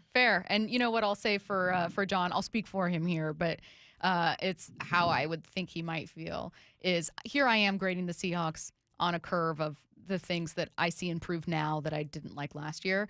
For John, it's I want to feel confident this is the best team in the division. Yeah. And I haven't seen best team in the division, best team in the conference grades yet. You know what it is? My math teacher, Mr. Yamamoto, in middle school, well, not my 7th grade year where I was horrible. We know 7th grade bump was a problem. I mean, not like a bad kid. I just, I'm going to do that on the show. On other things. When you start like having like an honorary opinion, I'm going to be, 7th grade bump coming out. But he told me, he goes, I was taking algebra or something like that, and he goes, and I had an A in the class. And he goes, yeah, everybody can have an A the first 4 weeks. Like, it's once you get to week 15, 16, like, now how are your grades? Are you keeping up? Are you learning the equations and formulas and all that? And he was right. I ended that class with like a B. I started off like A+. I'm like, oh, I'm going to ace this class. Yeah. But I think that's kind of how John feels about the Seahawks. Like, okay, yeah, good up to this point. But there are some things that lie ahead that I need to see you do. I need to see you get by the Niners and the Rams. And John hit us with a bar and nobody recognized it. What was it? He says, it's a C until I see it. Ooh. Bars, John. 83 dropping bars. It's a C until you be it. Because you got to be. I'm going to leave it to John. Let's go to Chris in Lakewood. Chris, what is your grade for the Seahawks at the quarter mark of the season? And I'm standing by that it's a quarter mark, Chris. Hey, thank you for taking my call. My grade for them is a grade I used to get in high school because I was a punk in high school. It's a P, and that's for pass. Right now they're doing all the right. They're doing all the right things, man, and they look good doing it. I know they're an A student, but they're doing B work right now. Do you know what I mean? Yeah. So right now I'm going to give them a pass. Yeah, thanks for taking my call. Thanks for the call, I used to Chris. love pass-fail in college. Pass-fail? You ever have a pass-fail class? No, I've never had a pass-fail class. God, I had one. It was the greatest thing in the world. What? Pass-fail. Was that general studies? I don't know what it was. Can't remember. I just know I had one of them things. Pass-fail class. Yeah. I like Chris. It's just, I got that, the P+, you know what I mean? It's you passed and we like you. And you did great. Rick calling from Arkansas. Rick, what's the Seahawks grade at the quarter mark of the season? Well, I sort of changed my mind. I went up from a B+. I'll give them an A-. Okay. Because right now, at this quarter mark that you said, they won the division, right? They're one of the best 6 teams in football. Up until last week, they were in A. I mean, they've done everything. You've got Ryan Grubb totally changing our offense. And then almost the same guys on defense, a few guys added that I didn't see coming. They look really good. So we'll go with an A-. There's room for improvement. Get some dudes up front. Thanks for the call, Rick. And actually, Rick saying get some dudes up front. I think he's talking about the O-line, but I'm going to use that to launch into an injury report that I need to read you guys. Byron Murphy is out for this game. Man. Cam Young is also out, but no one was expecting him to play. He just came off PUP. So Byron Murphy out. Good news, Boye Mafe and Julian Love are your only questionable players, which means that Big Cat Leonard Williams is ready to go. And Baker. And Baker. You need to see Jerome out there, Jerome man. Baker ready to go. I think that's you'll get some dudes up front, some more dudes this week because a lot of dudes up front were out. So big ups to Cap. All right, let's go to Will calling from Swim. Again, you guys can call in with your grades, 866-979-3776, 866-979-3776. Will, what's your grade for the Seahawks at the quarter mark? I would give them a C+. They have a lot of room to improve and a lot of time to get there, but the offensive line in the first half against Denver, very suspect. The running attack against them in New England, very concerning. And the points they put up, put up against them in Detroit, so they fought like crazy to keep in it, gives them that grade. But I think they can do a lot better. They got a lot of talent and a great coach. All right, thank you for the call, Will. I'm going to kind of use Will's final grade as like a C+ to launch into this bump before we get to 4 down territory. Let's say I was talking about grading on a scale and having, lower expectations. Let's say that you really liked what you saw, and so that's kind of why you're just not happy with what you've seen yet. Is there a case to be made for the Seahawks not having met expectation? Yeah, it's the same story. It's the run game. That's the only thing I felt has really hurt this team, and it hurt them one time. And, it hurt them against the New England Patriots, and then just the big runs that the Lions had. Really just the explosive plays. Like, you got to cut down on the explosive plays a little bit. When you have plays of 70, 40, 30, 20 against the Detroit Lions, there's room for concern, but I also realize, look, you missed a day of school, right? You had some guys missing that day.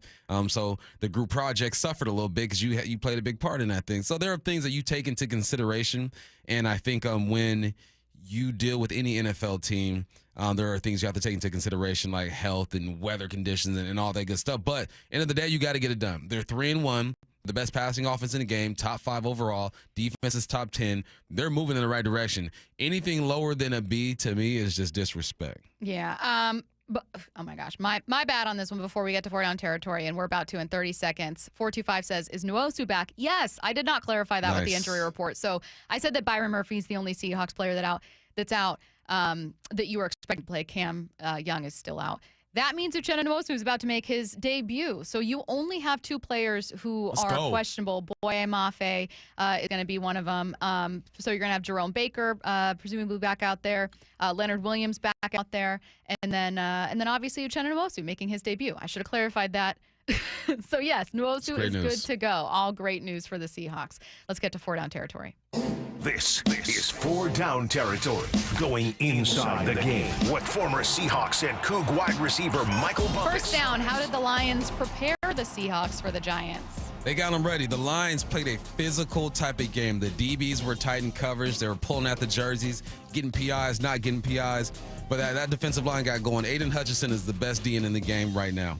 Best in the game. And the reason why he is because he has a motor and he has technique. I was talking to Big Ray about this dude, and we went back and forth saying, yeah, he's different. Now, you got two guys who get after the quarterback this week. You got Thibodeau and you have Burns on the outsides. These guys are probably more athletic than Aiden, but Aiden's just tighter. His technique is better. His leverage is better. These guys play a bit high. So if they were able to weather the storm of Aiden Hutchinson, I think they should be okay against these two. The interior is where I think the bigger challenge is going to come with Dexter Lawrence. But as far as the outside, man, Aiden got these guys ready, and I think the physical play of the Lions also got the Seahawks ready for any team that comes after this, man, because you know they're going to play some physical teams. So thank you, Lions. You got us, but you got us ready for this week as well. Second down. What about the Seahawks offense will pose a different challenge for the Giants? Man, that Cowboys offense was not impressive. I mean, it wasn't their best game neither, right? Where they put up 20 points, it was 20-15. They barely beat the Giants, but they weren't doing much pre-snap. And pre-snap is a lot of things. When I say doing much, I mean shifting, motion, cadence, and all that good stuff. It was pretty just a straight-up type of offense, and it didn't really stress the Giants out as far as communication before the ball was snapped. And frankly, I was surprised by that. I think most teams should do that because it allows your quarterback to identify zone versus man. Maybe the defense declares where they're blitzing from. You can adjust at the line of scrimmage. I was surprised that didn't happen. So I think this will be a different game for the New York Football Giants. You're going to see more motion, more shifts. Gino taking his time at the line of scrimmage, diagnosing the defense.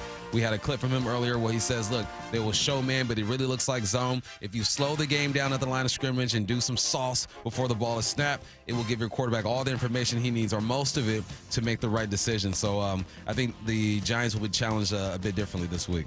Third down. Who are your top 3 MVP candidates so far? All right, first one, we got to go with King Henry. My man is doing it. 480 yards on the ground. That's first in the NFL. 5 touchdowns, and he's averaging 6 yards per run. It's ridiculous, man. He had, like a 70-plus yard touchdown the other day against the Buffalo Bills. He doesn't look like he's slowing down at all. My second one is my guy, USC, California boy, God. Samuel Darnold. I can't even fight it. The A-plus Vikings. The A-plus Vikings are 4-0, 11 touchdowns, 3 interceptions, 118.9 QB rating. That's best in the league. Sam Darnold is showing the league that, you can teach an old dog new tricks. You can do that. And Kevin O'Connell's done a good job with this dude, getting him ready and prepared every single week.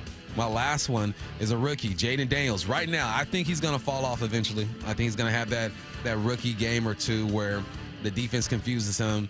He looks a little flustered. You know what I just learned about Jaden Daniels, too, is that he uses that VR training at night when he goes home. And he puts on the little VR goggles, and he goes through the coverages. And the Commanders saw that he did it at LSU, and they immediately bought the system for him with the Commanders. I think that's going to start happening all across the league. You should use that VR stuff. I played the Pat Mahomes game on VR, and I was quarterback, and the rush felt so real, like I flinched. I legit flinched. I go, this is too real. So, yeah, those are my 3. I think Jaden Daniels is having a great season. Eventually, he'll hit that rookie wall or have a game to stumble. But it's Sam Darnold, Jaden Daniels, Derrick Henry. Fourth down. What may be the best week in college football this year? You got to look at week 8. You got Bama against Tennessee. Bama is currently number 1. Tennessee is number 4. I want Tennessee to have that nice little upset. You have Georgia versus Texas. Texas is currently number 2. Georgia's currently number 5. I think that's going to be a great one. And then also you have Miami against Louisville. I know Louisville is not going to overwhelm you with popularity and all that, but by the time they meet, I think Miami and Louisville could still be undefeated. I think Louisville's lost 1 game, actually, and still get after it, man. Cam Ward has been a fun story to watch this year. Obviously, he was with WSU for 2 years, did his thing, move on, no hate, all love. I love the way that he's performing right now. So those are my games. Week 8 is going down. The worst part is I won't be able to watch because I'm calling the Cougs versus the Rainbow Warriors that weekend. So I will just be watching the ticker and seeing these scores. Is there ever a great game that you almost went to and didn't and then regretted it later?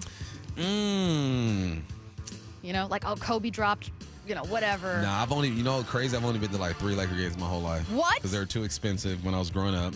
And then once I got some money, Kobe was near the end of his deal, and I wasn't living in L.A. Yeah. So I got to see him in like 2014 or 15. Is that your last Lakers game? Yep. And they lost to the Sacramento Kings. You're like one of the biggest Lakers fans I know. Yeah. Although I don't think that's altogether uncommon that some people just don't. Like, my uncle was a huge Mariners fan and never went to T-Mobile. I've been to more Clippers games than Laker games. Some things were cheap back in the day. $30. How much is like a seats. random seat to a Lakers game if it's like a nice Lakers game? If you're going like there's a bottom bowl, there's an upper bowl. You go into the upper bowl right now, you're still paying like $120 a piece. That's crazy. Yeah, it's crazy. Man, I got a family of 5. They ain't going to Laker games. Yeah, no, it's simply not for me. Simply not for me. You're listening to Bump and Stacy on Seattle Sports and the Seattle Sports app. Get your questions in for What I Need to Know coming up at 45 after. We're 20 minutes away. 866-979-3776. Text those questions, 866-979-3776. Coming up next, Curtis and Bump face off in a matchup of who knows most about, yeah, you got to know about the Giants, but I've got some fun stuff in here. I'm going to keep Giants it the theme adjacent. Giants adjacent. Some Giants adjacent and Giant adjacent questions in today's quiz. Your weekly game show coming your way next. After suffering their first loss of the season, the Seahawks are ready to get back to work. He's going to score 10-5. He dives in. Touchdown, Seahawks. Ken Walker the third. Welcome back, brother. This Sunday, the Hawks look to bounce back as they host the New York Giants. Coming underneath JSN on a quick throw backside. Charbonnet down the near sideline, first down. Kickoff 1:25. Pre-game coverage starting at 10. Wow! Pull one out of the back of the playbook. On your home for the Hawks, Seattle Sports. Hey, what's up? It's Michael Bumpus here for Contour Fence. They're locally owned and operated and serving the Puget Sound area since 1984. Stacy, that is 40 years. They got 40 years in the game. They specialize in residential and commercial fencing solutions as well as fence repairs. If you have kids like me, my kids are kicking soccer balls against the fence, throwing tennis balls against the fence, and it's always damaged. And then you think about the weather, the wind, the rain. It's going to do all that to your fence, man. Make sure you hit these guys up. You schedule a free consultation directly on their website. Easy to navigate. I've been there. You check their reviews. It's all up on that website. And when you do go to the website, make sure you use Hawks10 for 10% off any repair and replacement. So they're hooking you up. They're giving you 10% off. They are reliable. The weather is changing. You make sure you visit my guys at contourfence.com today.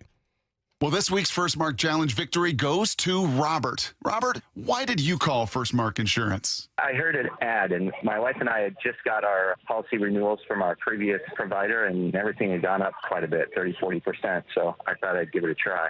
It was a pleasant experience, very easy. It only took a couple of days to get the good news back. And were they able to save you money? Yeah, we were able to save well over $1,000. Not only did we save money, our agent found that we had some gaps in coverage, and they were able to not only save money, but improve our coverage. Well, now you can be a good friend, and you can tell everybody about it. Well, I have. I've, in fact, passed it on to a couple of my good friends, and they're taking the challenge as well. So it's been great. Robert did it. My family did it. Now you got to do it, and it's totally free. Go take the First Mark Challenge today. See how much they can save you and how much better your coverage will get. Maybe you can be our next First Mark Challenge victory. Just go to firstmarkinsurance.com. firstmarkinsurance.com. This is Chris Davis with the Davis Law Group. Did you know that a pedestrian does not have to be crossing the street on a marked crosswalk to have a successful legal claim against the driver? Pedestrians can even be partially at fault for a collision and still have a valuable claim. Call us today for a free consultation or get my free book on pedestrian accident law at WashingtonAccidentBooks.com. That's Davis Law Group, better service and even better results.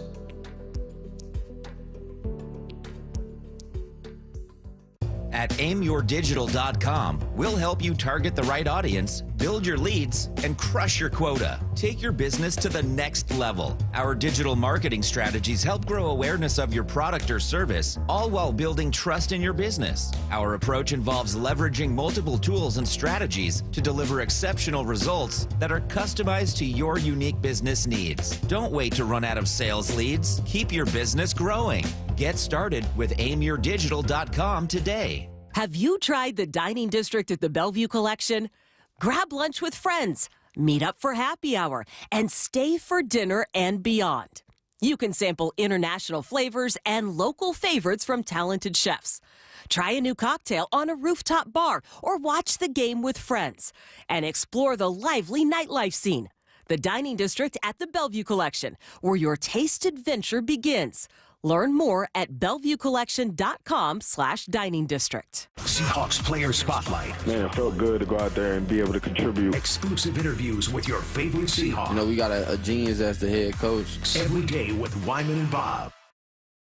Seahawks Insider. Brought to you by Pacific Lamp and Supply. Now here's Maura Dooley.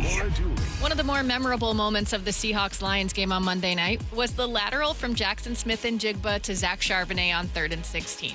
Yesterday, offensive coordinator Ryan Grubb spoke to the media and gave a little more insight on that play. I think when you have plays like that, regardless what the structure is and things like that, it's the same thing you're talking about with your quarterback, is just having a really high level of trust that they're going to do the right thing. And, you know, I totally trusted Jax to do that, and he executed really well. You have to find out if Jax can throw. Like, what's the Oh, yeah, there was tryouts. You could ask the guys. There were some guys that Bobo got fired. I think Locke got fired. There were multiple guys. DK said he could throw, and he could throw it about a mile, but Jax was clearly the most accurate. The Seahawks Insider is brought to you by Pacific Lamp and Supply. For the latest on the Seahawks anytime, go to seattlesports.com.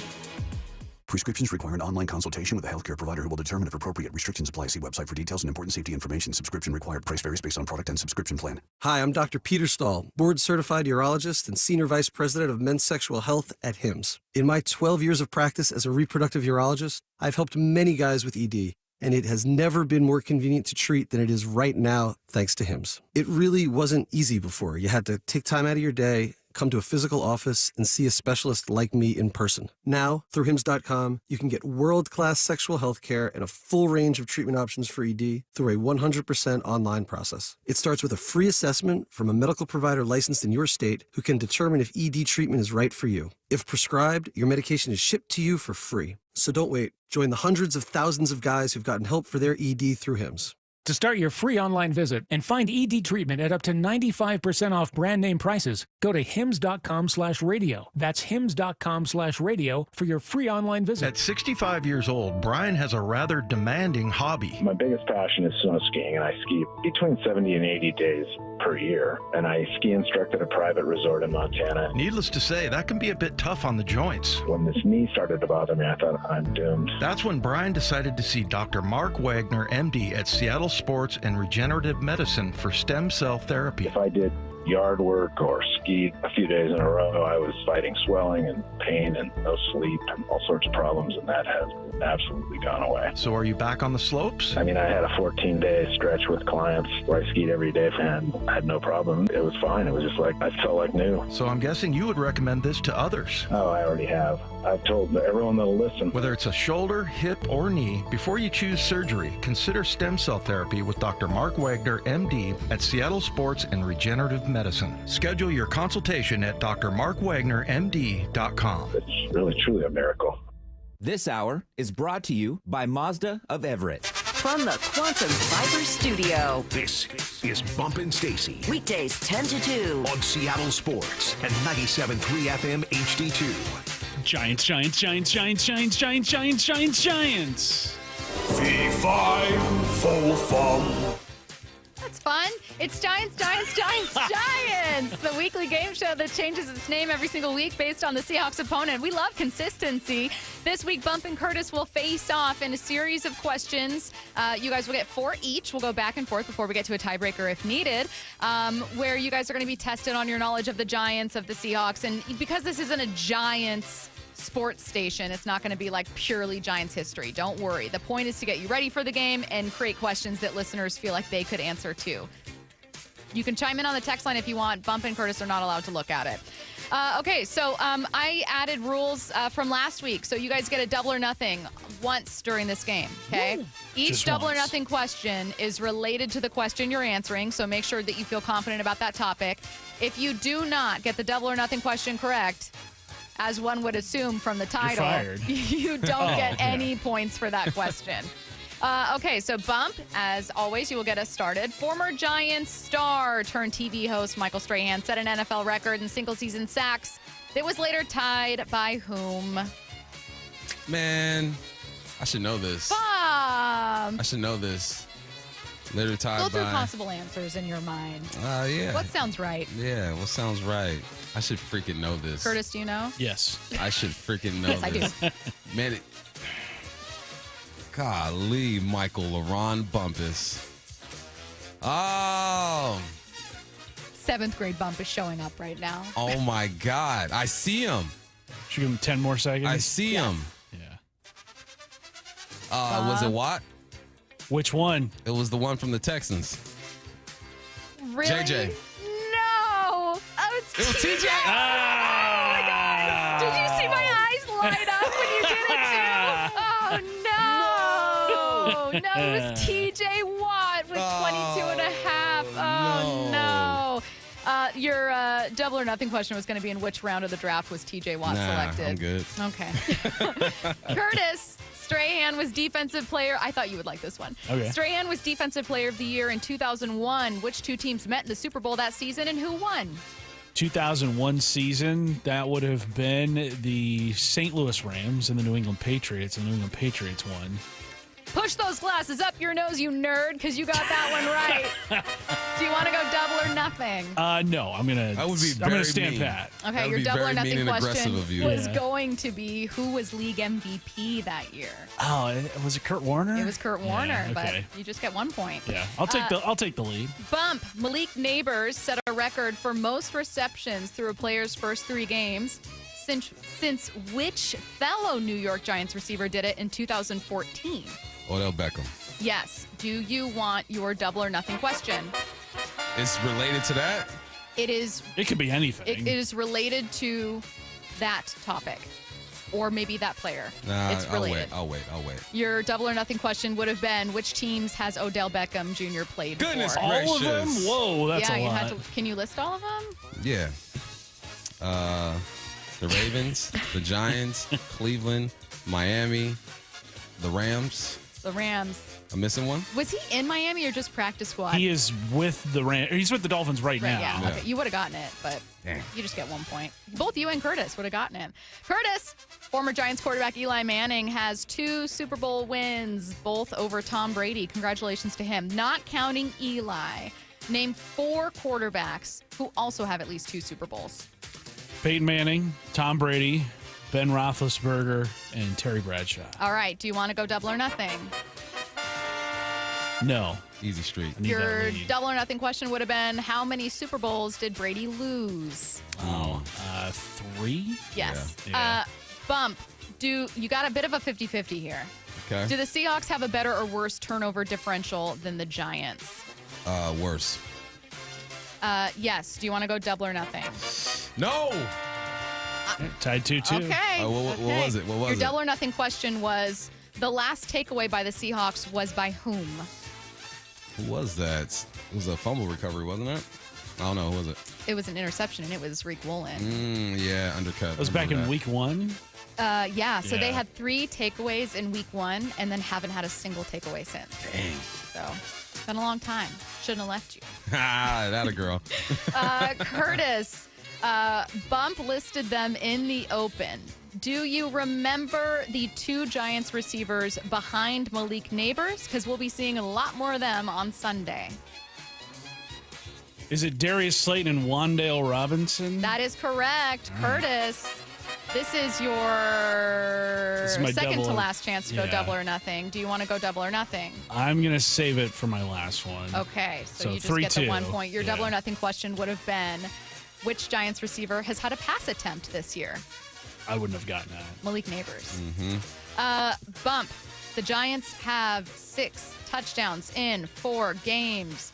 Which team, it's multiple choice, which team is averaging the most touchdowns per game this season? Saints, Ravens, or Commanders? Saints, Ravens, or Commanders. Saints, Ravens, or Commanders. The Saints started off hot, but then they cooled off just a little bit.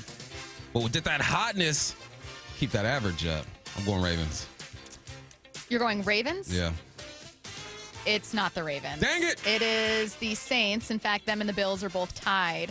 Your double or nothing question, which you don't get to do, sure? is which team has the most total touchdowns scored from 2023 to now? And you were going to have a choice between the Lions, Bills, Ravens, or Cowboys. I would have gone Cowboys. Lions. Wow. Lions have the most touchdowns of any team in the NFL from 2023 to now. Wow. Good for them. Interesting. Good for them. That sounds so rude. Curtis, Patting him on the head. Yeah, you are already up here. Oh, did you win? No, it's 3-2. If I get this right and get a double or nothing, then I can clinch. Okay. But if I get it right and then Bump gets his double or nothing, then it's a tie break. Yeah, just play for the time. Yeah, man. wait. Bump, Curtis. Has Bump had Curtis, 4 questions Curtis, already? Bump. Yeah, that was his 4th question. Oh, so I clinched. Yeah, so you just Okay. won. Okay, well, I'm still going to do it Fake because I news. got a couple minutes here. Curtis, the Giants are one of the NFL's oldest franchises, but they aren't actually the oldest. Which team is? The oldest one, is it the Bears? The Chicago Bears? It's 2 tied. I had 2 possible answers. The Is it Arizona Cardinals and Bears the and the Chicago Cardinals? Bears, both Wow. founded in 1920. Your double or nothing question. What's the newest team in the NFL? The Houston Texans. Yeah. So you would have gotten, Yeah. well, I mean, you won anyways. But we're going to our tiebreaker.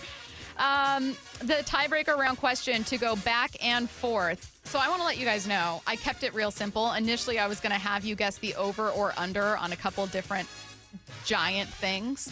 So it would be like the biggest house cat ever came in at over or under. So let's try that. We'll see first one to get one wrong loses, okay? Bump, the heaviest house cat ever came in at over or under 60 pounds. Over. Under. Wow. Curtis. I win. I know, I didn't quite iron it out. Goodness You guys, gracious. the heaviest pumpkin ever, over or under 2,500 pounds. Over. It was 2,700 pounds. What a gourd. That's crazy. I know. But anyways, that didn't end up being it because I couldn't figure it out. So instead, beginning with Bump, you're going to go back and forth. Words beginning with the letter G.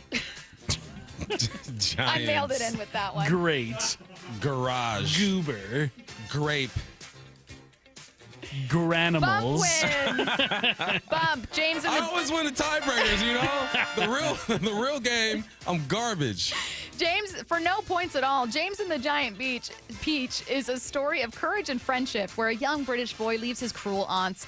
It's always women, right? So unfair. And heads to the sea inside of a giant peach where he's joined by a crew of friendly insects. His parents were killed when a giant carnivorous what escaped from the zoo? Elephant, rhinoceros, or lion? It was rhinoceros, right? It was a rhinoceros. Yeah. Bump, So you don't clutch. win You at got that all. one. So clutch. You got that one. So clutch.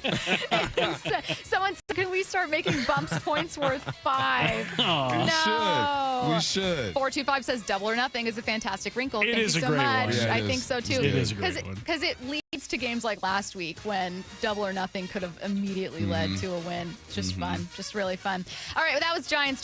Congratulations, Curtis, on winning this week. Get your questions in for What I Need to Know, 866-979-3776. Seattle Sports, your home for Wyman and Bob. Geno Smith is in an interesting situation in that he's got 1 year left on a deal that he signed, a 3-year deal, and he's playing very well. It's all about how do you handle the adversity, and the fact that he took us on game-winning drives last year and he has this year. I just feel like he is on point right now. I remember thinking going into this year, he's got to have sort of a bounce back after last year, and it's far exceeded that in my mind. On Seattle Sports and 97.3 FM HD2. Hey, Brock Ewart here with Shannon O'Kelly, President and CEO of IRG Physical and Hand Therapy. And Shannon, we're not just rehabbing injuries anymore. Now we're in the business of speed and performance. Talk to me. Yeah, Brock, we're really excited. We just opened up our IRG Physical Therapy and Sports Institute in Fremont. It's 5,000 square feet of AstroTurf rubberized flooring. We're not only going to treat your physical therapy conditions, but we're also going to help you as a patient athlete, a recreational athlete, work on strength, speed, explosion, vertical explosion, horizontal explosion. I mean, we're going to create an athlete out of you and get you back to activity at your best. What was the genesis of this? Oh, there's a huge need out there. I mean, you talk to people and you start looking at patients that are going through rehab. Rehab is just part of the process, getting people to a point, but then the next point is really doing the strength and function explosion and the athletic training skills that everybody wants and needs. Schedule online right now at irgpt.com, irgpt.com. Are you curious about who offers the best deals on top-rated Samsung, LG, and Sony TVs? The answer is surprising. It's not online, and it's not the warehouse clubs. The best deals on top-rated TVs are at Video Only. Don't believe it? Then check out the trade-in deals at Video Only. How about $500 for your old TV? Try doing that online. Before you buy that new TV, drop into video only. If you don't, you'll be sorry. Did you know your skin is the largest organ of your body? Huh? That's why you should shower with Old Spice Super Hydration Body Wash instead of plain old bar soap. Love your skin by super hydrating it with vitamin B3 and glorious notes of vanilla and shea. Did you know that my super hydrated skin is the second largest organ of my body? The first is my heart. Old Spice. Men have skin too. Old Spice Super Hydration Body Wash. 24/7 renewing moisture. With daily use. Warning, the following ZipRecruiter radio spot you are about to hear is going to be filled with F words. When you're hiring, we at ZipRecruiter know you can feel frustrated. And you can spend a fortune trying to find fabulous people, only to get flooded with candidates who are just fine. Fortunately, ZipRecruiter figured out how to fix all of that. We find the right people for your roles fast, which is our absolute favorite F word.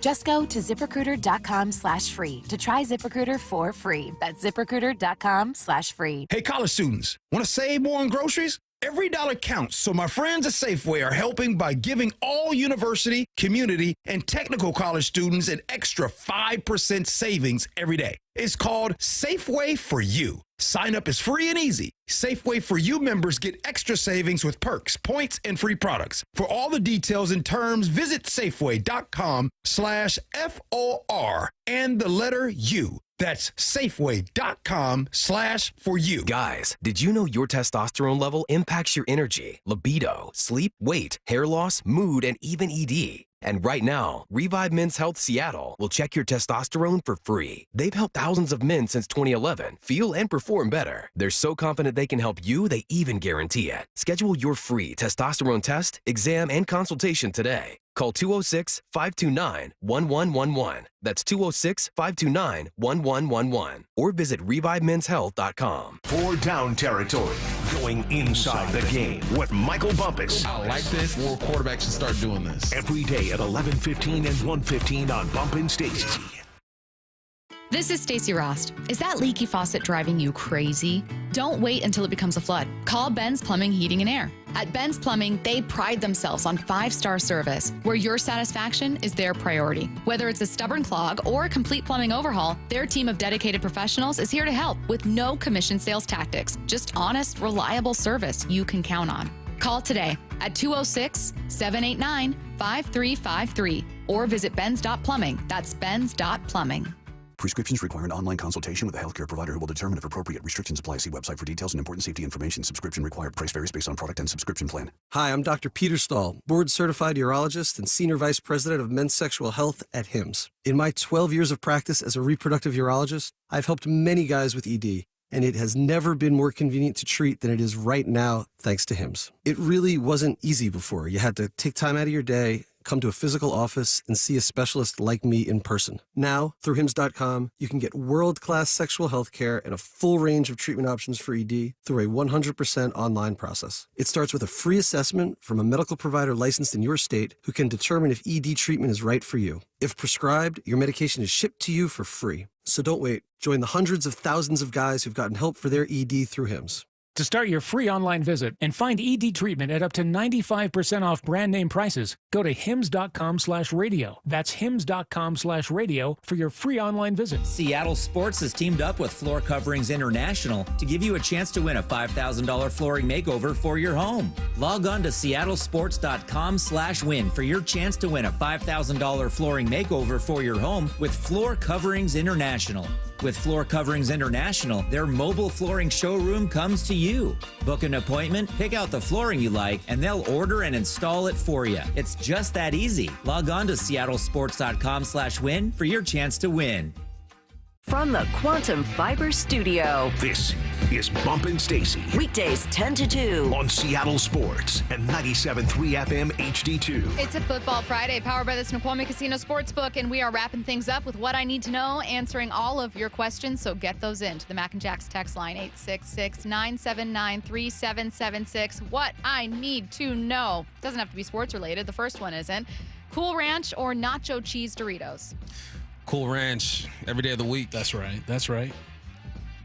Now, A, that is right. B, nacho cheese Doritos, I forget how good they are until I get them. Because, like, if I want a snack, there's so many other things I go to now, you know, you forget. you forget how good the classics are. Here's They're a hot so take. good. The spicy nacho ones are better than the nacho ones. Yeah, agreed. Is there what else? They're it's in like the dark red bag. a sequel better than the original version of food. Hostess cupcakes.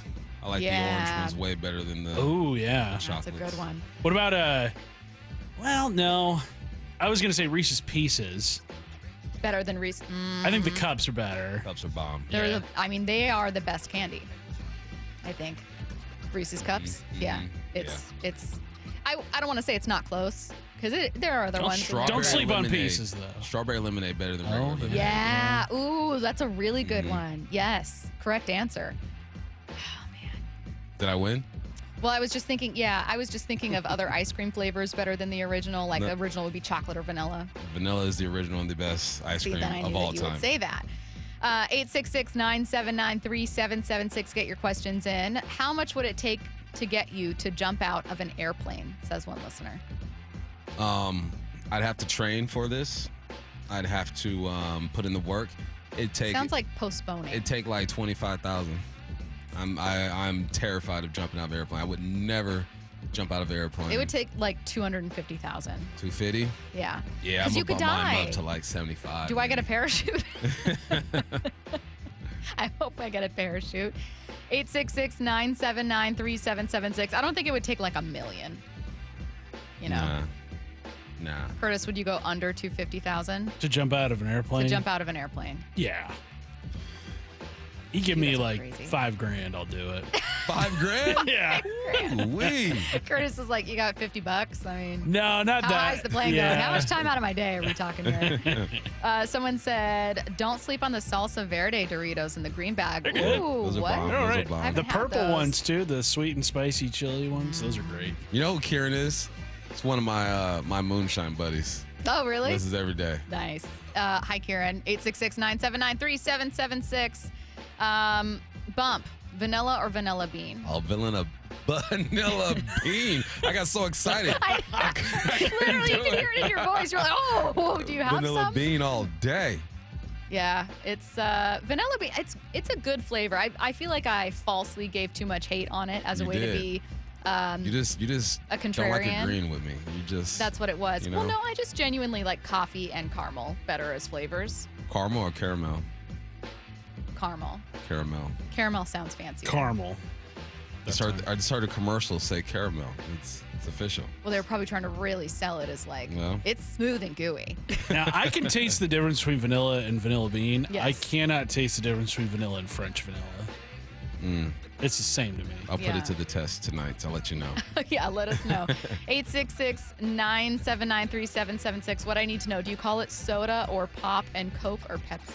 First off, if you call it pop, you are from the southern region of the United States. If you call it pop, Yeah, I call it soda all day. Soda. Yeah. I've always wondered where that delineate, whether people call it pop or soda up here, because I know that it differs. My on family down geographic south regions. is They say pop. Mm-hmm. Don't people too, like particularly around Georgia, say just everything's Coke? Yeah. Yeah, Yeah. because obviously the Coca-Cola headquarters out there, but it is funny going to like, can I get a Coke? Yeah, and what do you want?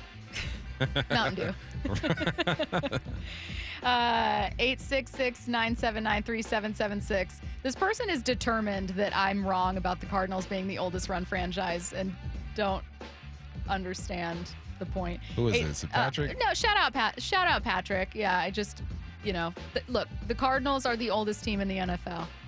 They're the oldest organization in the NFL. That's That's what a it fact. is. They were not founded in Arizona, but they're the oldest. He will not team. give it up. No, that's okay. 866-979-3776. Get your questions in to the Mac and Jack's text line. Will Rogers throw an interception tomorrow? Of course. The pun must be a good omen. Of course. Of course. Yeah. What if he doesn't? He will. But what if he doesn't? But he will. But what if he doesn't? Then good on him. Are you taking Washington in this one? The line I'm is not done watching the Washington. film yet. I just got done watching Michigan, their last game. I gotta watch more UW. I think UW can get them though. Let's see. If you're playing pickup basketball, how many 3-pointers are you shooting? Are we going what? We going to 11? The limit does not exist. Shoot or shoot, baby. I'll Take jack up every like 3 or 4. I think it was Deion Waiters that once said, I'd rather go 0 for 30 than 0 for 10 because if I went 0 for 10, that means I stopped shooting. I'm like, that's my life's motto right there. But I need to know, what do the Mariners do with both Mitches? Whatever they want.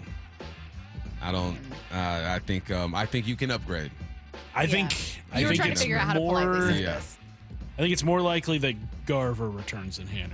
Yeah. Well, and I think your thing about Garver in odd years playing better is interesting. Yeah. Every odd year season, for whatever reason, Mitch Garver has way better numbers than his even years. I think there's a world where Jerry Dipoto, who signed Mitch Garver as his price free agent, maybe just wants to see if it works. You know what I mean? Like Hold a stubbornness. Hoopers, it's a bump. Who plays to 11? Who doesn't play to 11? Y'all don't play to 11 up here? Well, the younger people play to 21. Us olds play to 11. Our knees are hurting. 21 is a game. Like, that's an individual game. But if you're playing like pickup, you go to 11. At least in Cali, Maybe the rules have changed. That's weird. Maybe the rules have changed. Let's see, 866-979-3776. Would you rather have a Mariners World Series win or a Seahawks championship? World Series. Yeah. Seahawks championship, because I might get a ring. They might give me a ring if they want to. Which is very cool. Yeah. So I can completely understand that. I think watching playoff baseball is just, it makes me sad. I feel very left out. Like I'm against the glass looking in, and all my friends are playing outside. Thank you. So 11, 15, 21. Like, y'all ain't no hoopers. You go to 11. Come on, man. All right, that'll do it for us this week. Wyman and Buck coming your way next. Seattle Sports, your home for Wyman and Bob. We got to bring in this guy, talks some football with Christian Haynes. Had you been to Seattle before? No. Did you have a sense that the Seahawks were really interested in you? Or I always had like the Seahawks in the back of my head. And then when the third round came and I saw Renton, Washington, I was like, whoa, Washington. I was like, all right, here's the Seahawks. And it was just like a full circle moment because I thought I had a really good interview with Coach Huff, and I just felt really connected and good with him when I had that interview. On Seattle Sports and 97.3 FM HD2. O'Brien Auto Group has some of the best new car brands in the Northwest. Those great new vehicles make the best pre-owned vehicles as well. O'BrienAutoGroup.com for the best factory certified vehicles. O'BrienAutoGroup.com for a large selection of the best pre-owned cars and trucks. O'BrienAutoGroup.com. Choose from hundreds of SUVs, trucks, hybrids, EVs, and more. O'BrienAutoGroup.com. One site is all you need. That's OBRIEN Autogroup.com. O'Brien. Want to listen to Seattle sports on your smart speaker? Hey, smart speaker, play Seattle sports. This message is powered by the EQC Sportsbook at Emerald Queen Casino. Emerald Queen Casino, the entertainment capital of the Northwest. Hey, Brock Heward here, and I have had my share of sports injuries, and I know a little bit about pain. Well, that's what football will do to you from head to toe. But you don't have to play professional sports to know what I'm talking about. Painful joints from arthritis can affect anyone and make it hard to do pretty much anything. Well, that's where my friend, Dr. Daniel Nelson from Eastside Pain and Regenerative Medicine comes into play. He has seen so many patients through the years suffering from chronic joint pain caused by arthritis. So don't let pain stop you from your quality of life. Don't let pain stop you from enjoying life. Consider Dr. Nelson the only doctor with over 30 years of experience in pain medicine techniques, including stem cell therapy. It's a non-surgical solution to pain using your own stem cells. That's right, your own stem cells and platelet-rich plasma to harness your own body's healing potential. Consider stem cell therapy with Dr. Daniel Nelson, MD at 425-823-4000 or visit danielnelsonmd.com. That's danielnelsonmd.com. Tommy! I can't wait for golf this weekend, huh, buddy? Time flies. Love you, man. Oh, don't forget your knee brace again. We aren't in college anymore. Moments together matter, so help protect yourself from RSV. If you're 75 or older or 60 plus with a chronic condition like asthma, COPD, heart disease, or severe diabetes, you're at higher risk of landing in the hospital